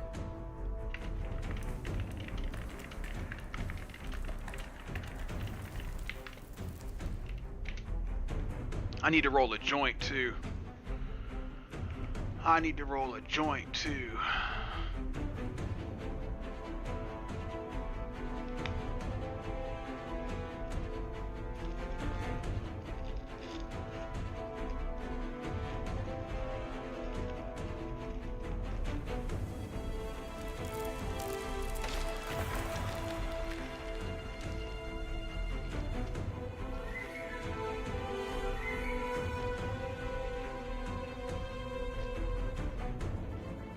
All right. Wade reaches the casino entrance, breathing hard and immediately pressing himself against the wall to the left of the archway. The neon sign flickers above him. Lucky Star Casino, with 3 of the letters missing, is casting intermittent shadows across his face. Rob mirrors him on the right, with his cleaver raised, his back flat against the wall, and his knuckles are white around the handle. His jaw set tight. Steven ducks behind a slot machine, 10 feet back from the entrance. Wheel of Fortune. And then he steadies his Glock on top of the cabinet, using it as a rest. His hands are trembling, but his aim is true. 9 rounds, 5 targets. The math isn't great, but the math is never great anymore. Hold, Wade whispers. The footsteps grow louder, that synchronized rhythm like a metronome, like a heartbeat that belongs to something vast and distributed and utterly inhuman. Click, click, click, click. This time, it's heels on a deck plate. The woman in the evening gown, and then there's a thud, thud, thud of heavy footfall, the big man in the crew uniform. Wade can see the shadows now, stretching across the corridor floor, cast by the red emergency lights. 5 shapes elongated and wrong, growing closer with every step. 40 feet, 30, 20. The jackpot sounds have finally stopped, the slot machine cycling back to its attract mode, the electronic celebration fading into the ambient chimes and jingles. But it doesn't matter. The puppets have heard, and the puppets are coming. 10 feet. Wade holds his breath. The first shadow falls across the threshold. They come through 2 abreast, just as Wade feared. The tuxedo man and the woman in the evening gown side by side, like they're walking into a ballroom instead of an ambush. His arm is almost at her elbow. A ghost of chivalry, a residual behavior from whoever he used to be. Behind them, the matching polo shirts, the couple still holding hands, fingers intertwined. A love that death couldn't stop, but the implants couldn't erase. And behind them, filling the doorway with his bulk, the big man, the entertainment coordinator, the guy who probably led conga lines and taught passengers how to salsa. 5 puppets, all inside the threshold, all unaware of the predators flanking them. Wade's cattle prod hums, and Rob's cleaver glints. Steven's finger tight on the trigger. Now. Roll your combat, roll your damage, apply any bonuses. This is actually pre-encounter.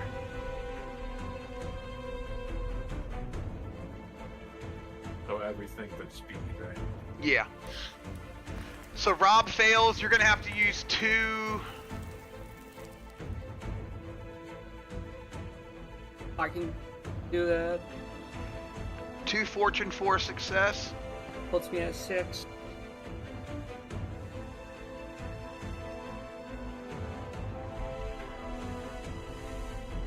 And which one are you attacking? The woman in the nightgown is closest to you, Rob. I think the woman in the nightgown. Alright. Fortune. Alright.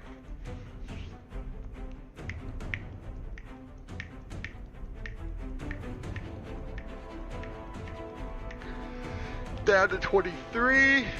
And then deal your damage, Wade.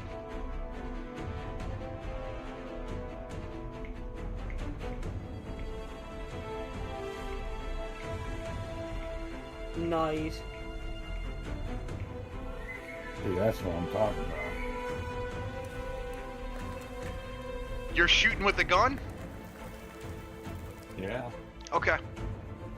Oh, for some reason I thought you were using the cattle prod, but no, it makes sense. We were just talking about going loud. Alright, so.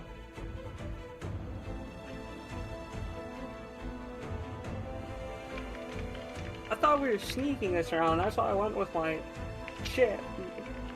Whatever.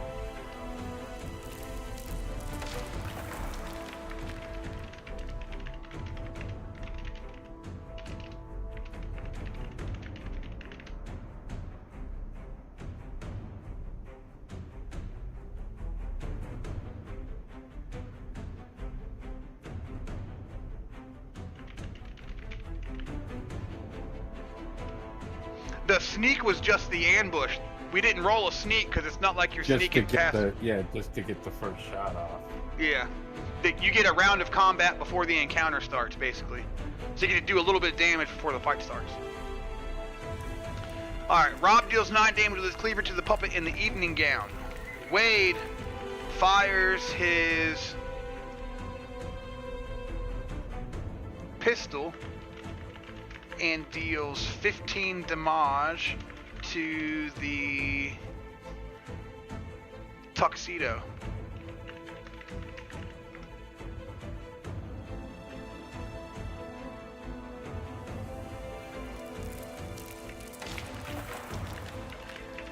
Pull it off.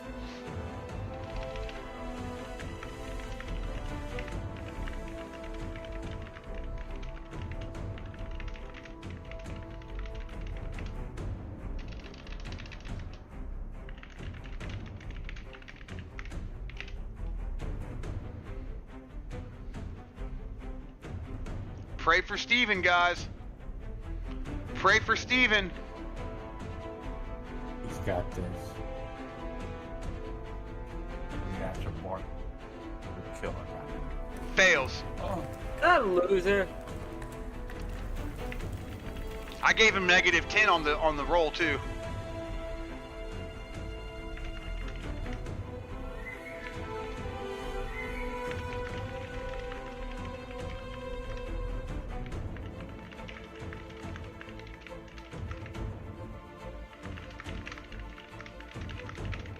Look at this worthless motherfucker's stats. The only thing he's good at is lying, bro. Is that A real? little bit of medicine. He's got 22 athletics, 27 sneak. He's got fucking 42 deceit. 44 cavalry. Okay, I want to see something horrible happen to this man by the end of this campaign. 49 knowledge and fucking medicine. 22 combat. You want to see what they're looking at, 22 chat? survival. This is what they're looking at. Steven's sheet. I'll zoom in for you. He's got 45 brains and 40 heart, which makes his skills a little bit unique. So his combat's only 22. I actually should have been rolling 22, not 35. So be lucky that he didn't fail more. I rolled a 35. He's got a high examine, Like 3 degrees. high mechanics, high deceit, high empathy, and high cajolery. High medicine, high knowledge. He's a good character. He's just not a fighter. He's just not a fighter. Yeah, he'd be someone you want to meet on the street, maybe handing out tacos or something. Not this shit. See, he's socially awkward. He gets +5 to all heart-based skill rolls in social situations, and he's a coward. He gets +10 to all rolls when facing direct physical danger in combat. So, that's what hinders him right there. And he's built around it. He's a smart, nerdy guy, but he ain't no fighter. I think we learned that the hard way, though. Yeah. He ain't no fighter. I'm sure he's still useful, but he's being a little prick right now. He's bait right now. Alright, ambush round. Can I get like 3 minutes to roll this joint? Yeah. I'll be right back. I'm gonna go use facilities. Alright, we'll take a 5-second break.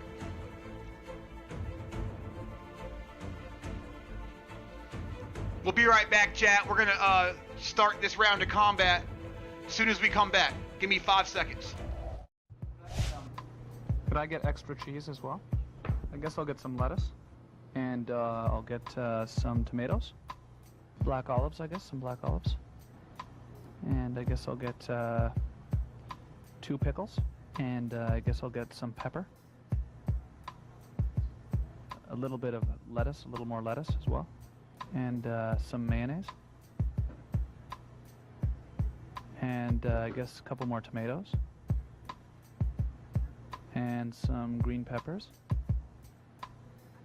And I guess a little bit more lettuce as well. And some pepper. A few more black olives as well. And a couple tomatoes. And some mayonnaise, I guess. And I guess a little bit of green pepper. And some onion as well, please. And I guess a little more lettuce on top of that. And some mayonnaise, I guess. And a little more tomato on top. And some pepper. And do you have oil? Little oil. And a little lettuce. And a couple pickles as well. Some green peppers. A couple of hot peppers as well, not too many hot peppers. And some lettuce. A little mayonnaise on that as well. And tomatoes. Would that be all? A little more lettuce as well. And some green peppers. And some pickles. And some tomato. And a little more green pepper. That should be enough by now. Is that enough? A little mayonnaise as well on top. And some black olives. And some green pepper as well as some onion. And just a little lettuce on top of that as well. 2 tomatoes. And some pickle. I have to stop now. As well as a little mayonnaise. Okay. A little mayonnaise. That's it. And some lettuce. No, that's it. What's that? That's it. Okay, that's good. That looks delicious. Thanks.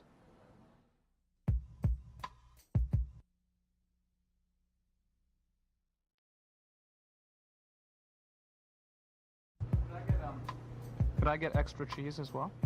I guess I'll get some lettuce. And I'll get some tomatoes. Black olives, I guess, some black olives. And I guess I'll get 2 pickles. And I guess I'll get some pepper. A little bit of lettuce, a little more lettuce as well. And some mayonnaise. And I guess a couple more tomatoes. And some green peppers. And I guess a little bit more lettuce as well. And some pepper. A few more black olives as well. And a couple tomatoes. And some mayonnaise. Alright, we're back at it, boys. We're back at it, boys! That we are. Alright, let's get back in the game. I'm going to Wade. Wade the Wedge Arturo. Wade, he doesn't use the cattle prod. There are 5 of them, 2 abreast, packed tight into the doorway. And this isn't a moment for careful electrical work. It's a moment for bullets. He draws his 6-hour and fires.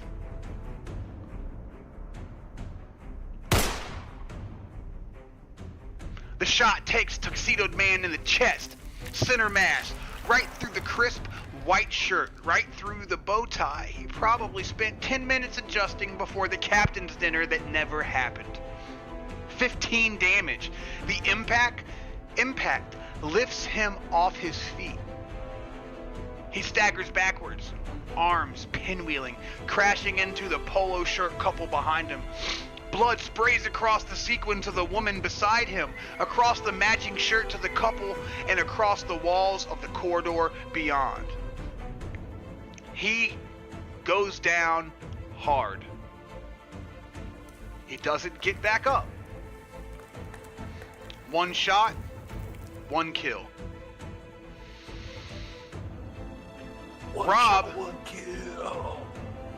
Rob moves the instant Wade fires. The cleaver comes around in a brutal horizontal arc, catching the woman in the evening gown across the throat before she can turn.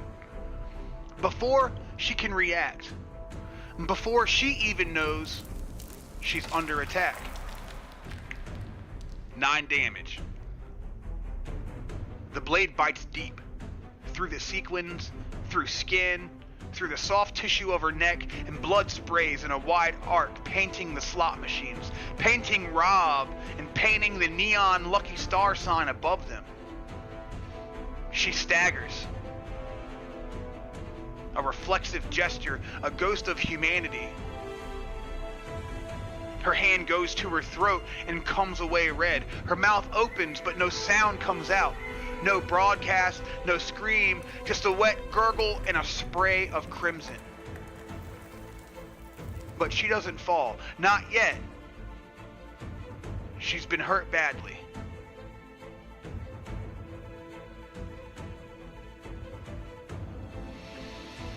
Steven sees his opening.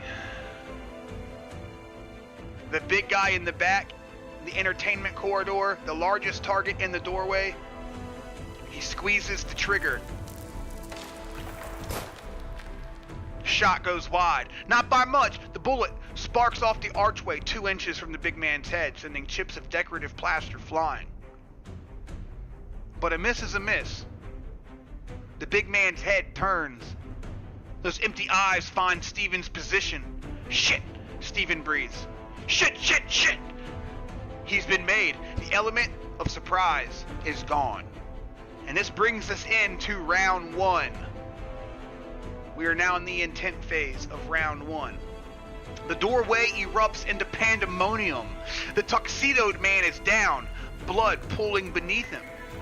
The woman in the evening gown is clutching her ruined throat and staggering sideways into a slot machine. The polo shirt couple stumbles over the fallen body, their handhold finally breaking as they struggle to keep their footing. And the big man? He's pushing through them all, shoving past the wounded woman and stepping over the corpse, his eyes fixed on Steven. He's seen the shooter. He's coming for the shooter.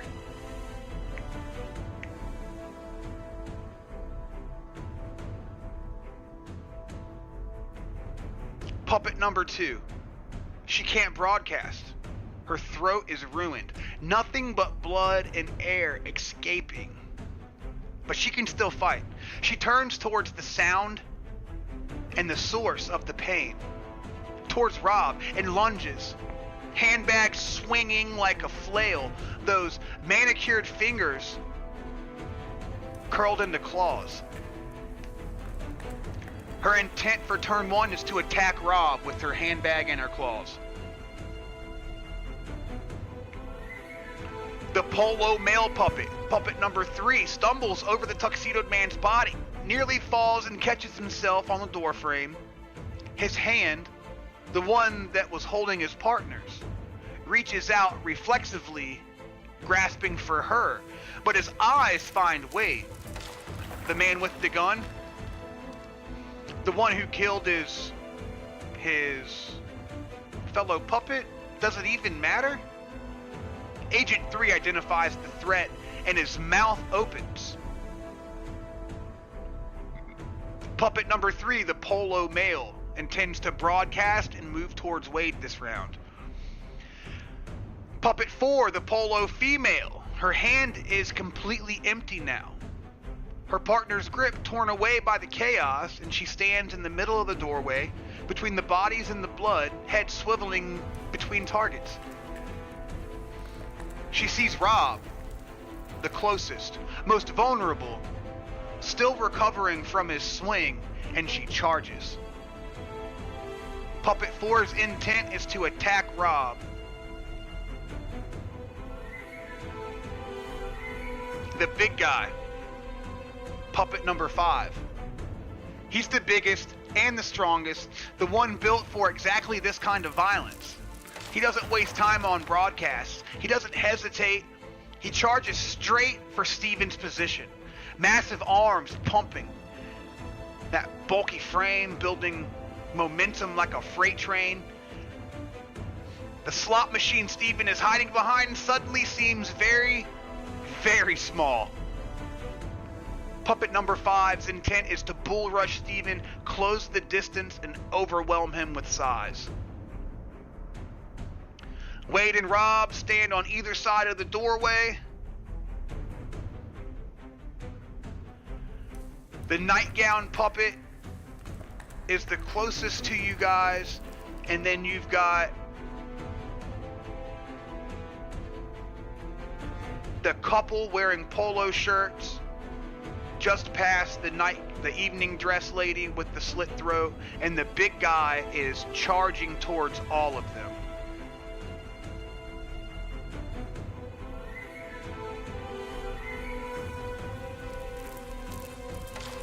So the lady's closest? The lady is closest, yes. I'm gonna repeat exactly what I did last time and just hit her again. Hit her with the cleaver? Yes, please. All right, we've gotten through. That's the same lady then. Yeah. Yeah, we had tuxedo and evening dress walk in first. Behind them was polo male, polo female, and behind them was the Big Daddy puppet. Okay. Big Daddy puppet. Do I see a shot on Big Daddy puppet through the crowd, or should I pick out one of the fucking two that were behind the first two? It's up to you, because we don't know. We don't know how the turn's gonna play out, but the big guy's charging through. Like, the big guy's starting to run towards Steven, so he's gonna end up pushing past. Gotcha. I'm gonna attack it. I'm gonna try to catch him while he's pushing past when he's momentum and try to stop him. Okay. Before he gets to Steven or whatever. Or to any of us, really. Alright. So you're gonna roll a speed and you're gonna roll your combat. Yep. No melee weapon here. No improvised weapon here. Failure, but I'm gonna use 3 points. Go down to 20. Okay. Success 1 degree. And both of our speeds was 5, so we're gonna get probably first. Is it alright if I roll damage?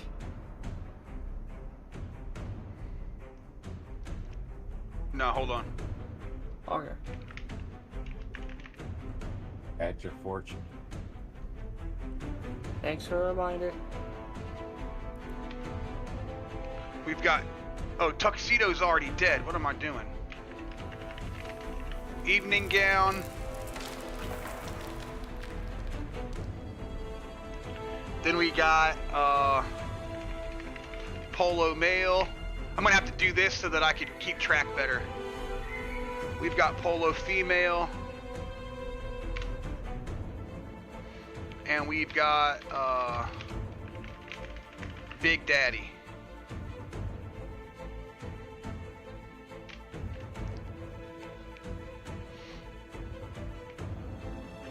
Tuxedo's dead, so we're not going to worry about him. Alright, so we're going to go polo male, polo female,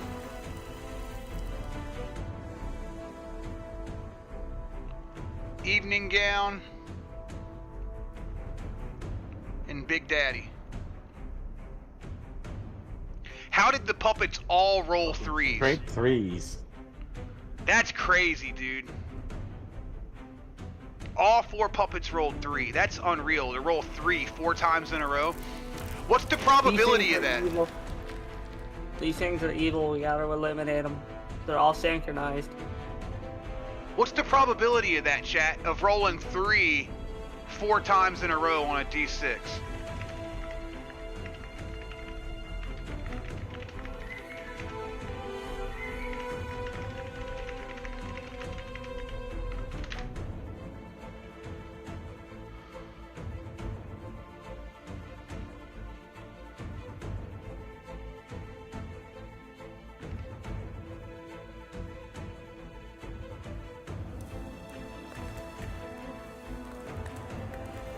Fuck, that's some massive. 1 over 1296, approximately 0.00077. At least we have it on record. Yeah, that's what it says too. Rolling a 0.077%. 3 equals 1 over 6.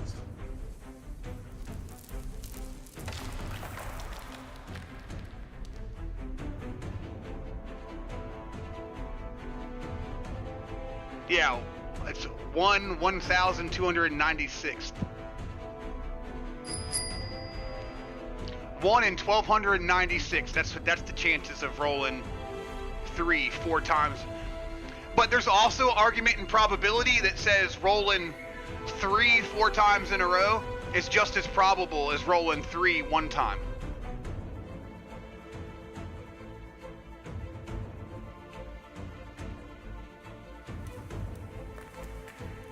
All right, we're back in it. We're back in it. We're back in it.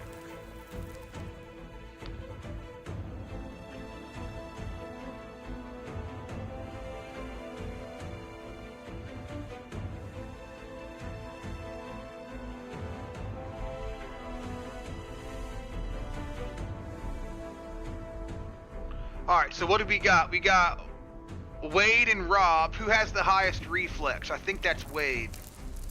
Yeah. That would be Wade. All right. So Wade goes first. I used my points. So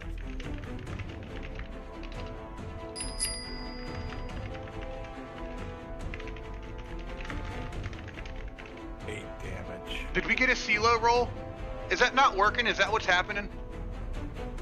Yeah, CeeLo wasn't working earlier, so I didn't get my roll. You said you were gonna roll it manually when you got back.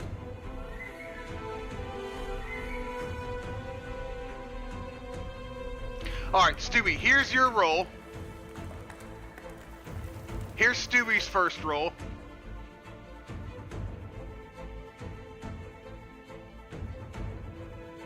One five something. Here's JD's roll that he just played and didn't get. There's another roll after that. Whose was it? Cole White. Oh, gotcha. That's my nickel. That's my nickel. My nickel white. Nickel. My nickel white. 661. Alright, that's all 3 rolls done. Thanks, Nickel White. You my nickel.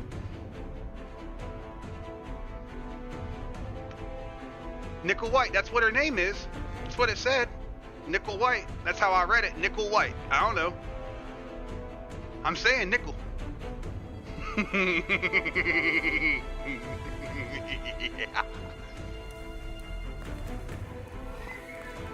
Alright, we got CeeLo worked out. Let me get back to the... Nickel, please.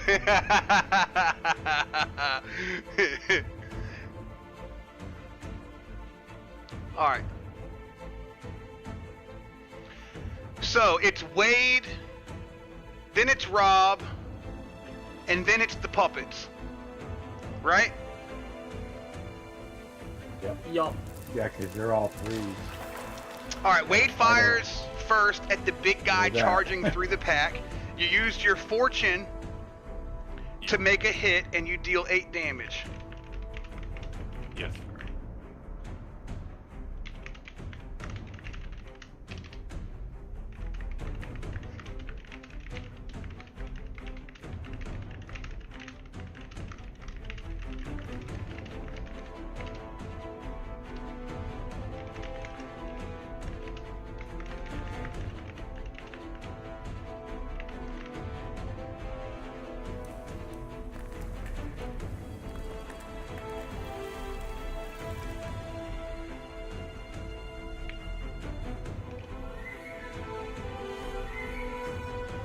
You dealt 8 damage to it, and then Rob, you're gonna go next, right?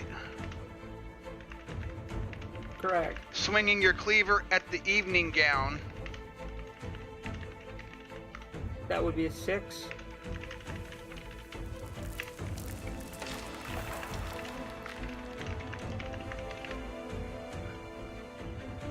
Pulled your gun yet?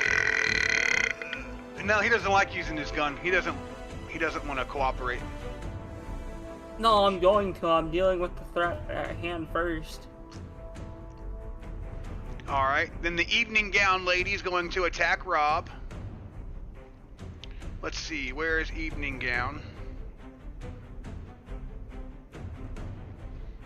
We can just give her 30s across the board because she's just like a plain Jane. Give me some of the brain. Plain Jane, give me the brain. All right. She's going to attack Rob. We're going to roll the dice for evening gown. Degrees of failure, 1 degree.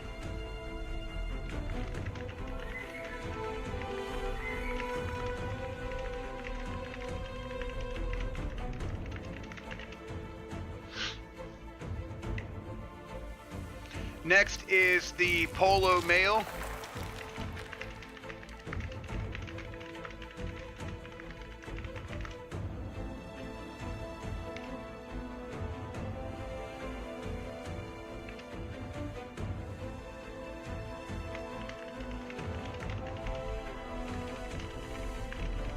Next after him is the polo female puppet, who I believe was attacking Rob? Yep.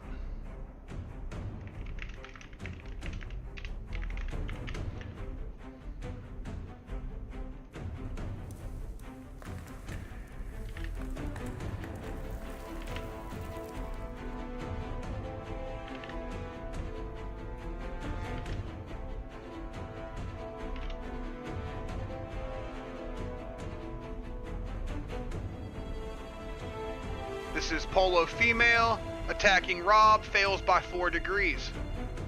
Y'all have been getting lucky as fuck on the puppet attacks, by the way. We've also done quite a bit of damage to a lot of them, so a lot of them are kind of fucked up. Just fail on both sides.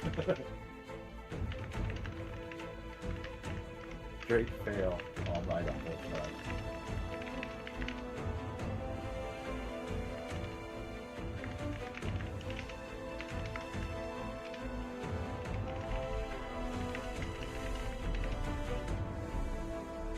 Actually, we cleared the red line.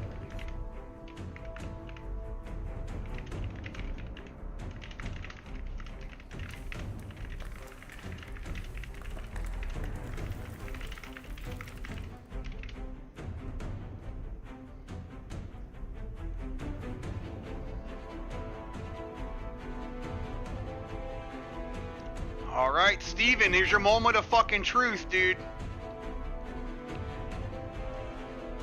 Crit failure. Oh my fucking god. Crit failure, dude. So does he just die here? No, it's his attack, so...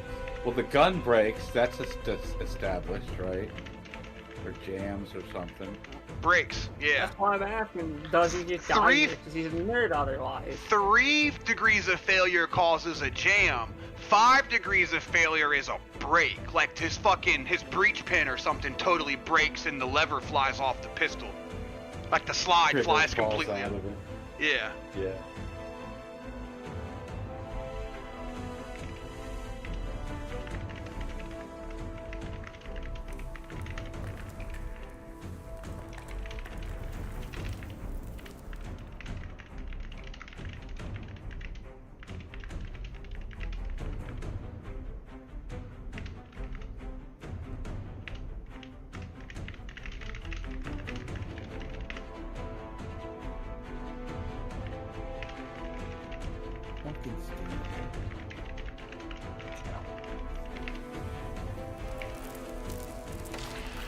Alright, so we got Wade, Rob, female puppet in the evening dress, polo female, male polo, Big Guy Puppet, and Steven. This is a crazy combat, chat. This is a crazy combat, chat. We got a lot going on here. This combat's... Drop, click. Yeah. Everybody live, or fucking miss, click, everybody dies. Well, now we know at least one puppet's about to get a broadcast off. Yeah. Because the male polo shirt guy was starting to broadcast, and everybody tried to shoot the big guy to save Steven's ass. Oh, yippee! Hooray! We got another round. All right, let me light this joint up. The anticipation is killing me, though. I'm not even going to talk about it. Hey Wade, next round, can you just dangle a blindfold over my eyes while I generally point my gun in Steven's direction, then we can just knock the bird one stone. We're OT, bro. We can just fucking put a gun to his head. Oh no, I was thinking we make it look accidental just for the hell of it, just for the theatrics of it. Alright. For Skyrim, all these NPCs would be dead to dragons or warriors. Wade sees the freight train coming. Wait, what? What kind of game is this? Train to come. What kind of game are y'all Let's playing? play it through. Moving down the track.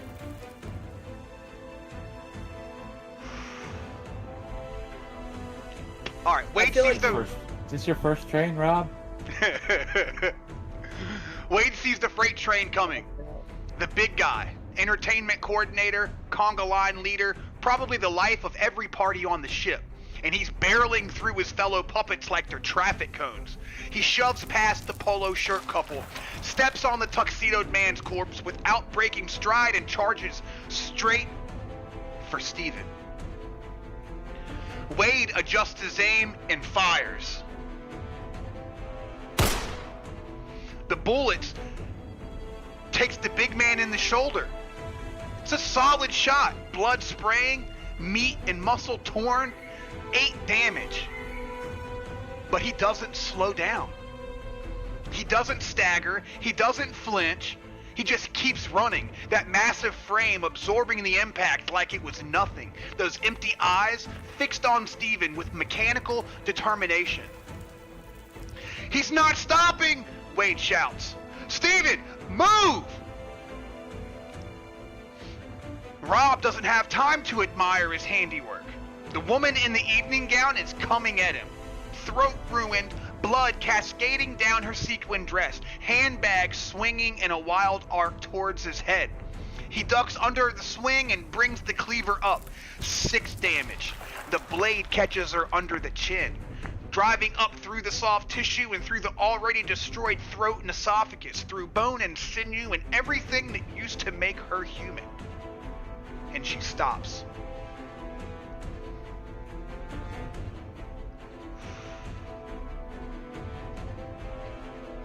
Not a dramatic collapse. Not a final gasp. She just stops. Like someone flipped a switch. The handbag slips from her fingers, scattering lipstick and breath mints across the casino floor. Her body follows a moment later, crumpling into a pile of sequins and blood and broken jewelry. 2 down. The polo shirt man recovers his footing and steps clear of the tuxedoed corpse. His mouth opens. Wade is too slow. Rob is occupied. Steven is... The broadcast goes out. Contact, deck 7, casino, 4 hostiles, armed. 2 units down, requesting immediate assistance.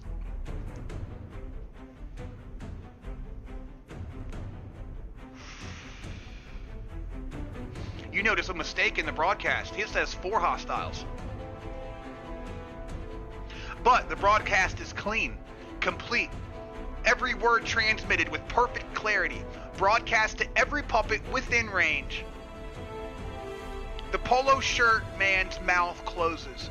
His eyes find Wade.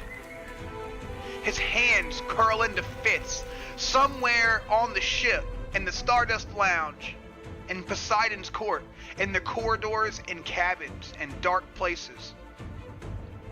Other puppets are receiving that message. Other puppets are turning. Other puppets are coming. Now, their clock is ticking. The polo shirt woman charges Rob from the side. Her partner's hand torn away, her coordination broken, and her purpose unchanged. She lunges for his throat, fingers hooked into claws, and Rob pivots. The cleaver comes up defensively. Her fingers rake across the flat blade instead of his flesh, and she misses. She stumbles past him, off balance, and already turning for another attempt. Rob has two puppets on him now. The woman in front, her partner circling from the side, and he's surrounded.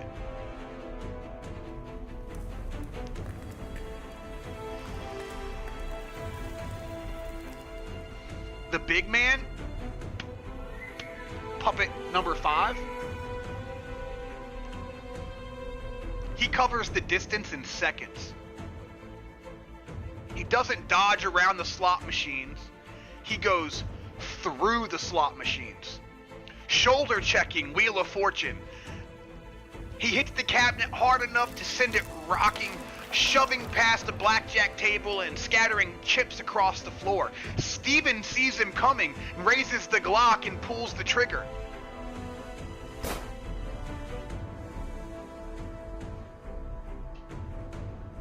Not the crack of a gunshot, the crack of metal failing. The slide flies off the Glock. It's a catastrophic malfunction, the weapon literally tearing itself apart in Steven's hands. The metal catches him across the face. It opens a gash above his eye and sends him staggering backwards into the slot machine behind him. 4 damage.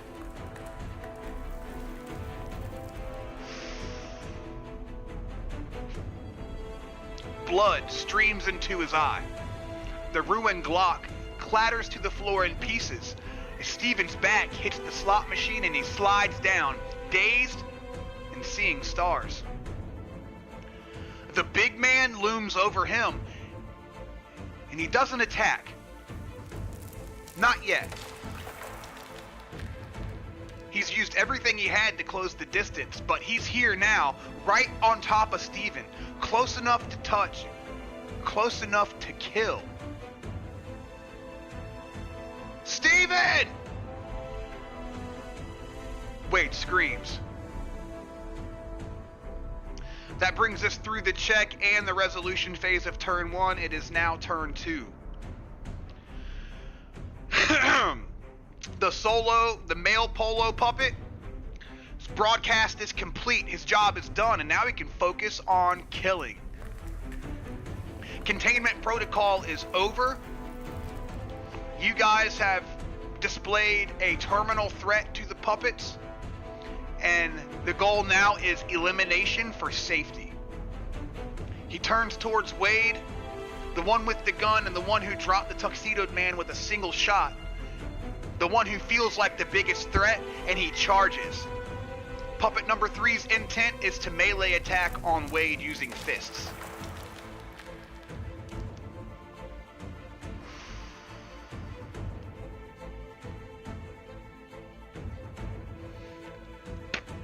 Puppet number 4, the polo female. Her partner is moving on Wade. She'll take the other one, the man with the blade who killed the woman in the gown. She circles Rob, looking for an opening, her hands raised like claws. Puppet 4's intent for this turn is to attack Rob with melee. Puppet 5, the big guy. The big man looks down at Steven, blood streaming down his face, gun in pieces on the floor, back against the slot machine, nowhere to run, helpless. The big man's hand reaches down, massive, meaty, the hands of someone who used to lift passengers during dance competitions and toss children into swimming pools. He's gonna grab Steven. He's gonna lift Steven. He's gonna break Steven.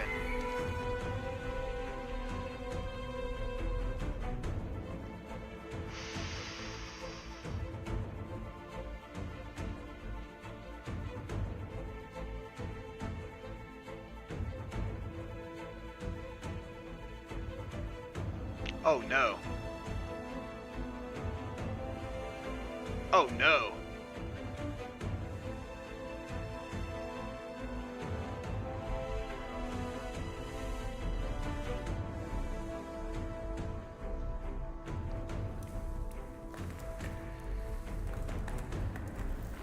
Turn 2 begins. Steven is helpless on the ground with the big guy reaching for him. Rob has 2 puppets converging on his position. The broadcast went out. Reinforcements are potentially on the way. What are the players' actions? This is the intent phase for turn 2. I gotta pull a pistol and start shooting. Who are you shooting? Puppet 4.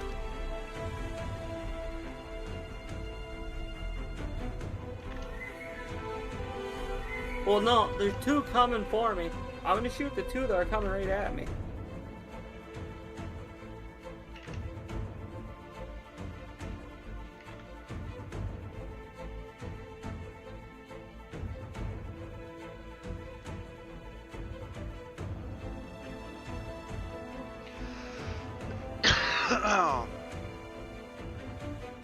One of them's dead.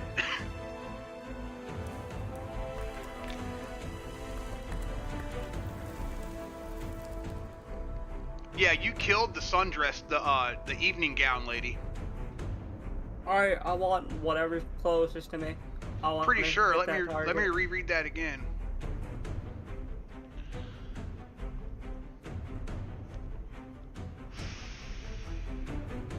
Yeah, Rob finishes the gown. 2 down. You killed her. So the other puppet that's attacking you is the female polo shirt puppet. You're gonna shoot her? Yeah. Alright, Rob Lowe Escobar, you're gonna roll speed and you're gonna roll combat. Yup, nothing new. Hold on, we got no improvised weapons. -10 to combat with ranged weapons at medium range or closer. So you're gonna get a -10 to combat there. And that's it. So you're gonna have -10 to your combat here. Speed combat, -10. Wade, what are you gonna do? The tough one. Try to pull off a 2 right. Because, alright, I can either continue attacking the fucking big guy, which I already got 2 slugs in, and potentially save Steven. Ignore the lady coming at me. You only got 1 slug in the big guy. Huh? You only got 1 slug in the big guy. I thought we did 2 things. Didn't I just put another one? You've only shot twice. This isn't. You've only shot twice. You shot once in the and I pre-round. killed the first guy, and then I got 1 slug. Okay. Yep. All right. So same scenario though. I got 1 coming at me and 1 lingering. The big guy lingering over fucking Steve. Yeah, you got the polo shirt male who's coming with his fist. He's in melee range this round, so he's gonna melee attack you with his fist. I'm gonna try to get another shot off on the fucking big guy. Oh my god! You're gonna shoot. You're gonna. All right, so you're gonna shoot. Hold on, we got to go to fucking. The guy that I just shot. Yeah, we got to go to your picture for this. The Incredible Hulk. So you're gonna. I got something up my sleeve, motherfuckers. You just wait. Oh, your fucking dodge roll. Yes, sir. Fucking. Yes, sir. You yes, sneaky. sir. You sneaky fucking snake. I also got a success 3 degrees. I'm gonna try to get it off. I'm gonna try to fucking save Steven and dodge roll and fucking hope for the best next round. All right. The call's already gone out. Yeah. Wade, It's a don't matter of leave me attacking me. I haven't been hurt the whole time. I'm fucking Wade's the Wedge Arturo. I still have 20 fortune pool. Yeah. Whatever All you right. do, just don't leave me with Steven. I might eat him later. So I'm gonna try to fucking pull some fucking acrobatic damage. All right. So you're I gonna don't want roll. Steven to die, dude. You're gonna roll a combat and a speed Speed. and That's it, I think. I think that's it. Yeah, because you're using a gun. That's what I rolled last time. Yep. Combat speed. Oh. I'll use my 1 point. God damn it. And your speed is a 1. My speed is a 1. So yeah, I could be getting hit this round. I get it. That's rough. I'm gonna pull it off. Steven's gonna fucking. You have to use all of his movement to stand up. Steven better hot ass. It's good. He's not. His gun is broken. He doesn't have any weapons out. He's on the ground. He's dazed with blood in his eyes, and he's got to use all of his movement to stand up. That's what I'm trying to save him, man. He's fucked, dude. Steven is in a bad way right now. Oh, we got the evening gown lady is dead, right? Yep. So we can get rid of that. All right. So we got polo male, rolling speed. Polo female, rolling speed. And we got Big Daddy Big Dick, rolling speed.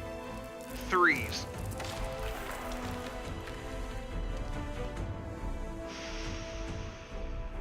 Rob, what's your reflex?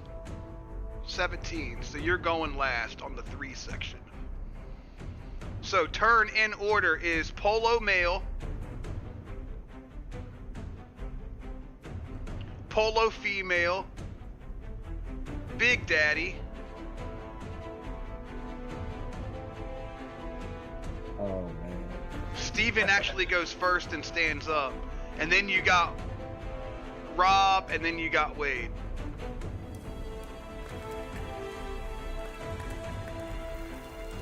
This ought to be interesting. I've got so many NPC sheets right here that my fucking dice roll section is like super small, so I gotta figure this shit out.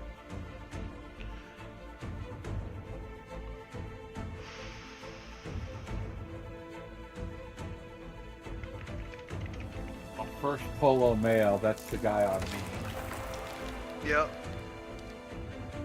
Polo male, and then Steven.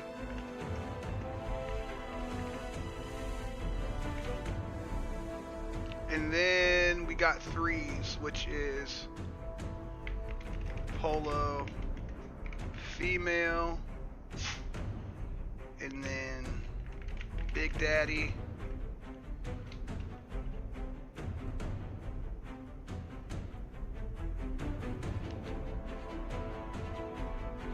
Oh wait. Yeah, then Rob. Then Wade. Alright, so we got the polo male goes first, and then Steven, and then polo female, then the big guy, then Rob, and then Wade.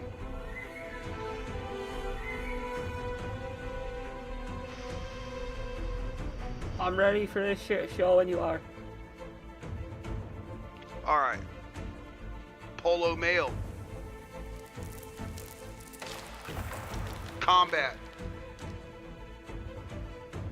Attacking Wade. 3 degrees of success. 3 degrees of success. Oh no. 2 damage. Hold on. I'm gonna use my let me see. I got 2 of them to use. Either dodge roll or evasive. Let me see what I think. Evasive. It's 2 damage. So it's just a glancing blow or something? Yeah, it's up. I mean, it's up to you if you want to use it or not. But it's 2 It damage. said once per turn, so Yeah. fuck, might as well. Okay. Alright, so let me see. What is my reflex? Is 38. I think that's higher than my. Yeah, so I got a 38 reflex. I'm gonna try to fucking make the 2 damage. Then you got -10 to reflex during active combat. Oh, yeah, that's right. That's right. Alright, so a reflex and then a white 10. Not a white D10 though, but -10 on your reduction. Yeah. Oh, okay. It's a flat -10. It's better. Yeah, much better. It's like rolling 10. Alright, so D100, what, Just click reflex and -10. Oh, crit God. fail! Crit fail! Crit fail on the reflex. This is gonna hurt. fortune? Yeah, because it's not a 100. It's not a 100, so... It was a 98, goddamn, it was close to a 100. You'll have to use So 6. I do 6? Yeah, 6 fortune. 18, Use 'em if 17. you got 'em. Alright. Should be at Well, 12 Paul fortune, used is that it. right? 13. 18 to 17, 16, 15, 14, No, I would say, 13, 12. Oh, you went, I see, you went down to 18. You were at 19. Yeah. I see. So from 19 to 18, yeah, that's it, okay. Got it. Alright, the Polo male puppet attacks Wade with 3 degrees of success. So Wade uses his active defense. What's the name of that one? That Evasive? one is evasive, yeah.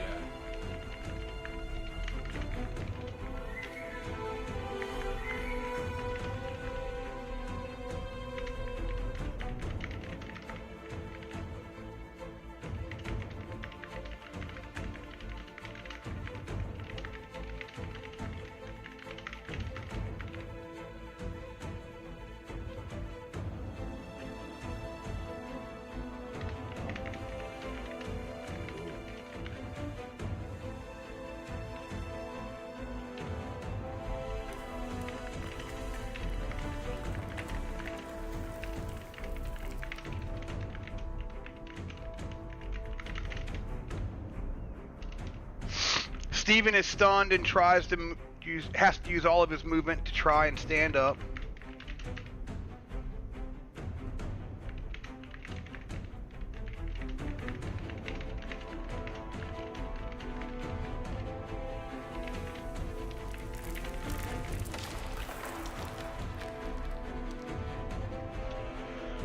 The Polo female is going to attack.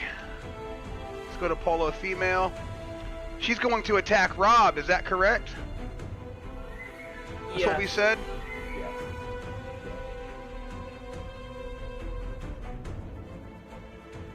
1 degree of success.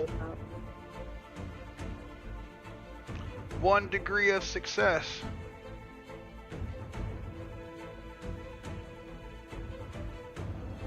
She's hitting you with the handbag, I think, so we're going to add a little damage here.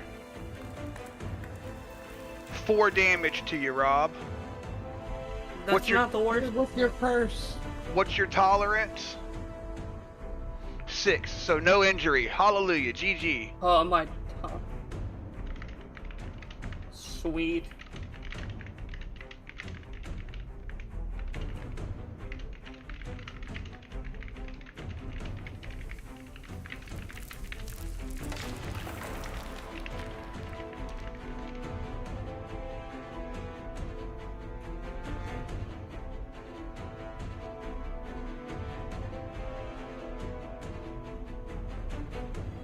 Steven stood up, but he's still adjacent to Big Daddy.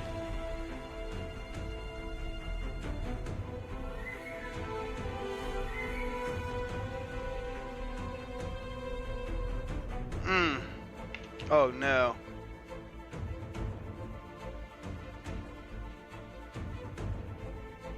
Never like when he says, "Oh no."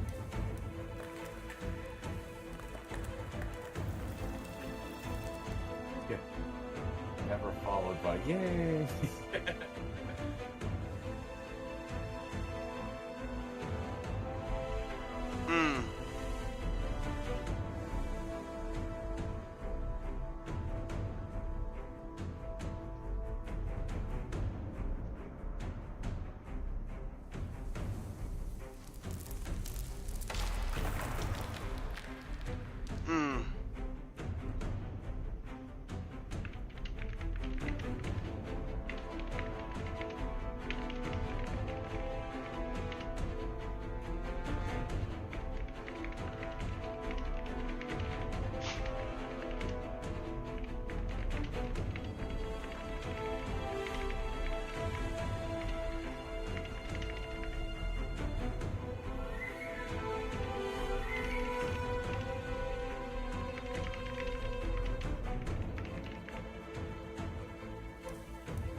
This suspense is killing me. I'm just waiting for total annihilation. Yeah, we got a lot going on here, dude. We got a lot going on. I appreciate the patience. Rob, you're going to attack. And you rolled a success, right? Roll your damage on your attack. That's with the cleaver or the gun? It'll be with the pistol. Okay.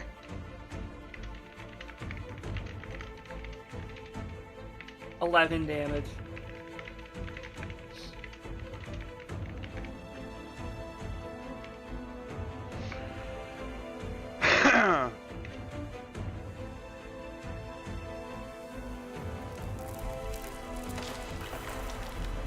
And Wade, you avoided that crit fail, right? That's what we did with the 6.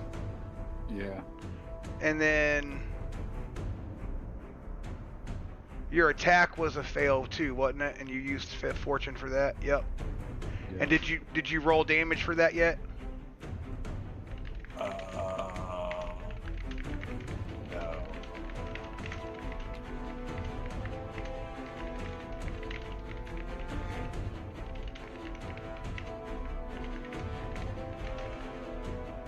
9 damage. I always know that when the time gets put in, these resolutions are gonna kick some fucking ass.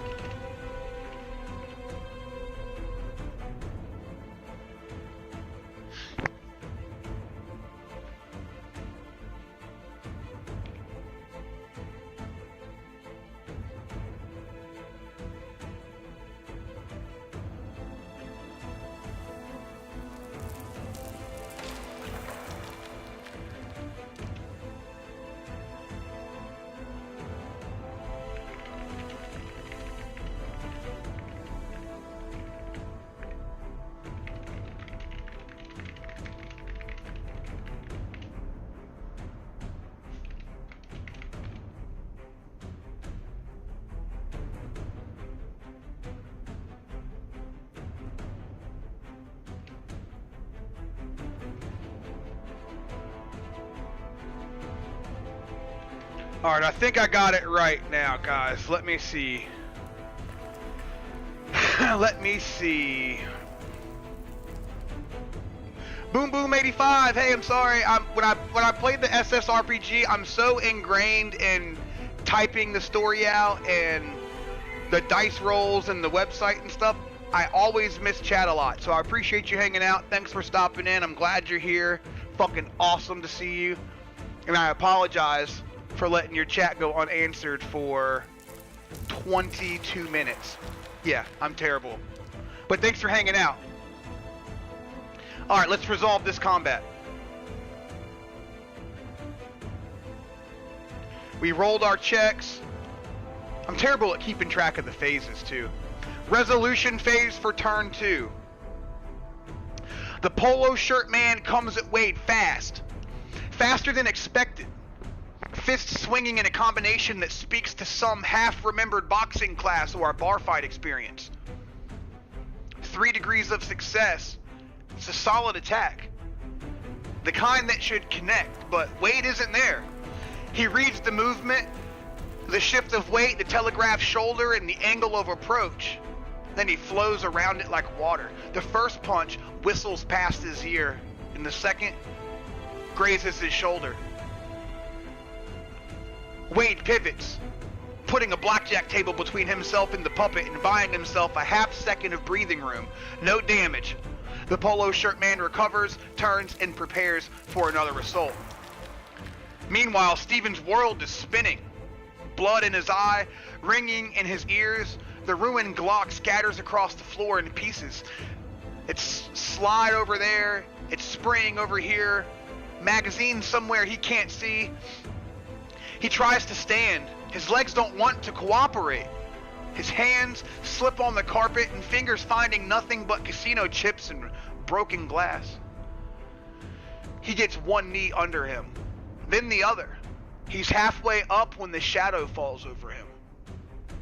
The big man. The polo shirt woman finds her opening. Her clawed fingers rake across Rob's arm. Not deep and not crippling, but enough to draw blood, enough to hurt. 4 damage. A superficial abrasion. Rob grunts, twisting away, but the body armor absorbs what it can. His tolerance holds and there's no injury. But she's close now, and she's too close. Inside of his reach and inside of his guard, those dead eyes are fixed on his throat. Finally, the big man, he doesn't punch. He doesn't claw. He doesn't do anything so simple. He grabs. Those massive hands close around Steven's shirt and around his belt, and he lifts. Steven weighs maybe 160, 170 at best. And the big man doesn't even strain. He hoists Steven overhead like he's demonstrating a wrestling move, like he's about to throw a beach ball into a crowd. Steven has one moment of pure animal terror, suspended in the air, with his feet kicking uselessly and the ceiling rushing towards him. And the big man brings him down, not onto the floor, onto the slot machine, head first. The screen explodes, glass shatters, sparks fly and electronics crunch and crackle. Steven's skull punches through the display, through the circuitry, through the metal housing, until he's buried up to his shoulders in the guts of a treasured deep slot machine. The machine screams, alarms, sirens, that horrible electronic voice, jackpot, jackpot, jackpot, and then dies in a shower of sparks. Steven doesn't scream. He can't. His head is inside a slot machine, surrounded by broken glass and live wires and the smoking remains of his dignity. His legs twitch. Once. Twice. And then they go still.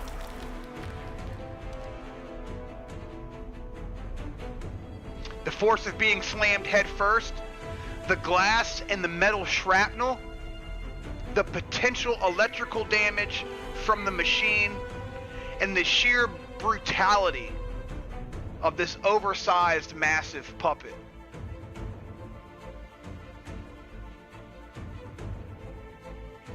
I'm gonna roll damage right here.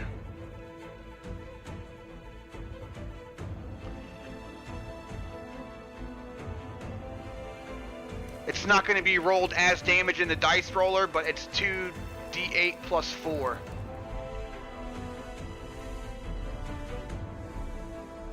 Eight damage.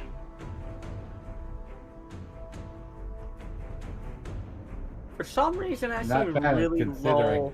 Yeah, that's all right. All right. I thought it was going to be way worse, dude. I thought it was gonna be a horror show. Alright. So he's more than likely knocked out, but might not be dead, so to speak.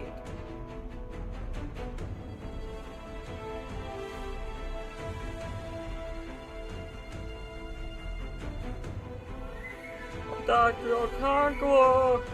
I was thinking the same shit. You're gonna be a busy man. You're be a rich man, holy shit. Alright. I'll fill in the damage and the injuries later. Second to last, Rob executes the polo female. He doesn't have time for the cleaver. The woman is too close, too fast. Those claws reaching for her face, he drops his shoulder, creates space, and rips the Glock 19 from his belt. Point blank range. 11 damage. The bullet enters beneath her chin and exits through the top of her skull, taking most of her brain with it. The implant doesn't have time to broadcast. The body doesn't have time to fall. She just stops. Frozen mid-lunge, fingers inches from Rob's throat, and then gravity remembers her, and she crumples. 3 down. Wade sees Steven go through the slot machine, sees the legs twitch, and sees the sparks. He sees the big man standing over the wreckage, those massive hands already reaching down for round 2. And he doesn't think. He just aims and fires. Another shot, 9 damage. The bullet takes the big man in the back and punches through muscle, cracks a rib, probably nicks something important. Blood sprays and the big man staggers forward. One hand going to the wound. 17 damage total now. Past his tolerance and into injury territory. But he doesn't go down. He turns slowly. Those empty eyes finding Wade across the casino floor. He smiles. Puppets don't smile. They don't have expression. They don't have anything behind those eyes except Agent 3's cold mechanical purpose, but this one, smiling.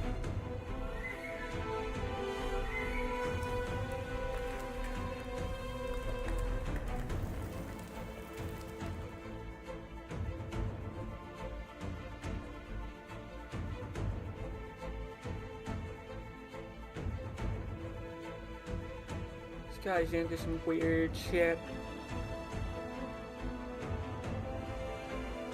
Alright, real quick. Let me put this damage in.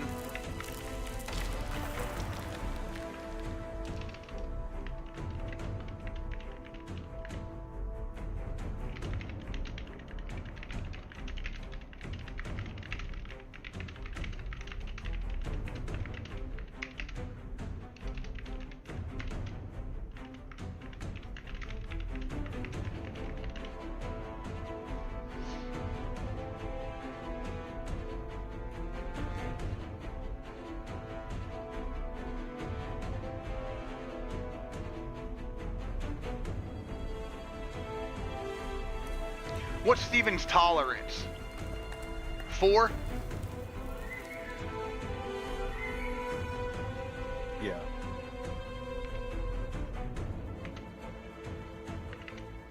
Yeah, 4.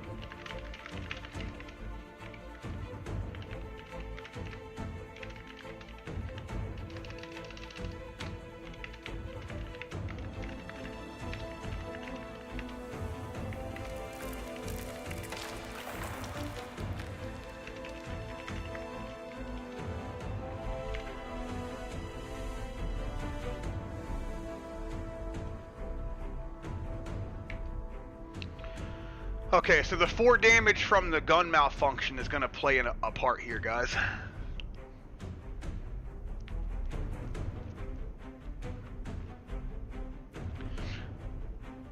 Before we start turn 3, I'll read that.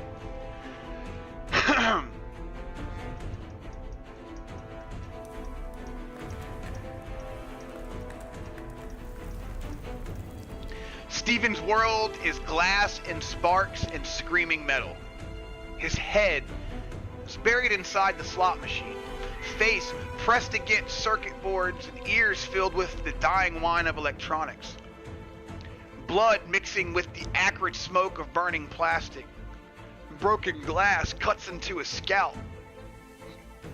His cheeks, the back of his neck. Somewhere a wire is sparking against his shoulder.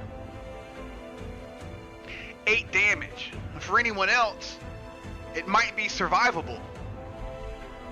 A bad day, a hospital visit, a story to tell, but Steven isn't anyone else. Steven is a guest services manager who's never been in a fight. Steven is a man who freezes when he needs to shoot. Steven is 160 pounds of desk job and anxiety with a tolerance of 4, the kind of body that breaks when you push it too hard. And he just got slammed through a fucking slot machine. Steven can't see. There's blood in his eyes. It's his own blood streaming from a dozen cuts across his face. There's glass in his hair, smoke in his lungs, the taste of copper and burning plastic on his tongue. He's still inside the machine, still buried up to his shoulders in electronics and wreckage. His arms hang limp at his sides, his legs aren't responding properly, everything hurts and everything is wrong. He tries to speak, tries to scream. All that comes out is a wet, gurgling cough. Behind him, or above him, he can't tell anymore, he hears footsteps, heavy footsteps. The big man is coming back to finish the job. Steven Vargas, assistant guest services manager, is dying inside of a slot machine on a cruise ship full of monsters. And there's nothing he can do about it. The big man looks down at Steven's twitching legs.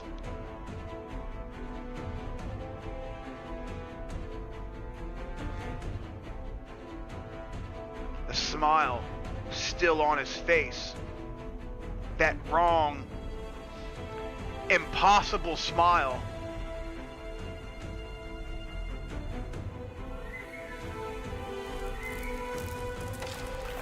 He knows he's going to win.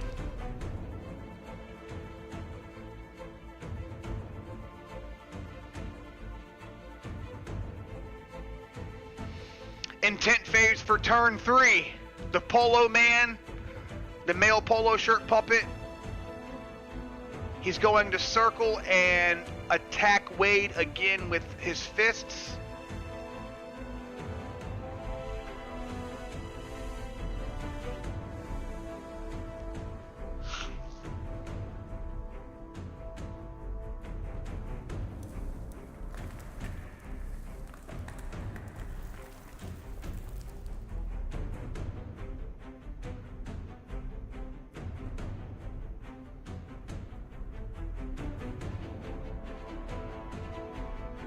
Close distance to Wade.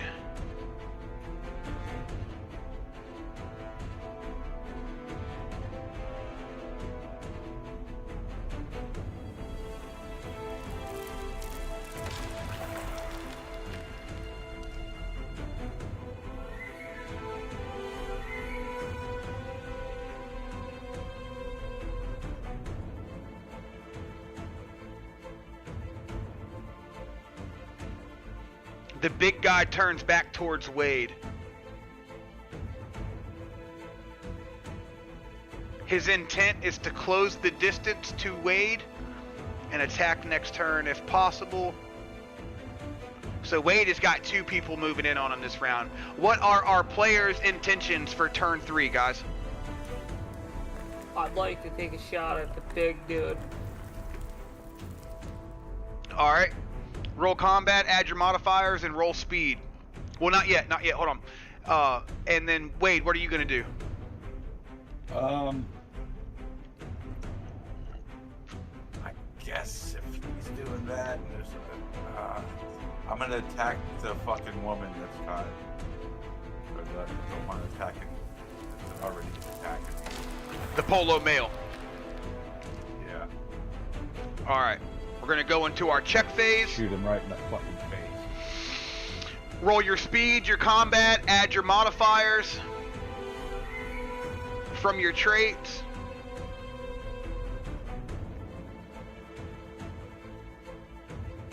Can I please use a fortune point? Yeah. You failed. If you got fortune, you can use it. You need to use 2 though, because you failed by 1 degree. I meant to, yeah. It's just simple. It's you'll never forget it if you remember. It's the number you see on degree plus 1. It's always that. It's that number you see on degree plus 1. So every time it says 1 degree, just simply add to the 1 degree. No, you just take that number and plus 1 it. So what's that number say? It says 1 degree, so you add 1 degree. Right, so it's 1 degree, so you plus 1, and that's how much you got to spend. So 1 plus 1 is what? 2. There you go. So you'd spend the 2 points. Yep. Like Zodiac right here, he just had 4 degrees. So the number says 4, you plus 1 it, and that's how much he has to spend. So how much does he have to spend? You would have to spend 5 points. Exactly. You got it. Okay. Thank you. Got it. 8. Oh my god. It takes getting fucking ugly.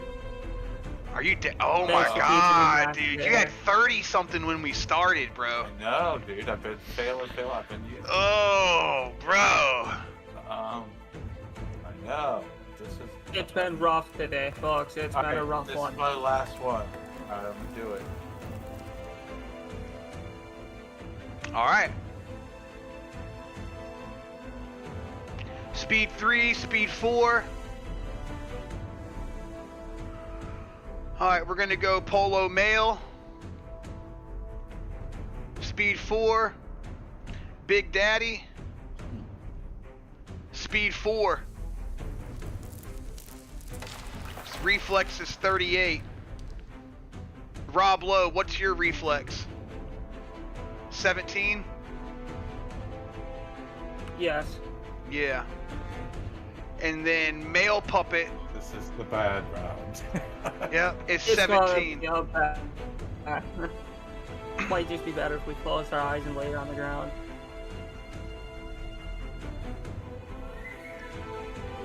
Alright, so it is gonna be Big Daddy Puppet first with a speed roll of 4 and 38 reflex. And then Polo Male second with a speed roll of 4 and a 17 reflex. And then Rob Lowe with a speed roll of 4 and a 17 reflex. And then Wade.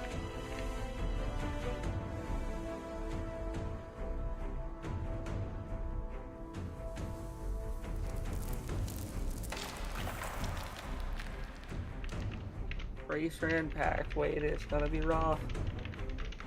I know, dude. It's all on your shot. If you can get Big Daddy before he gets to me.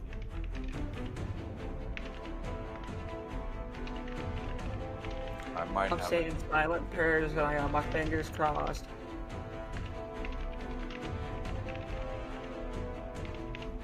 Your hair been rolling so bad though lately. He's due for a good roll. That's what I'm feeling. Well, at least you can't be put through a slot machine yet. Yeah, poor Steven. Just I the mean, one time I actually kind of feel bad for Steven. Like, he got the worst end of the deal. Yeah. I tried, man. I tried. It's no one's fault here. That poor guy just literally got a really Yeah. shitty end. Yeah, that crit fail. Wrecking his gun. Yeah. Like, if he survives, I'm cutting him a massive amount of slack.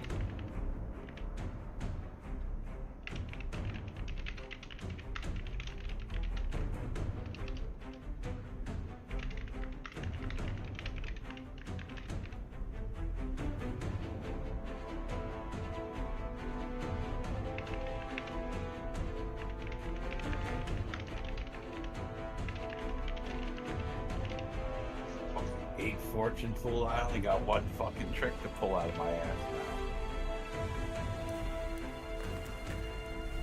It's fun when you get down to like the Maybe a couple. 8-point range, I'm telling you.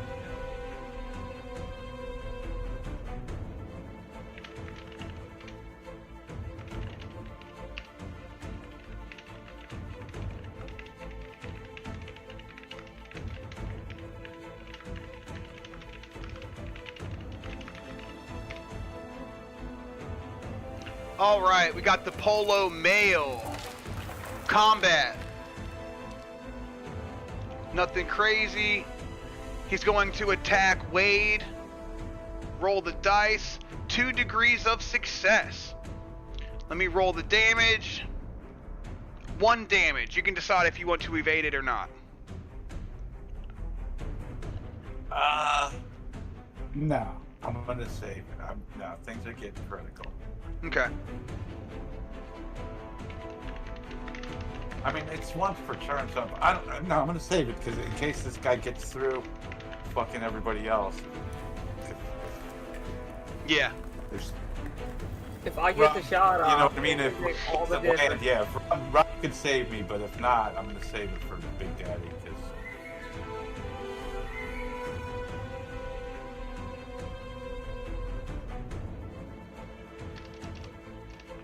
I got a 7 tolerance, so. Rob, which one are you shooting again? I'm shooting the big man in the head. I'm aiming for him. And you succeeded, right, in your roll? Yeah, I succeeded with 3 degrees. No, you didn't.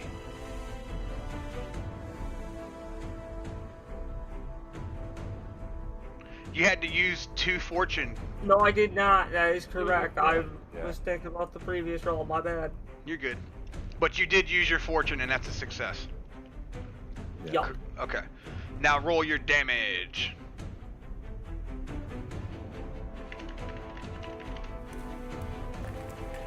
That's a 6. Big money, no whammy. Big money, no whammy. Wade, what are you doing again? I forget. Aiming for the polo. Okay. You're aiming for the Polo Male. Roll your damage.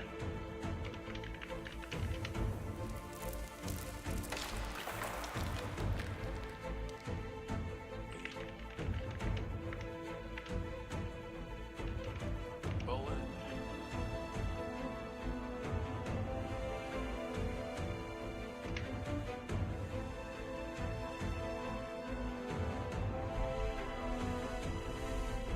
All right, chat.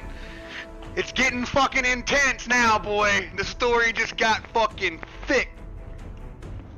My big- ass is completely pocketed. Oh, you just wait, dude. You just wait. Are you ready?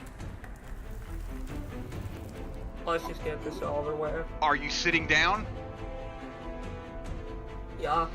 Are you holding 15 on? Muppets run into the fucking casino. Are you holding on to your seat? Yes. The big Dude, it's man. 10th as hell. Come on. The big man reaches down. Those massive hands close around Steven's ankles. The only part of him still visible, those legs that twitched and then went still, he grips and he pulls.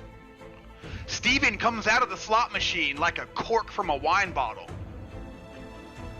But he doesn't come out clean. The glass, the torn metal, the jagged edges of the destroyed screen, they catch on his neck, on his shoulders and his face. They don't want to let him go. And when the big man pulls harder, they take their payment in flesh. 8 damage, and Steven's throat opens.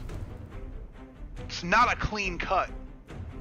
It's a tear, a ragged, arterial tear, the kind of wound that sprays, and blood arcs across the casino floor, bright red, catching the flickering neon lights, painting the slot machines, painting the big man, and painting everything within 6 feet in a fine crimson mist. Steven hits the carpet like a broken doll. His hands go to his throat, a reflex, a desperate attempt to hold himself together, but there's too much blood, too much damage, and so much wrong. His mouth opens, and then closes and opens again.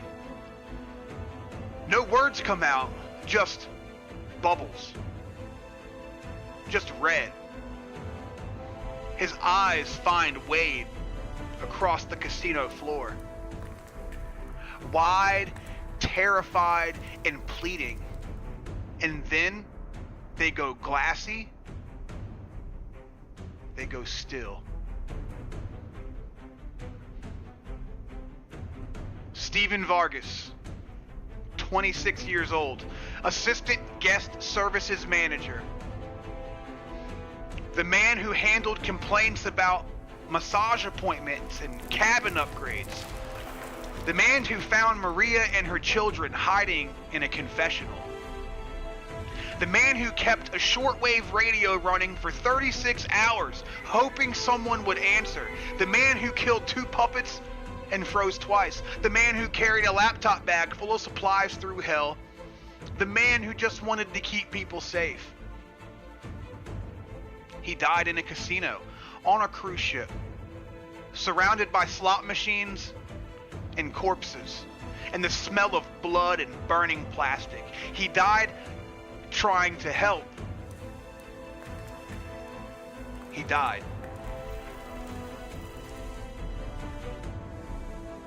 The big man drops Steven's body like a bag of garbage. It hits the carpet with a wet thud. It doesn't move, and it won't move ever again. The big man doesn't look back, doesn't acknowledge what he's done. He just turns and walks towards Wade.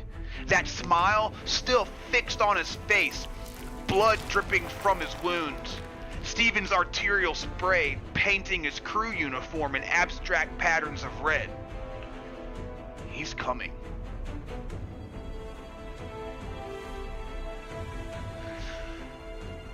The male puppet in the polo shirt sees his opening. Wade is distracted by this morbid scene, watching Steven die, watching the big man coming, and the puppet exploits it. His fists catch Wade across the jaw. It's a glancing blow, nothing serious. 1 damage. Wade's head snaps to the side and he tastes a little blood, but he's still standing and still fighting. Rob sees Steven fall, sees the blood, sees the body hit the carpet, sees the big man walk away like it was nothing, like Steven was nothing, like all of them are nothing. Something cold settles in Rob's chest, something that goes beyond anger, beyond fear, into that quiet place where soldiers live when there's killing to be done. He raises the Glock and aims for center mass, and he fires. 6 damage. The bullet punches into the big man's side, adding another hole to his collection. He staggers just a step and for a moment, but he doesn't stop. He doesn't turn. He keeps walking towards Wade. 23 damage total now. He should be on the ground. He should be dying, but he's smiling.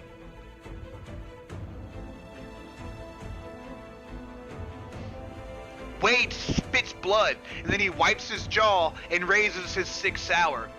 The polo shirt man is right in front of him. Close enough to touch. Close enough to smell the stale sweat and old cologne. And his fists are raised for another swing. But Wade doesn't give him a chance. The bullet takes him to the chest, punches through the matching polo shirt, through the ribs, through whatever was left of the man who used to wear it. He staggers backwards, hands going to the wound, that mechanical determination finally failing. He falls, and he doesn't get back up.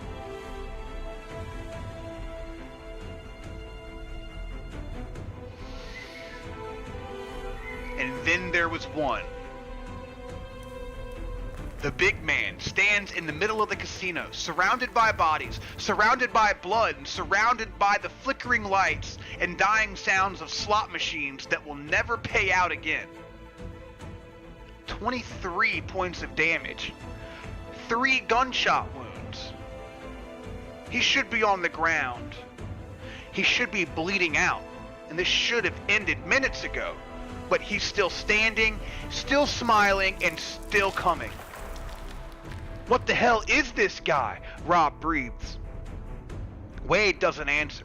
He's watching the big man's eyes. He's watching that smile, watching something that shouldn't exist in the puppet. Something that looks almost like enjoyment. The big man takes another step towards Wade. His mouth opens. You're different.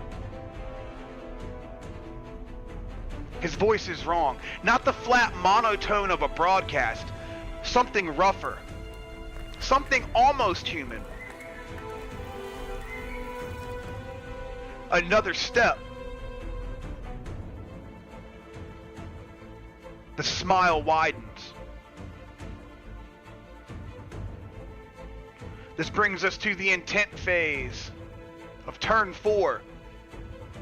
The big guy is now within melee range of Wade. He's not rushing and he's not charging. He's walking and savoring the moment. This turn he will attack Wade. He will attempt to grapple and then crush him, similar to what he did to Steven. Remember, the broadcast has gone out approximately, I forget now, less than a minute ago. There were 8 puppets in Poseidon's court. Let's see. You tied the stairwell door shut. Not sure what's coming. Turn 4 begins. There's 1 puppet remaining, the big guy. Steven is dead. Rob is wounded, but functional. Reinforcements may be imminent. What are the players' actions for turn 4, my friends? I'm just taking another shot at the big man. Yeah. All right. I'm trying to make sure Wade doesn't die. Wade's going to get attacked, so that we're going to, I'm going to go to Big Daddy. I'm going to roll speed and combat.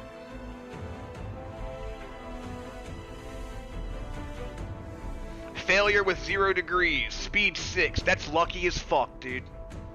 Lucky as fuck, dude. Fuck you! Lucky as fuck, dude. And I'm sure there's a bonus or something that I'm forgetting. Same shit. No shit. But you got fortune. Fucking fortune. That's 3 degrees! I don't know, I only got 8. I think I'm gonna save it. I'm gonna hope fucking Rob fucking takes it out. I don't know if I would do that, sir. I really don't know what's gonna happen. Please put points in. I don't want you failing. One fucking fortune. It's only 1. It's only one. Please stay in the game. Yeah, but when you roll shit all night, it can only be one fucking. I just got to 11 points and I'm pretty happy. One critical failure could end it.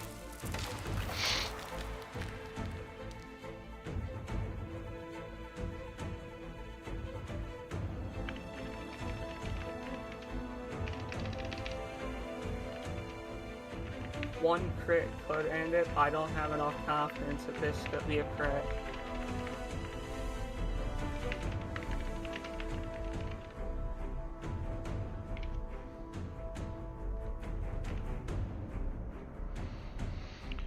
Alright, Wade, then you shoot.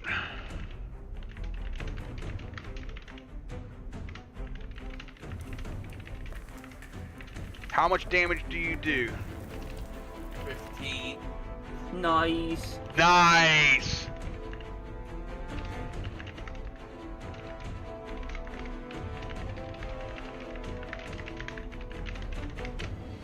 How much damage do you do, Rob?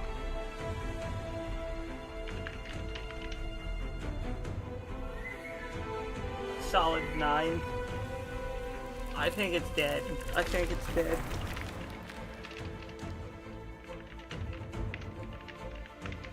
I say we run from here. Yeah, I'm down for that. Let's just not get Like, just not let them just Smash. think we're here, you know what I mean? If we're not here. Moving to resolution phase on turn 4. The big man lunges. Those massive hands, the same hands that lifted Steven like a ragdoll, the same hands that tore him out of a slot machine and opened his throat like a gaping gash. They reach for Wade's shoulders, going for a grapple, going for a kill. Wade sees it coming and ducks, twists, slides sideways like water flowing around a stone. The big man's fingers brush his collar. Close, so close. Close enough to feel the heat of his body, the wrongness of his presence, but they don't find purchase. Miss by fractions of an inch, by what seems like a lifetime. The big man's momentum carries him forward off balance, that smile flickering for just a moment into something like surprise. He's not used to missing. He's not used to prey that fights back. Wade doesn't waste the opening. The 6 hour comes up, point blank range, muzzle inches from the big man's chest, and Wade pulls the trigger. 15 damage. The bullet punches through the big man's sternum, through his chest cavity, through whatever vital organs are still trying to function in that broken body. Blood sprays, bone fragments. The big man staggers backward, that smile finally starting to fade. 38 damage total. He should be dead. He should have been dead 20 seconds ago. But he's still standing, still breathing, and still trying to raise those massive hands for another grab. His mouth opens, that rough, almost human voice, weaker now and bubbling with blood. You're good. Rob steps beside Wade, Glock raised, and his eyes are cold. He thinks about Steven, about the slot machine, about the blood spraying across the casino floor, and about a 26-year-old kid who just wanted to help people, who carried a laptop bag full of hope through hell, and who died choking on his own blood while a monster smiled. He thinks about Grace Okonkwo and the photo Wade is carrying and the secret they'll have to keep. He thinks about all of it. And then he stops thinking. 9 damage. The bullet takes the big man in the head. Not center mass, not the chest, the head. Right between those empty, smiling eyes. The back of his skull explodes, brain matter. Bone fragments, the shattered remains of an implant that should have kept him standing and should have kept him fighting, The big man stands there for one eternal moment, that smile frozen on what's left of his face. Those massive hands raised, that impossible body still refusing to accept what's already happened. And then he falls. Forward like a tree, like a building, like something vast and terrible, finally succumbing to gravity and mortality, and the simple truth that everything dies. He hits the carpet with a sound like thunder. He doesn't get back up. He won't ever get back up.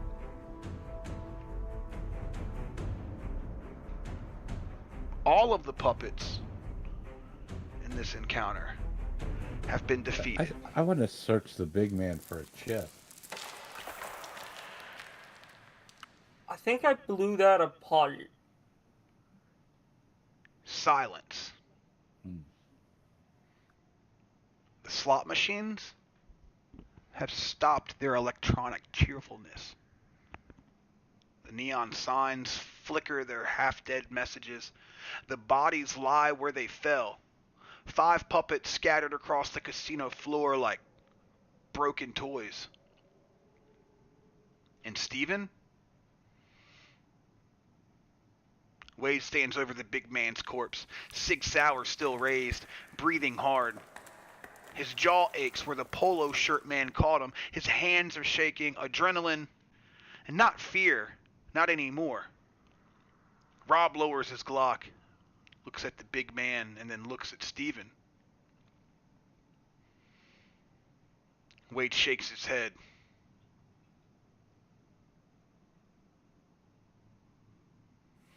We need to move him. We can't just leave him here. Wade holsters the SIG and walks over to Steven's body. He kneels down. The kid's eyes are still open. Still staring at nothing. Still holding that last moment of terror. That last plea for help that no one could answer. Wade closes them. I'm sorry, he says quietly. You deserved better. He stands, turns to Rob. The stairwell. Now. Before the others get through.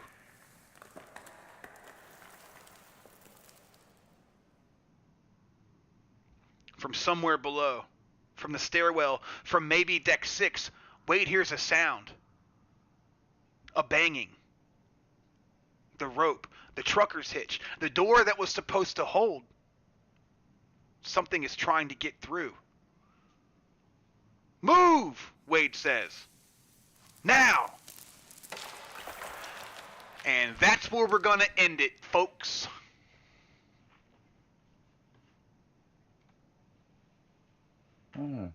Not too bad, I guess, other than Steven. Oh, Steven got ruined. Yeah, it's sad. He's a good kid. Steven's dead, folks.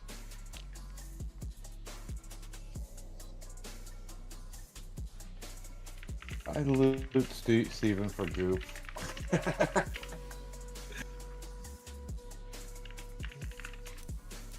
It's session 9, right? Yeah, I think so. Yeah, that only left me with fucking 7 fortune. Welcome to welcome to the real world. Yeah, I get it. Yeah, poverty sucks. I mean, we'll start off with 4 more, so that'll give me fucking 11 to start next time. Nice.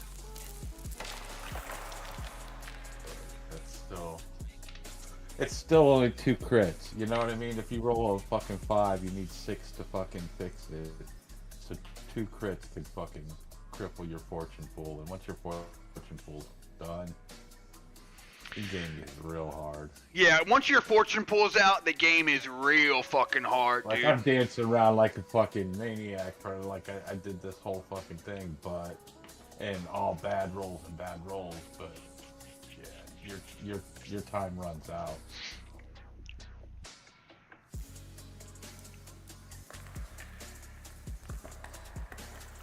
All right. I know. Normally I get enough fucking good ones to where my fortune stays, you know what I mean? Medium high in the 20s and 30s. Now it's like, oh. We got a closing scene here before we all exit out of the game. Wade and Rob stand in the Lucky Star Casino surrounded by death. The neon signs flicker overhead, casting intermittent shadows across the carnage. Slot machines cycle through their attract modes, cheerful electronic jingles playing for an audience that will never gamble. Somewhere, a roulette wheel is spinning, the ball clinking against the numbers in an endless, meaningless orbit. 5 puppets lie scattered across the floor in the entrance of the casino. A tuxedoed man, dressed for dinner that he never attended, a woman in an evening gown, the matching polo shirt couples, their hands finally separated, and the big man, the boss, the monster, the thing that smiled. Face down in a spreading pool of red, the back of his skull a ruin. But Wade isn't looking at them. He's looking at Steven. Steven Vargas lies beside the destroyed slot machine, surrounded by broken glass and scattered casino chips and the shattered remains of his Glock. His hands are still at his throat, still trying to hold himself together and still fighting, even now, even after everything. His eyes are closed. Wade closed them. But his face is frozen in that expression. Fear, pain, confusion. The face of a man who didn't understand why this was happening to him. Who never asked to be a hero. Who just wanted to protect the people he'd found in the dark. To protect Maria and Sophia, the children he promised to keep safe. Wade thinks about the medical bay. About Maria waiting by the door with a scalpel. About Sophia, fevered and fragile, sleeping on a cot. About the other child, watching everything with those huge, silent eyes. He thinks about having to tell them, Steven's not coming back. How do you say those words? How do you explain that the man who saved them, who found them in a confessional and who kept the radio running for 36 hours hoping someone would answer, how do you explain that he's gone? That he died in a casino, head first in a slot machine, torn open by a monster on a cruise ship. How do you tell children that the world is cruel? You don't. You just survive and you carry the weight.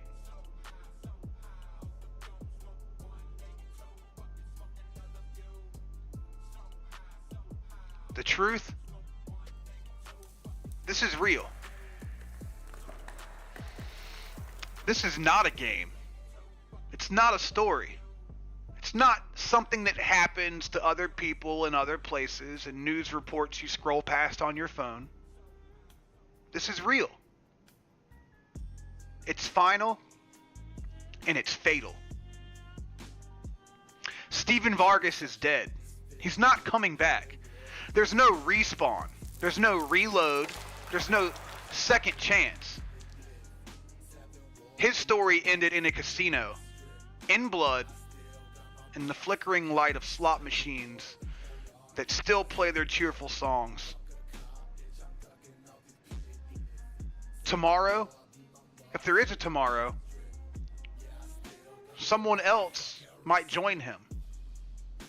Wade, Rob, Victor, Maria, the children.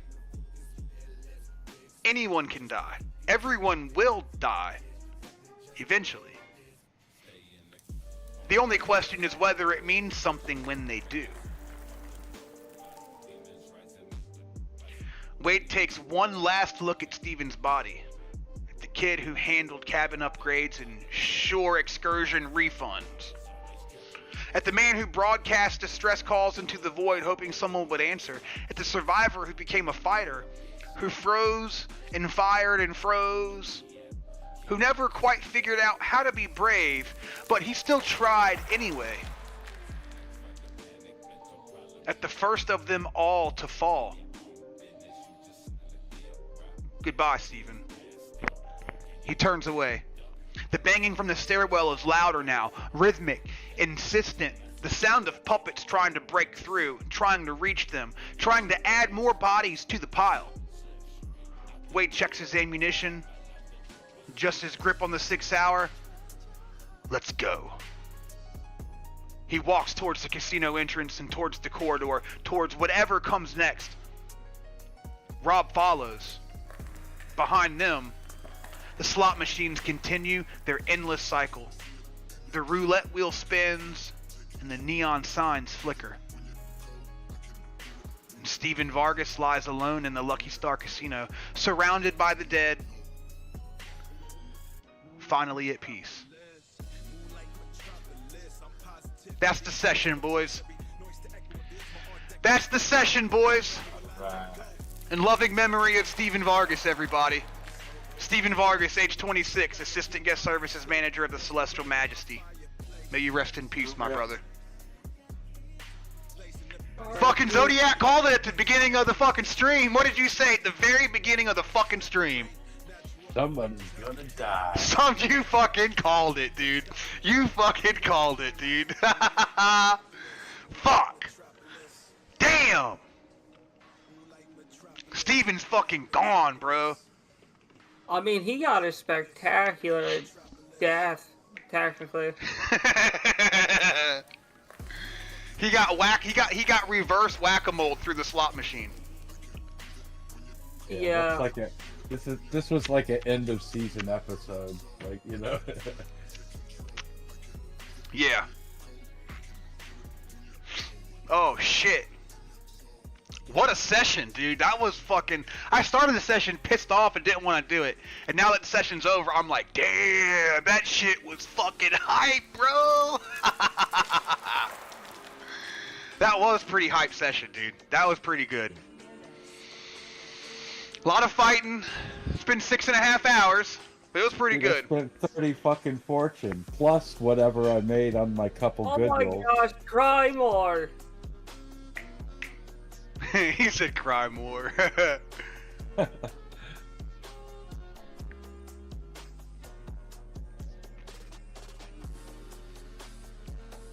Gangways are secure. Deck 7 casino is cleared. Deck theater group is eliminated. It says Deck 7 not fully secured, but we got all the puppets that are dead. It says reinforcements are incoming, so maybe, you know, I don't know. We'll figure it out in the next mission. Key events of this session. Let me put the screen back up. There we go. Gangway doors secured and locked. Deck 5 port side. We got the stairwell doors tied off to deck 6 and 7. We had a casino ambush. The Hawaiian shirt guy gave us some insight. You know, they're listening. 0 hour was the invitation. Whatever that means, we don't know. Theater puppets responded to slot machine noise. Then we had a brutal combat with 5 more puppets eliminated. The big guy kills Stephen Vargas. And the big guy speaks. He says, "You fight." And yeah, that's why I wanted to check him for a chip. Maybe he's not. Maybe he's just superhuman mutant. Some fucking guy. Who knows? What the fuck? Yeah, we really don't know. Wade and Rob finish off the big guy, but the broadcast managed to get sent out by one of the puppets earlier, and Deck 6 reinforcements are approaching. Oh, poor Steven. Like, did fucking Agent 3 get lucky and get a psycho killer? You know what I mean? That enjoys it enough to smile through it when he's being programmed? You know what I mean? Like, yeah, that was an intense one. That was an intense one. Like, what made that guy different? You know what I mean? What makes him able to fucking have emotion and still fucking carry out fucking Agent 3's agenda? You know what I mean? Unless it was his own agenda too. Would you smile? You know? I'm gonna head out for the night. Hard to say. Right, We've eliminated 44 puppets. Great job today, Stewie. You have a good night, buddy. Have a good night, Stewie. Yeah, you too. Estimated remaining puppets 20 to 30 on the Celestial Majesty. We've got survivors Victor, Maria, Sophia, Maria's Child, and Margaret Holloway in the deck. We got people on the second chance: Harlan, Okonkwo, James, Tomas, and Lily. Unresolved threats. We got deck 6 reinforcements. Approximately 8 puppets banging on the stairwell door. Still no radio communication with Harlan. Dr. Okonkwo's daughter is dead, unknowingly killed on the second chance. Not the second chance, unknowingly killed on the Celestial Majesty, where I guess she worked, maybe? The invitation. What did the Hawaiian shirt puppet mean by the invitation? Then there's the mystery around the big guy. Why could he speak? Why did he smile? Maria and the children, how are we going to tell them about Steven? Then we have Victor, Sophia, and James, all critical patients, with no doctor on board of the ship yet.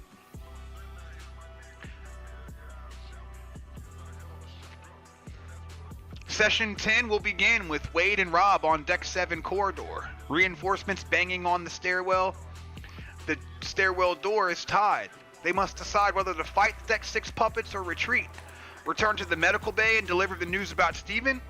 Continue attempting to contact the second chance. Address the mounting medical emergencies. And process what they learned. The 0 hour was an invitation.